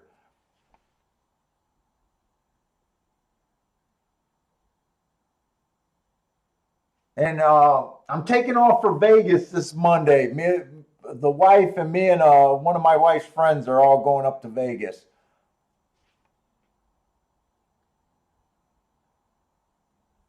Is there a turf route race here?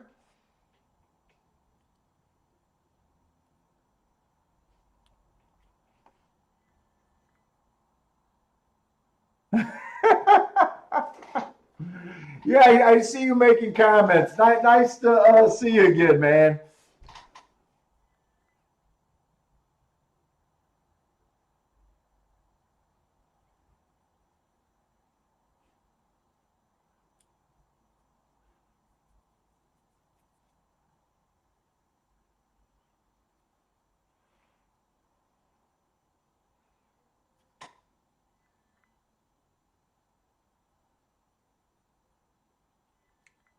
4-5.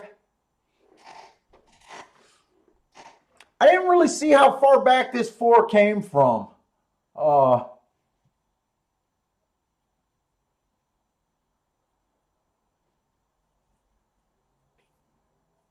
this closing bias some years going into the winter.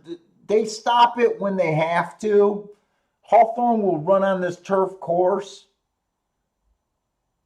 for, I think sometimes they've even ran on it in December, I think. But man, they get some crazy, crazy closing bias there. I'm talking about where horses are coming from 15 lengths behind, where it's sometimes it's so weird that you're almost betting the worst horses in the race. And you know Hawthorne can come up with some really bad racing talent. Uh, I didn't quite see where this 4 and this 5 came from. I don't think they came from that far back, but speed definitely did not hold.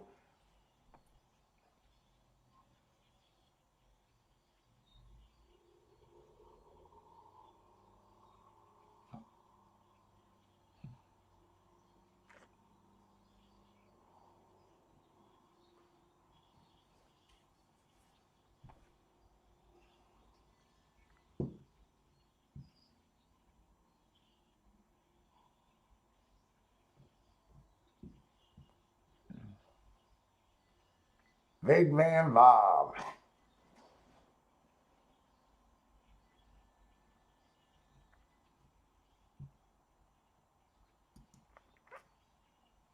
Actually, that tournament last year, the Orleans tournament, Hawthorne was the track that got me going there in the tournament. First day, I only hit one horse, and it was a Hawthorne. I want to say maybe it was on the turf. I want to say it was a 6 horse at 20 to 1. That was the only horse that I hit the first day of the tournament, the 3-day tournament last year.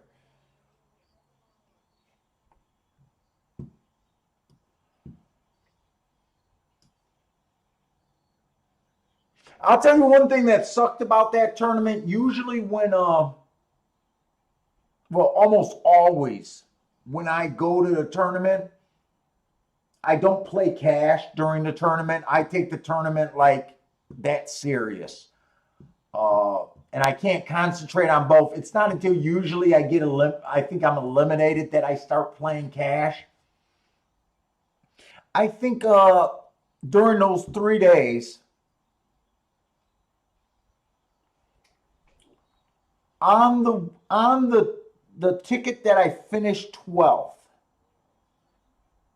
I had 4 horses at 20 to 1 or longer. And I know for a fact three of the 4 horses were top selections. Usually you don't have that where it's like this is the only direction I can go. Even playing with you guys, usually I'm between 2 horses. That tournament, the 6 horse that started me off at Hawthorne and the 2 horses on the last day at Woodbine, not the 11, but the 2 at Gulfstream that were that $700 double for $1. They were all top choices. Where they weren't just top choices, they were heart horses or running against the bias horse. They were like basically like you landed on chalks in both of those terms. And I have no idea. My plan was to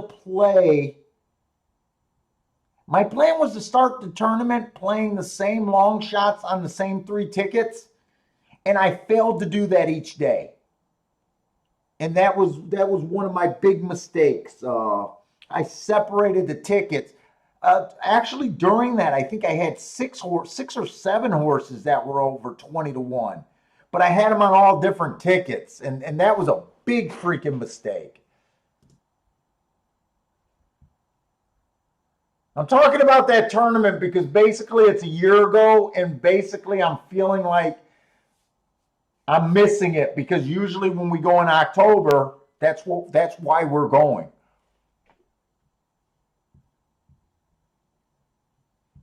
Who's in the Preakness? Tis the Law is not in the Preakness, right? Here's the question. Let me look up the Preakness thing because I'm kind of uninterested in the racing, what's going on, guys. If you can't tell that, I've kind of checked out a really long time ago. Let me look up something for you guys.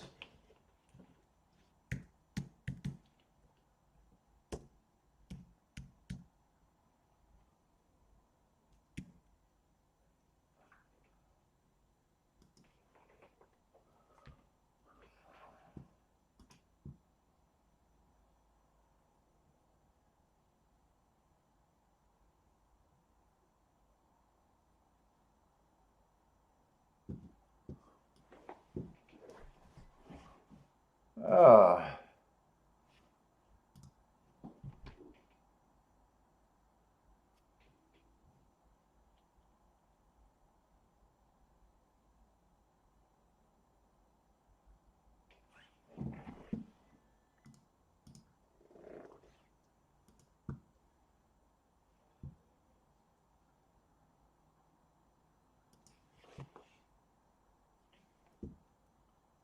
what day was the Derby? September 5th? I think it was September 5th.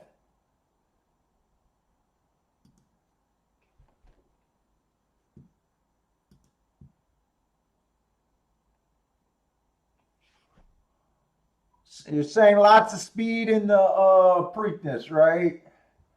Whoops, I hit the wrong thing. So anyways, how did I do that twice in a row? Dude, I am like, I'm getting really tired for some reason.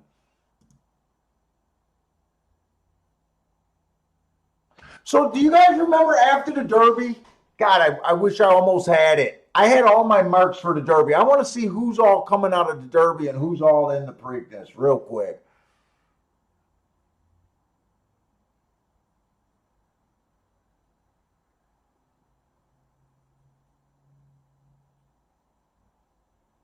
Authentic, he's going to be the favorite. Max Player was in the Derby. New York Traffic was in the Derby.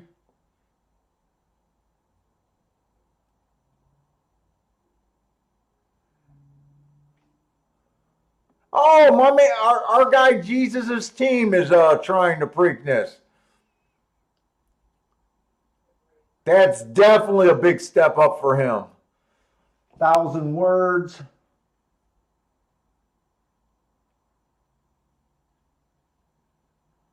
1,000 words. Swiss skydiver. I don't think he was in the Derby. Oh, she was in the Oaks. That's a girl. Oh shit! It says right here who was in the Derby.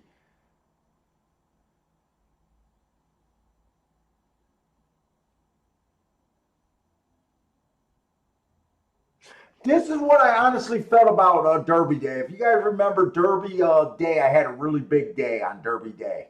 Uh, and it was all because of the outside of the track.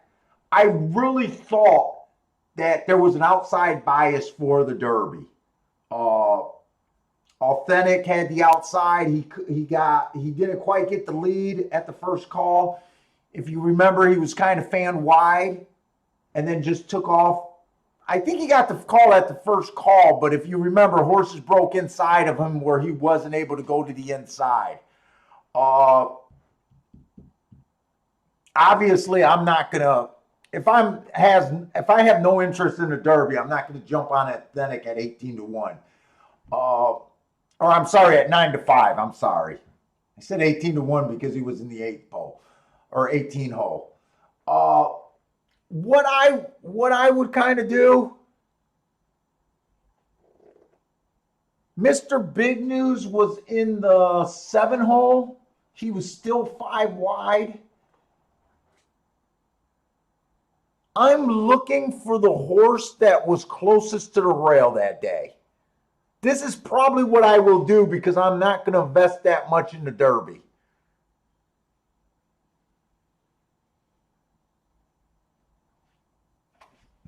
Who had the 1 hole and who had the 2 hole?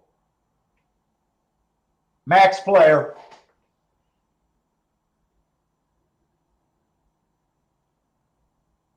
Who had the 2 hole?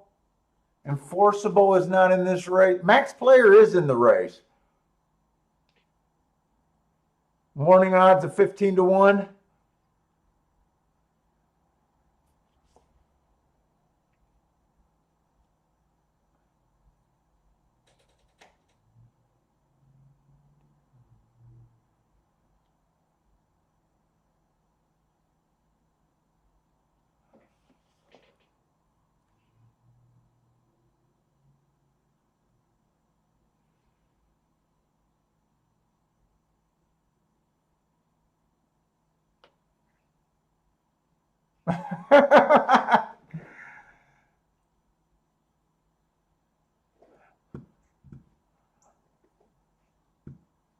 I think it's Max Player. I think I'd be looking to do something with Max Player.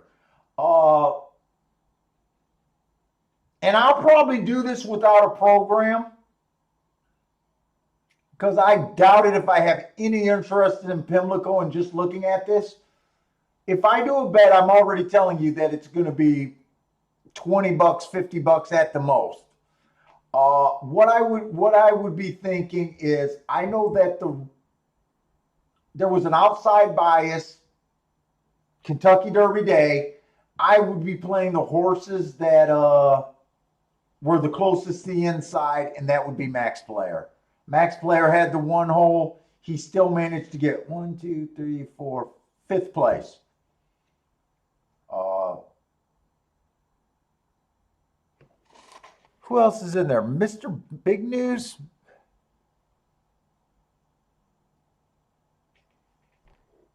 He was in the 7 hole.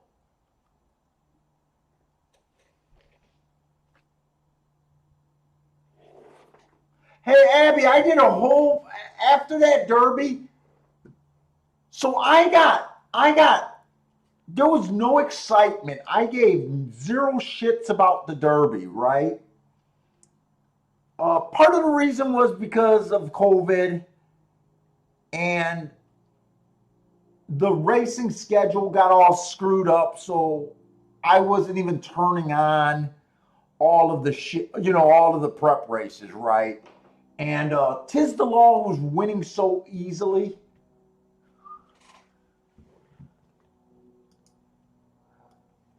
When I finally marked up those horses for the first time,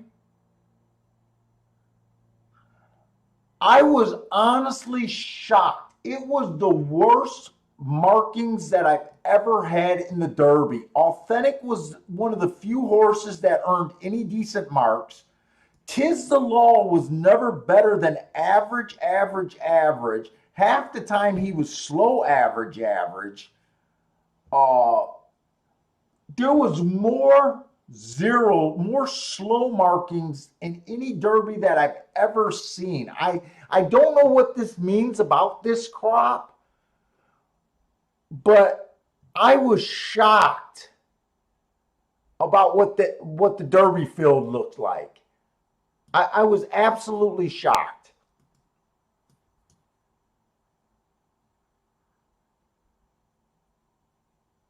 Oh shit. Well, being on morphine is kind of fun.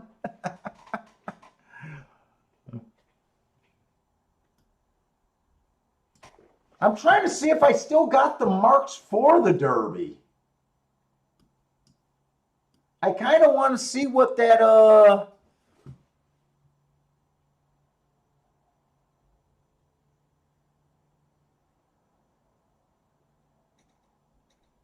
New York Traffic was one of the horses that I liked. He had the outside of the track and did jack shit with it.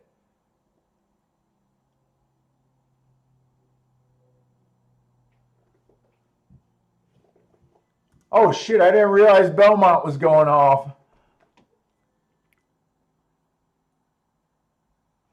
Hey Elliot, you know what? I don't even look at that. I don't even look at age. I know some guys throw out horses saying they won't bet a 10-year-old or something like that, or 6-year-old, he's an old man. All I look at is running lines, dates, and my data. I have no philosophy on age of horses. If I think a horse is coming off a good race or had good excuses, I bet him. I never worry about age. In fact, I didn't realize that people even considered ages in a race and thought the old man angle was a throwout angle until I started watching some guys on YouTube.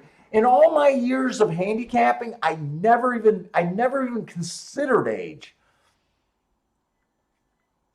So I don't know if that's a good thing or a bad thing, but to me, I never considered it.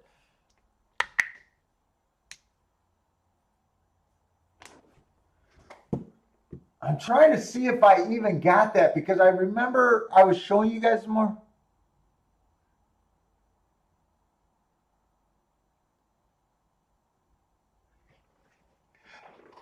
Yeah, and I'm not even joking around when I'm saying I'm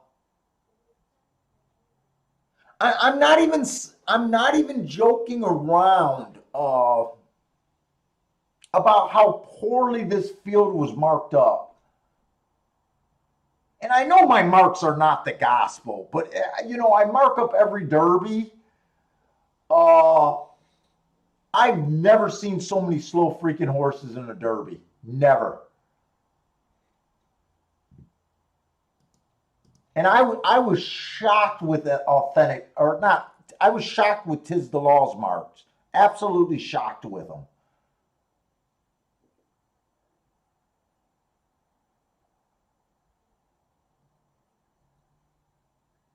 I don't number those forms. I don't even know where I would have it at. Hey, what's up, Larry? Yeah, It's always been said that during a certain time of year you should always favor 4-year-olds over 3-year-olds. That's a yearly thing. That's a maturity thing. I think it's just if Parsons in here, he would know when they say that. But I think that's just the few first like 6 7 months of their season when they're first able to race against 4-year-olds. There's an advantage for 4-year-olds, and then it kind of goes away after a while.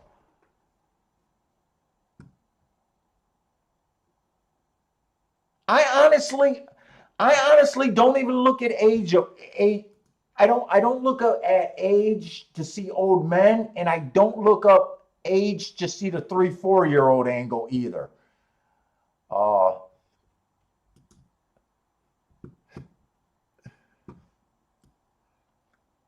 I guess I'd hate to get off of something that pays spectacular, and my only reason is age.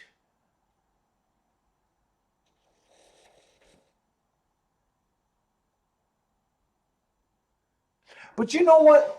A lot of these old rules in racing goes back. A lot of this shit goes back since I don't know when, and I don't even know how a lot of the shit grabbed on. And it's almost like a lot of track people accept a lot of these tracks saying as gospels, and I think they're just. I don't think they've been proven, and they're terrible. The one that bugs me the most is guys saying synthetic racing is the same as turf, or turf horses do extremely well on synthetic. Dude, I do nothing but track synthetic. I lived in Chicago with Arlington synthetic. Turfway is one of my favorite tracks, synthetic. Woodbine for the longest time was my Gulfstream synthetic. And I've charted these races since the beginning. To me, they play fucking like dirt. They say crazy things like synthetic doesn't get biases. Uh, Dude, I think that's the biggest jackass statement I ever heard in my life. So I don't know how a lot of these things come on. And by the way, if you guys remember Keeneland, when Keeneland was synthetic, you want to talk about a bias at Keeneland where you couldn't freaking wire at Keeneland. Oh, I'm sorry. I'm all over the place because I kind of got so uninterested. But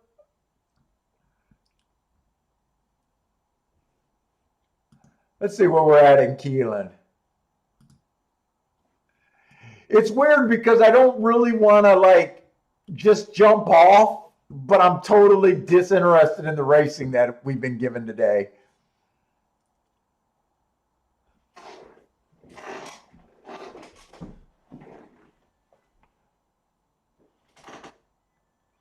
Let's see, this is a eighth race. I'm just in.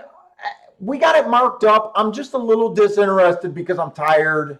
Uh, this is a grade two race. You guys know that I'm not that crazy about these races, but we'll go through it and give it a shot. The 2 horse, one race sample last race. Okay, he earned a huge speed figure and he went wire to wire. Nothing's wrong with that. 2 races ago, outside of the track was good. He was in the 5 hole. He was the fastest winner of the day that day. 3 races ago, rail was bad. So he had a bad rail. He wins his next 2. He was 1 tick slower than the fastest winner. This horse is at the very least in super form. Uh,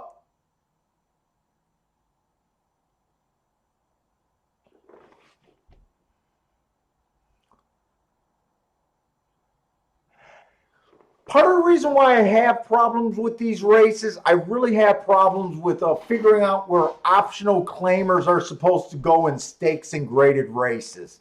And I have a hard time figuring out where a 50,000 starter stakes go, how does that relate to where we are today? Uh,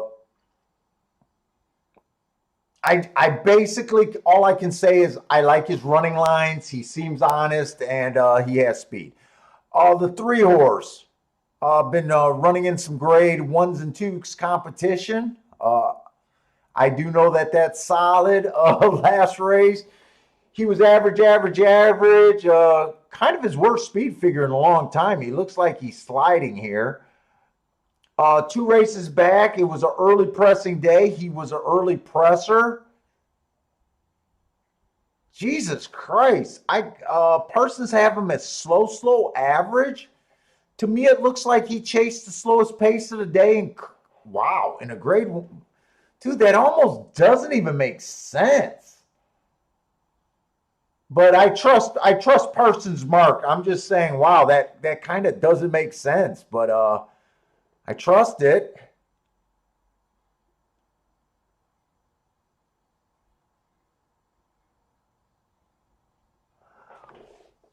They're getting in the gate, so I won't be able to make it through. I'm looking to see if there's like any like asterisk or something that I'm like, oh, that really looks interesting.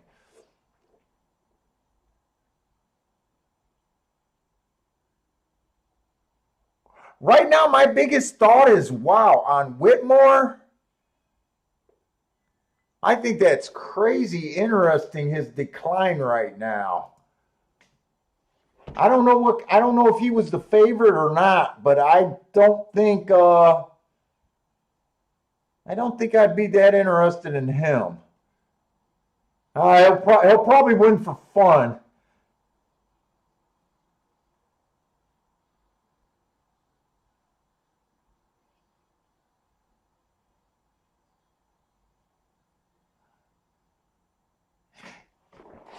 Yeah, the amount of money is tricky because sometimes when you really know a circuit, you know which one of those starter stakes are super tough and which one of them are trash.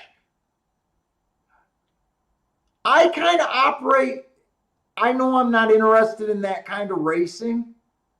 To me, it's just so much easier looking at, hey, it's a claiming $4,000 race. These are $4,000 claimers.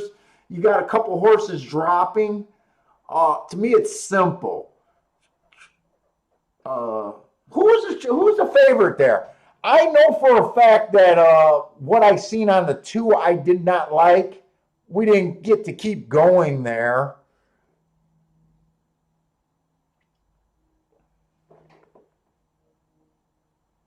I keep saying the 2.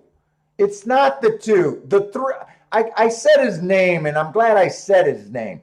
The 3 horse is the horse. I keep calling him the 2 because I do my form by post position, and I keep thinking it's the 3 that I'm talking about. Whitmore is the horse that I kept saying that I did not like at all here. So who was the 4? Four was actually the favorite. There's a handicap 55. He's ran a couple stakes. He earned 2 triangles and a heart. See, you know how I was talking about how poorly this year's Kentucky Derby was? I really wish I knew where I kept that. I might have even got rid of it. This is how a Derby, except there's like 20 horses instead of this. This is what I expect to see in a Derby. Second, second, second, heart, heart, heart. Or I'm sorry, second, second, second, triangle, triangle, triangle. Big speed figures. We got the big speed figures in the Derby, but triangle, triangle, triangle, triangle, heart, heart, heart, triangle, triangles. This is what I expected to see in this year's Derby. Fuck, this race right here looks better than this last Derby. It did not look like that. It did not. It looked like this. Uh, I keep forgetting the favorite's name. This is what he looked like. Average, average, average. Fuck, Authentic only had a triangle for the first call. the first call in his last prep race.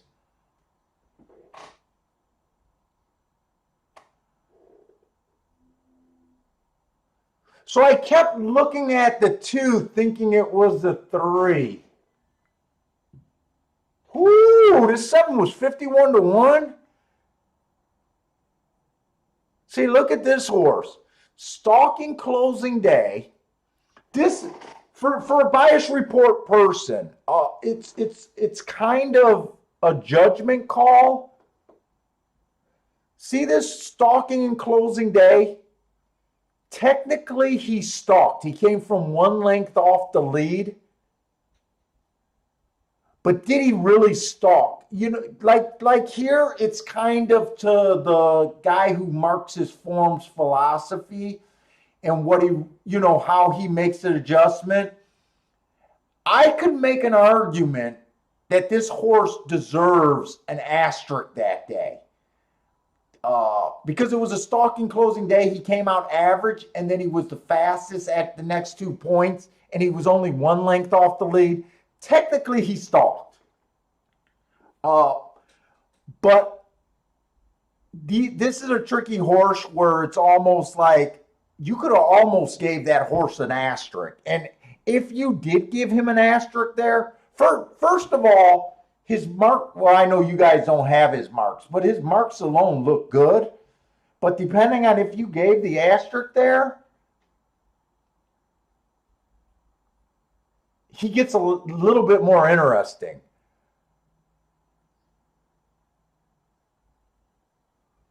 The 6, I was going to say, I didn't realize he ran 3rd. He had the bad rail last race.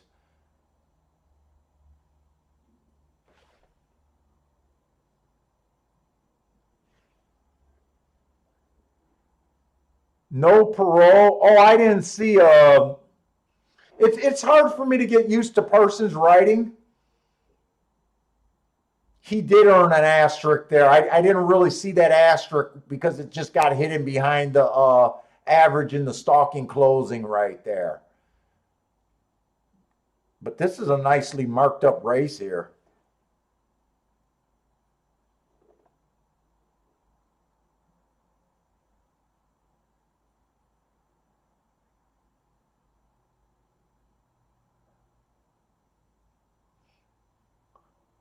And did anyone see what Whitmore did, the 3 horse? I kept thinking he was a 2 horse. I definitely know he didn't hit the top 3, but maybe he did 4th. I don't know. I was looking at the wrong horse the whole time.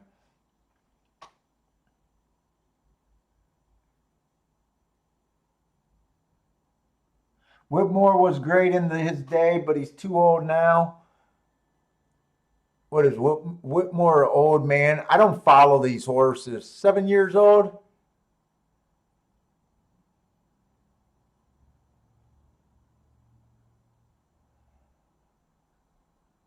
Well, fuck, he was the same age. He was killing people earlier this year in Oaklawn. He was still 7 then. Come on, don't be that hard on him. He was still 7. So Elliot, you're saying 7 years at 7 you can be a badass. At 7.5 you're drawing the line. That's, let's look at Belmont. Yeah, I honestly never looked at age. To me, you could see on the form that he was really falling off, though. I know, Billy, you want your attention. It's about time. Dad can't take much more of racing today.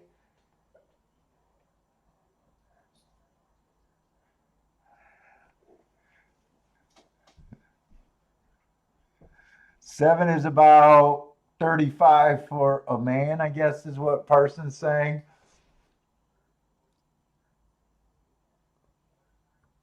We got the 9th race here. Oh, is there really only 2 more races?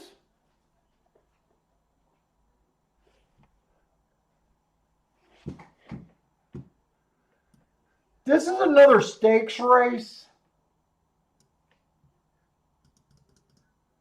I thought I was going to get around to being able to mark it up more. I'm going to try to do it really quick.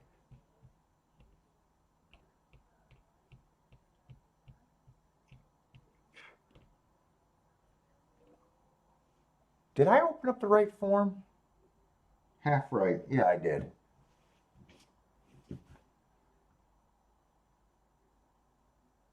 So this is a $100,000 race. This is a little bit easier race for me because basically it's just the starter stakes. It's simple for me to see that horses broke their maiden and they're going to the next level. Uh, this is not as crazy as like the stakes that I have other problems with.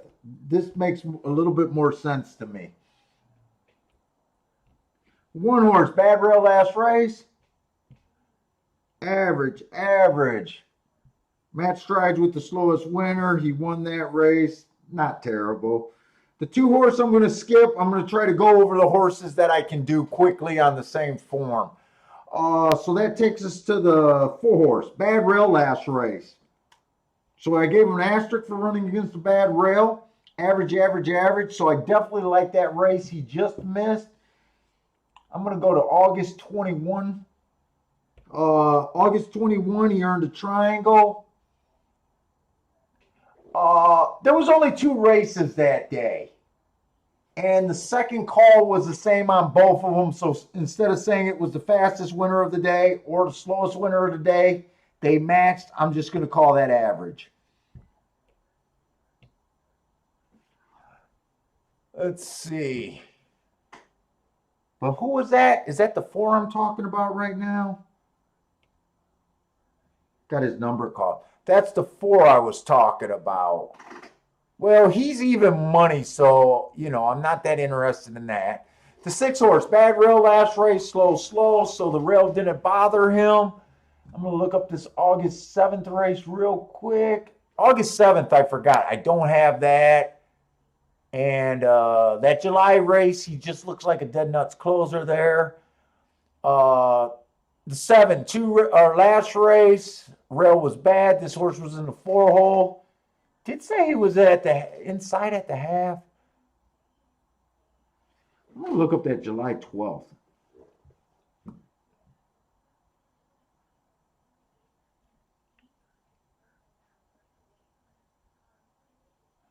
July 12th, this 7 horse earned a heart. Except he's just 3-1.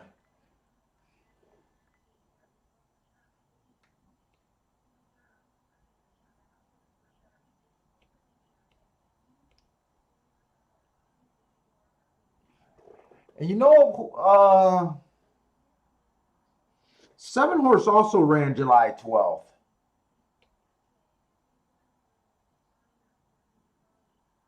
Wait a minute. I already did the 7 horse. That was the heart. Oh, it was the 6 horse ran July 12th. He was the slowest winner of the day.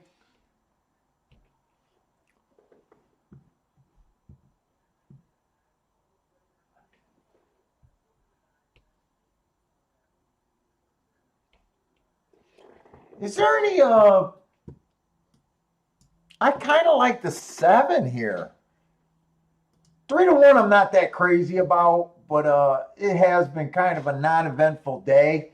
Actually $20 to win on the 7 at 3-1. As long as he wins, pretty much gets me back to even. I haven't bet shit today.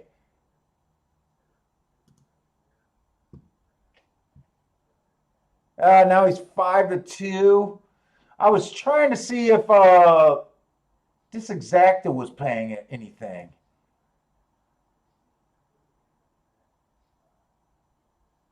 $7-1 is paying 8 now. 7-4 is paying $7. 7-1 is paying 18.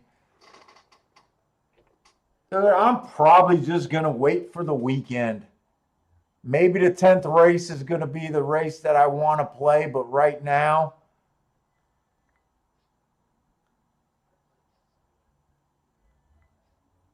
I mean, this race, I like the 7 and the 4. The 4 I obviously can't do anything with.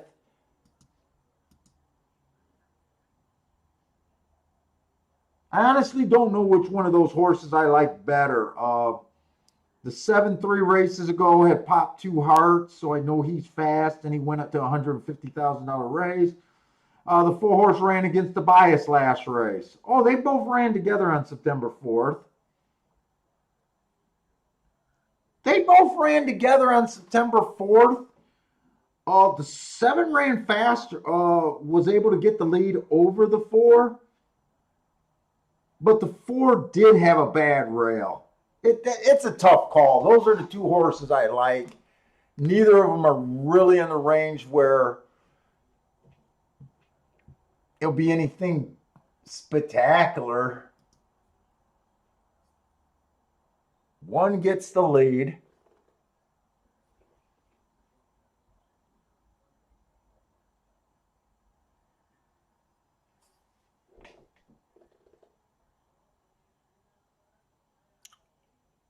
Boy, this 6 looks like he's flying, doesn't he?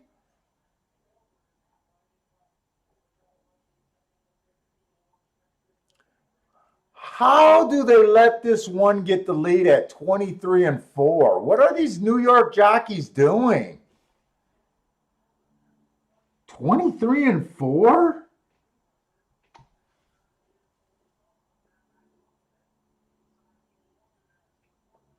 I mean, this seems to be crazy slow unless this 7's toying with him. I don't think the 7's toying with him either. I don't know. Maybe the 7's just toying with him, but man, it's like don't let the 6 get in the race.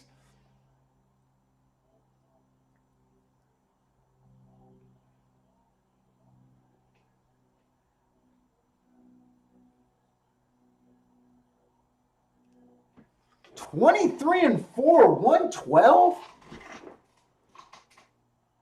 Wow, that does not look like a stakes race running line.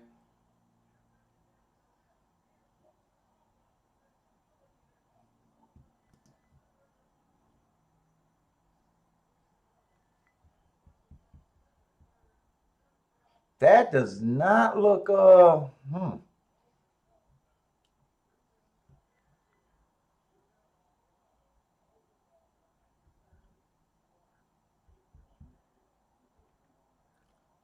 The 6 is coming out of the exact same 3 races as the 7.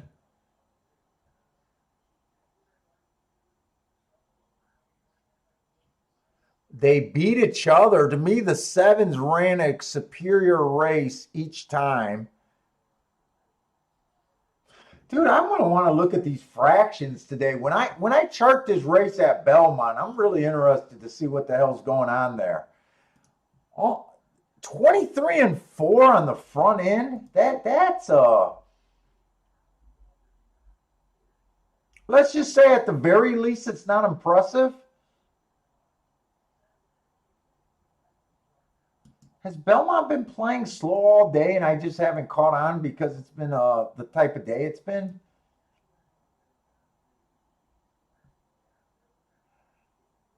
Fuck, the first route race they had today went faster at fractions. 23 flat, 46-3. Dude, they went 23-4, 47-2. And got closed on.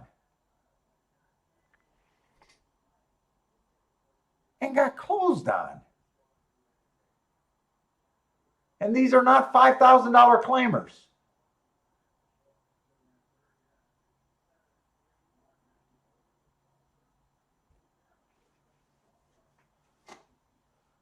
No, they went 22-2, 45-4 earlier today. 22-2, 45-3 earlier today.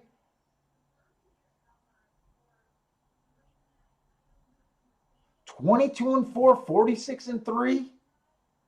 2-year-old maiden special weights.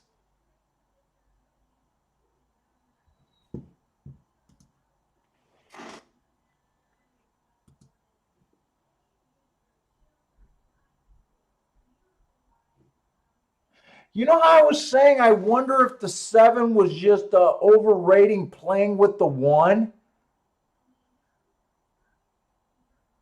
I can't excuse that really slow time. That was weird. That was really weird to me.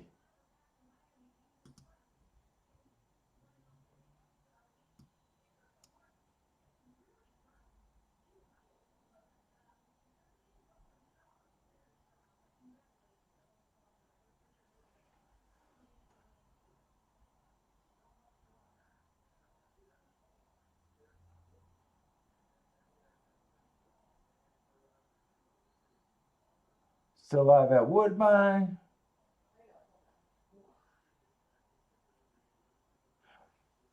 Wait, Mark's on the. Wait a minute. What?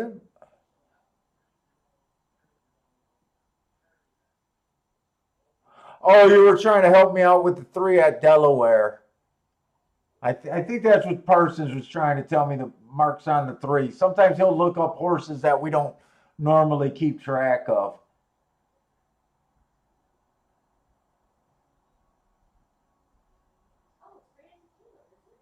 Steve B saying looks like, yeah, it's really hard since I got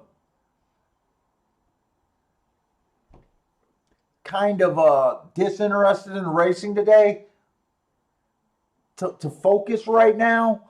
I want to watch that race again if I got time. It really felt like I unless usually when the timer malfunctioned, they'll let you know. Maybe that race will come back different. I don't have a problem with the 6 winning. I wasn't betting that race, so I'm not trying to argue and say that the 6 and the 7 ran and they beat each other each time. To me, it was just extremely shocking how slow that race went. And this is supposedly the best sprint of the day so far today. It went extremely slow.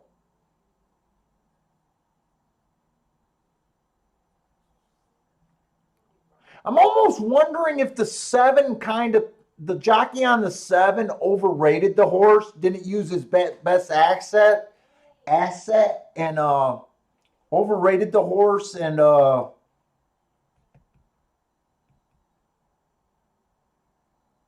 horse gets tired fighting. I don't know. I kind of want to watch that race again to see if there's anything else. Or, it could go back to, hey, Paul, these are 2-year-olds, right? These are growing horses. They're quickly developing. You kind of expect that in young horses. It's not out of the ordinary. And the 6 just might end up being a better horse than the 7 horse, right? There's more than one way to look at these, to look at this stuff.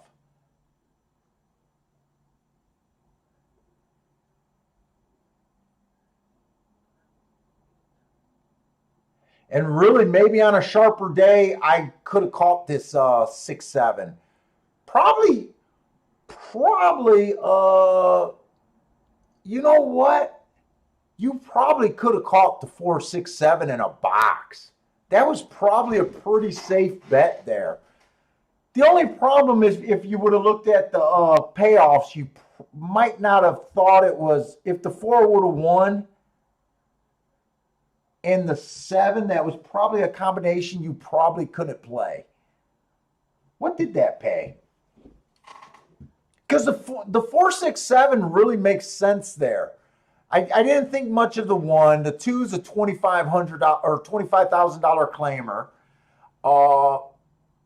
Maiden claimer. I meant to say maiden claimer. Broke its maiden at a low level, right? Probably not a stakes horse, right? The 3 horse broke his maiden claiming at $40,000 at Delaware.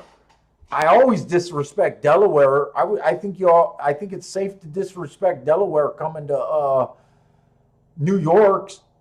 That's not even the top level for maidens there. Like all honesty, really, where else could you go? The 4. We already know that the 6 has beat the 7, and we like the 7, and the 7's beat the 6. Really, where else could I have went? Tell me this exacta didn't pay that much money. Because really, when you look at it like that, where else could you have went?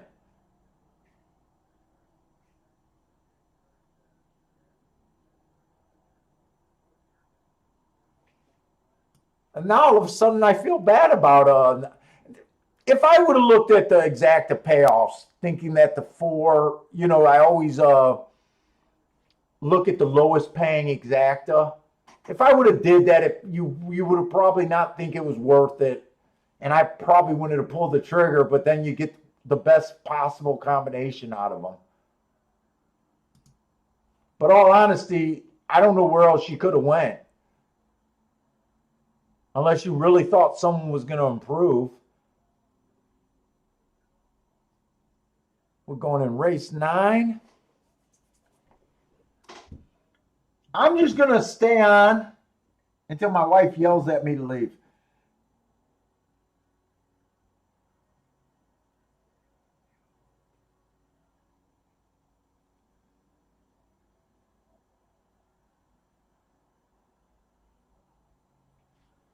Paul, you have Woodbine.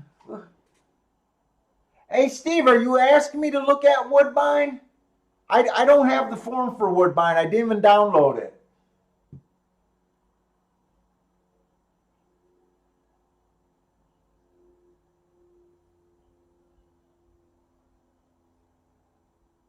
Yeah, you know what? The 6 made an eye-catching move. I kind of thought.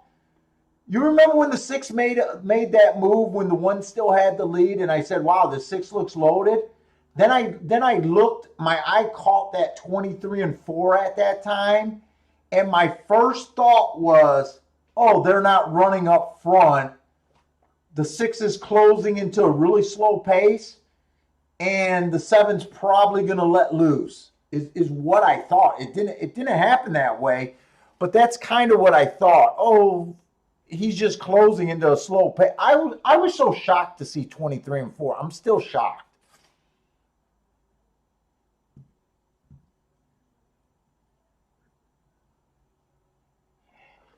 Hey, Steve,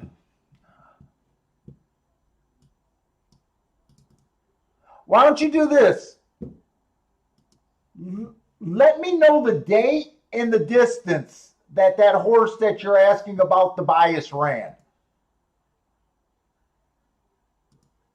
And I can look up Woodbine for you, and I'll just say if I agree. You thought it was a bias that day. I'll just see if I agree with it, because I didn't download the form for Woodbine. Other than that, I won't even be able to say anything about it.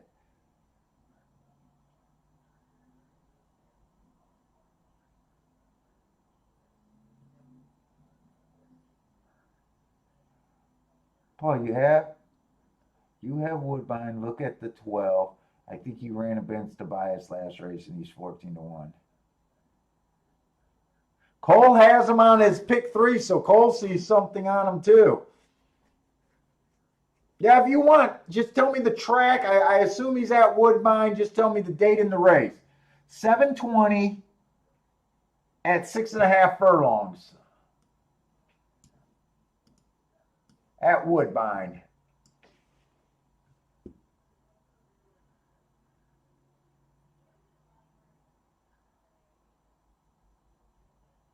$720?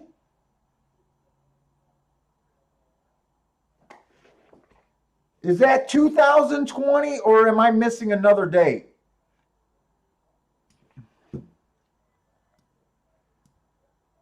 I better not be missing a freaking date. It pisses me off when I'm missing dates.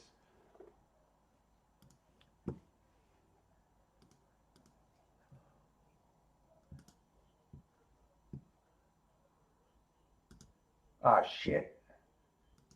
Clicking. Why don't I have this date?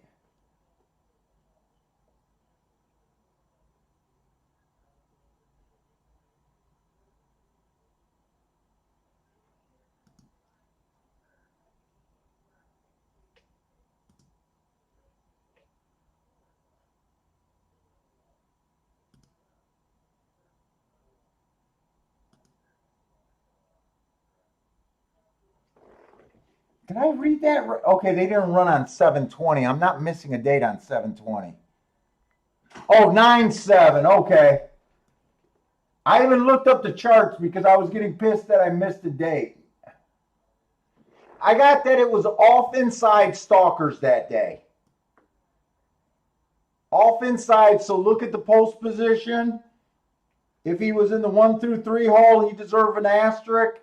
Or if he went wire or was trying to go wire to wire, he earned an asterisk.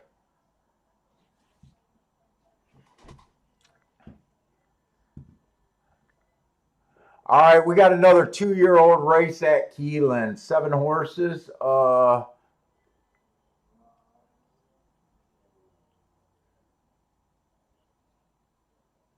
The 1 horse ran in a grade 2 race last race. I'll just note what might make a difference here.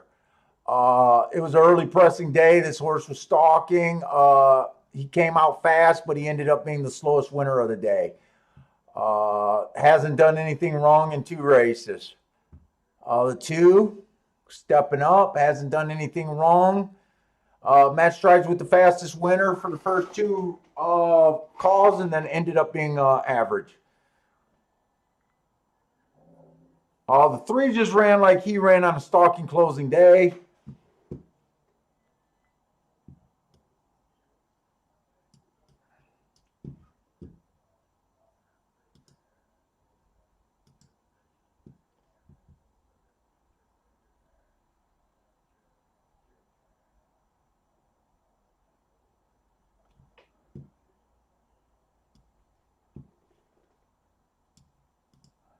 I got distracted because I wanted to look up something else on Woodbine.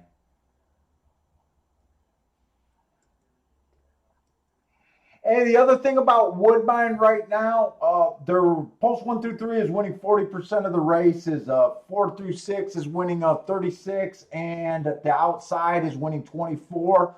Speed and Stalkers is definitely where you want to be, Steve. I think that was Steve that I is asking about that.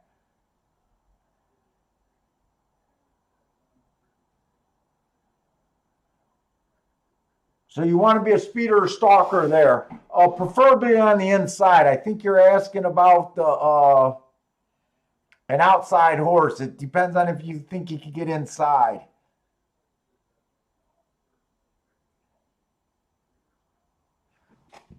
Oh, where was I at here?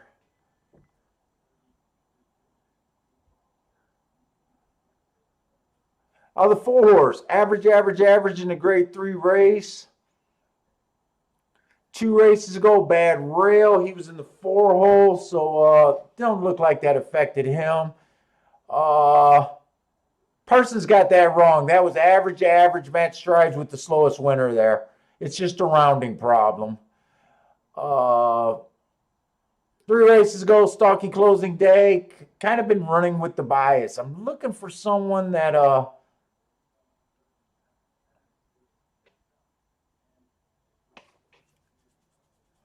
5 horse, bad rail last race. Set the pace with the fastest winner. 2 just scratched.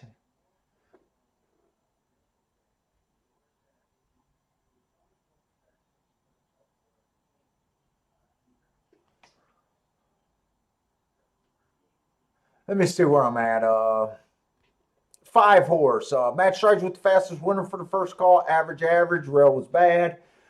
2 races back, bad rail. He had the 8 hole. Average, slow.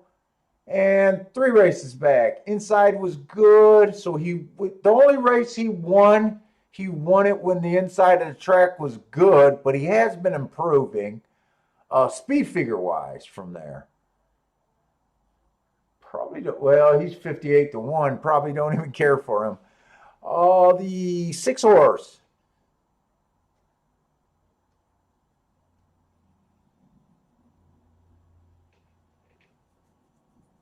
Average, slow. Looks like it was a bad rail that day.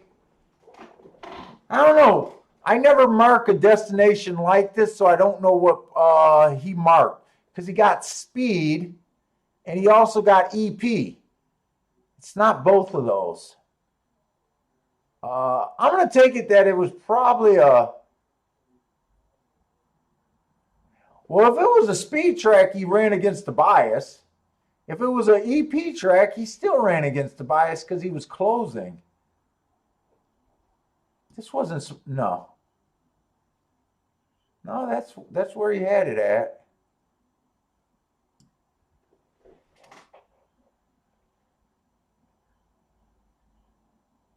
Seven's done nothing wrong. He's been having the right track each time. 2-1.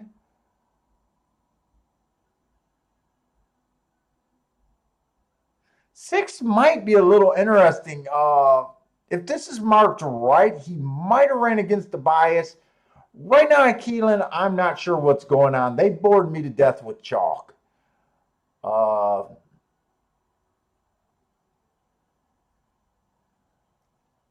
Seven's a favorite. Four's a favorite. Well, you know, short price.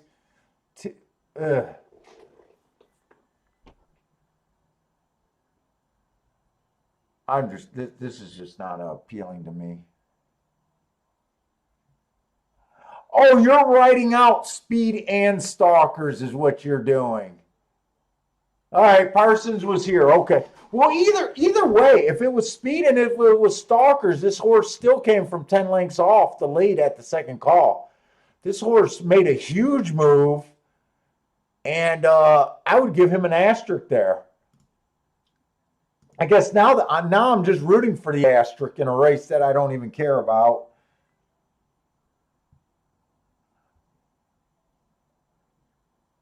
Parsons like the 1 and the 7 here, and he's trying to go wide next race.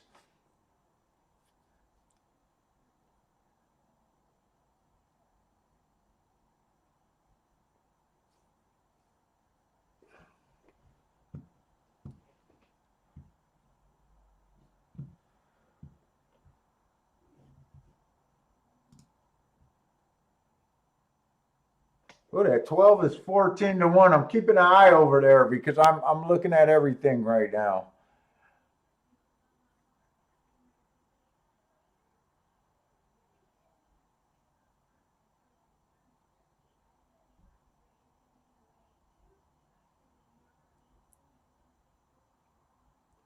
Well, if this 6 gonna do something, he better unleash a rocket if that's what he got.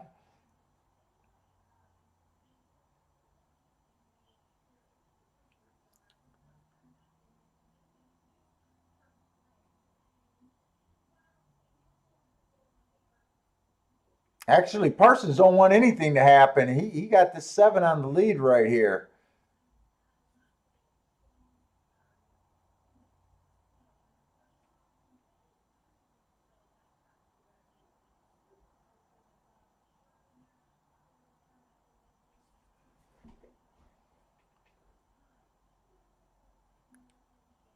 I think it was 7-4, but I'm not even sure about that. 7 definitely won that race.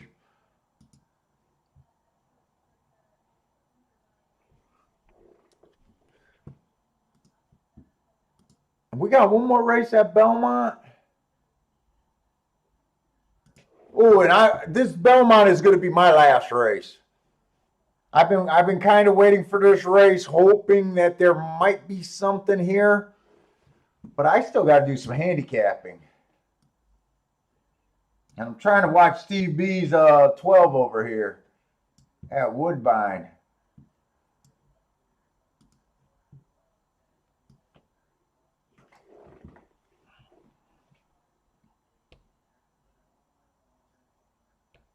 Let's see something. I would like to find something here. And it's the 10th race that I want to be looking at. All right, 10th race. I'm going to have to fill in a lot of these races because I was exhausted last night.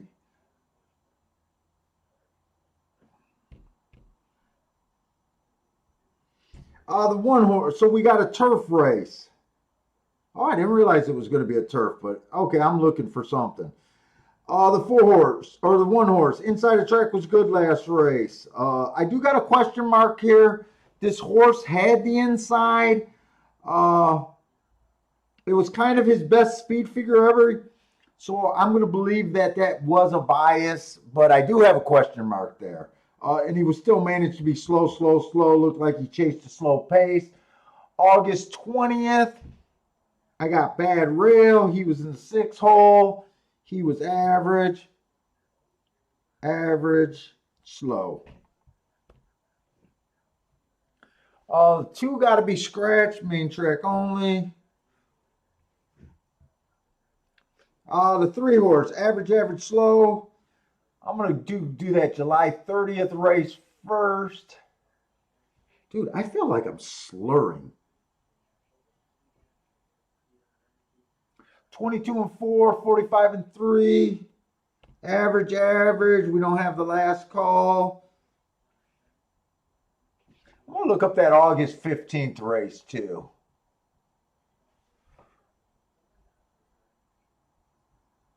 23-3, 48-2. That was earned at a route race. That was a triangle heart on a stalking closing day. And I got a Bad Rail too. That's a really good race. I hate route to sprint. Man, that race is really interesting on a 9-1 shot. The 2 horse, Earnhardt last race. He went faster than the fastest winner, 1 tick slower than the fastest winner at the second call. I like that for a speed angle. 2 races ago, the inside of the track was good. This horse was wide. He gets an excuse with the asterisk. And then I'm going to look up that August 20th race. That was another Bad Rail day, so he gets another asterisk. Average. What is that, 45-3? Average, average, slow. Right now the 4 is a little, 4's 9-1. Okay. I'm a little like that. I got to see these numbers, and my writing on the tablet is just covering all of them. The 5 horse, inside of the track was good last race. This horse had the 6 hole. He gets an asterisk, average, average, average. I do need to look up this July 30th race because I got to separate these. It did no good. That race was a 1 race sample, so that doesn't help. I'll either go to that June 5th race or June 4th, not June 5th. June 4th. That was average. Slow, slow. Nothing special about that race. 6 horse earned the Heart last race. But other than that, he's been running route races. 8:21. I got to speed it up.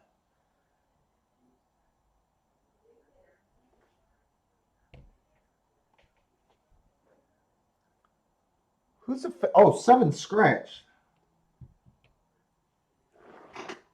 Who's the favorite? The 8 here. 9 is also out. The 8 I got as being average, average, average. Oh, I got to turn this if I'm going to jump in and bet. I'm not going to be able to see that race. This 8 horse is 5-2. What's so great about him?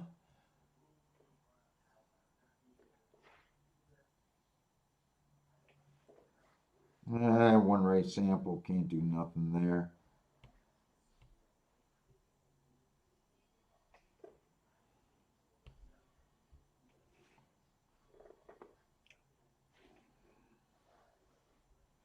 Whoa, whoa, whoa.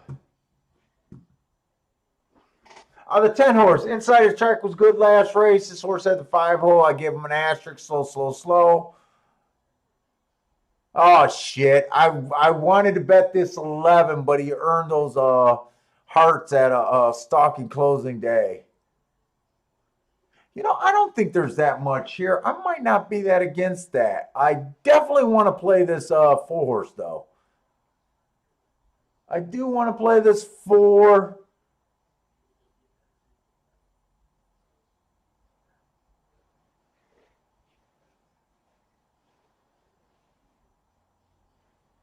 You know, a lot of these horses been running together. September 4th keeps coming up. Let me see something.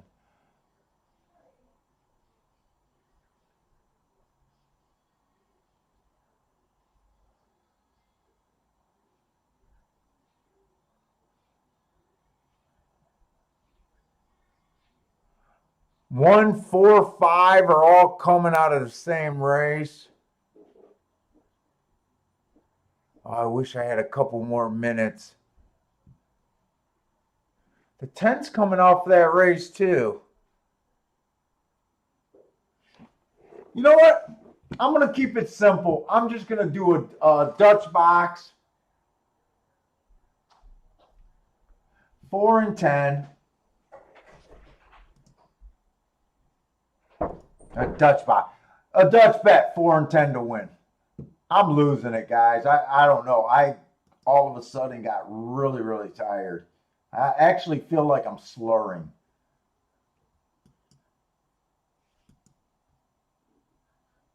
You know what? I'm going to do a small exacta box. But if I'm right about this exacta, it should pay plenty. 4, 5, and 10 in the exacta box. So 4, 5, 10. So I'm going to have 4 and 10 to win, and 4, 5, 10 in the exacta box.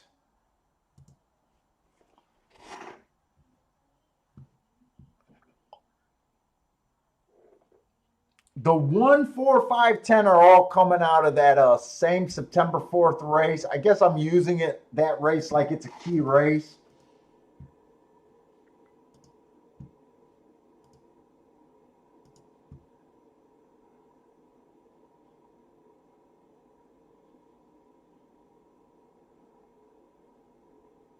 Oh, I didn't get to watch your Woodbine race.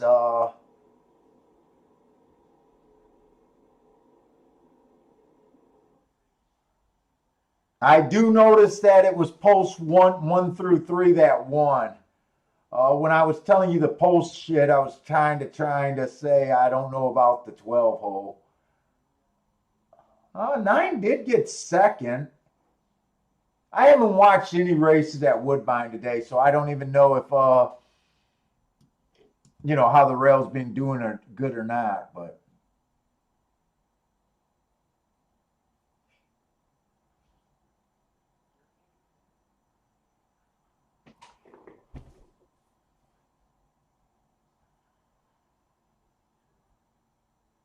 let's see. We boxed. What I got? 4, 5, 10. Wow, this 4's not running a lick.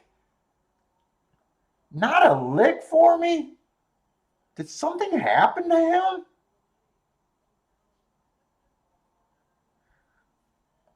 I guess I need a 10 to win or a 5-10 exacta.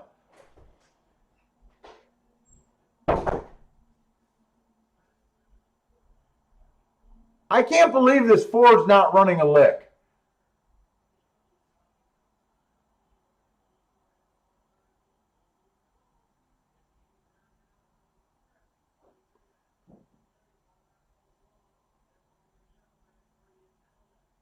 Huh.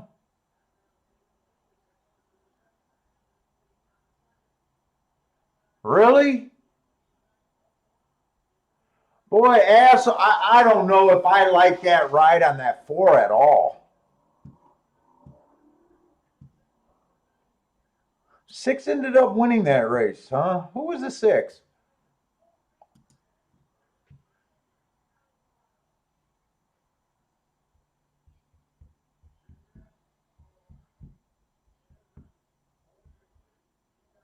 Six was 11 to 1.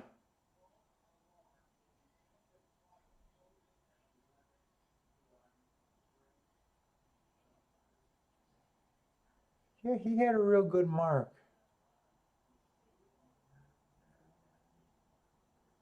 Oh, is that what happened? Oh, I missed it. I think I think there was a big old sandwich mess there at the start.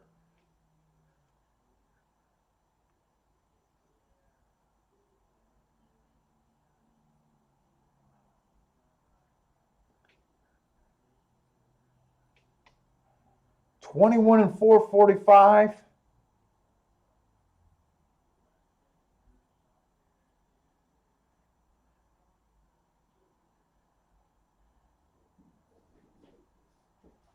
Yeah, I didn't like that ride, but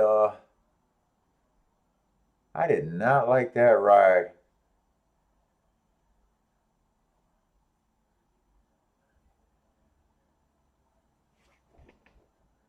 I did not like that ride.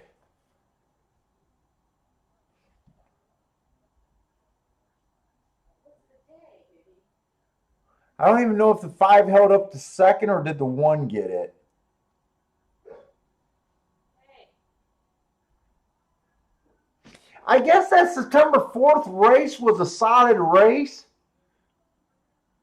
I thought it was going to be a solid race. There was just one horse in the race that was a bit better than all of them, and they finished out all the unders. handsome. Hey, handsome. But man, I'm going to be done.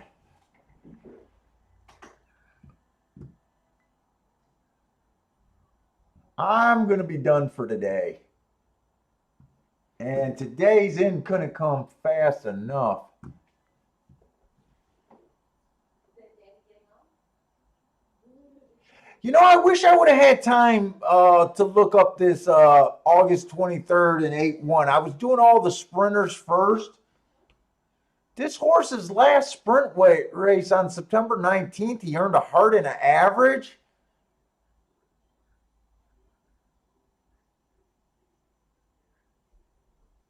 That's pretty much the same as what the 4 did.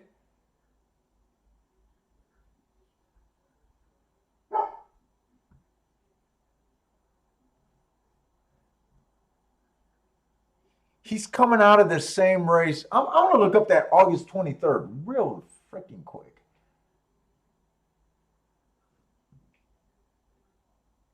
He would have got a second, second average on an EP day. I'm doing the 11 because the 11's coming out of the exact same race as the 6 horse. He would have got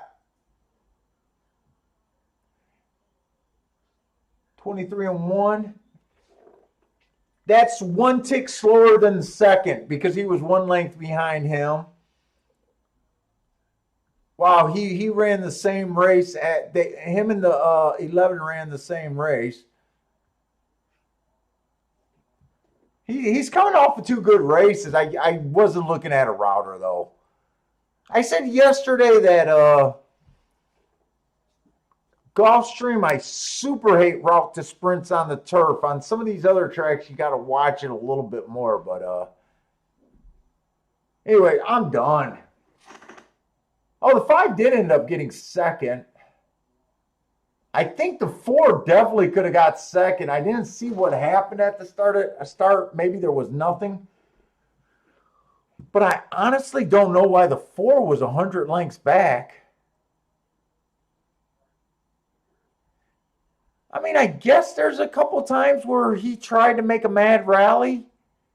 Yeah, he's done it before. 10 by 9, 10 by 9 to come on 4 by 1 at a 5.5. He was bumped and steadied. I don't think that was by design, but I don't know. Sometimes they're thinking something different. This horse has some. I would have thought this horse would have been a speed horse or maybe even a stalker, but all right. Thank goodness. Well, if I would have not got shut out that first race, I would have had a good day. But thank goodness I didn't get that involved after that. All right, guys. Anyways, I'm all done. There'll be no shows next week unless I decide to try to jump on just for little quick things while I'm in Vegas. But anyways, guys, thanks for joining me today. Good luck and stay safe out there, guys. Take it easy. Yeah, Bentley, we go for a walk, my man.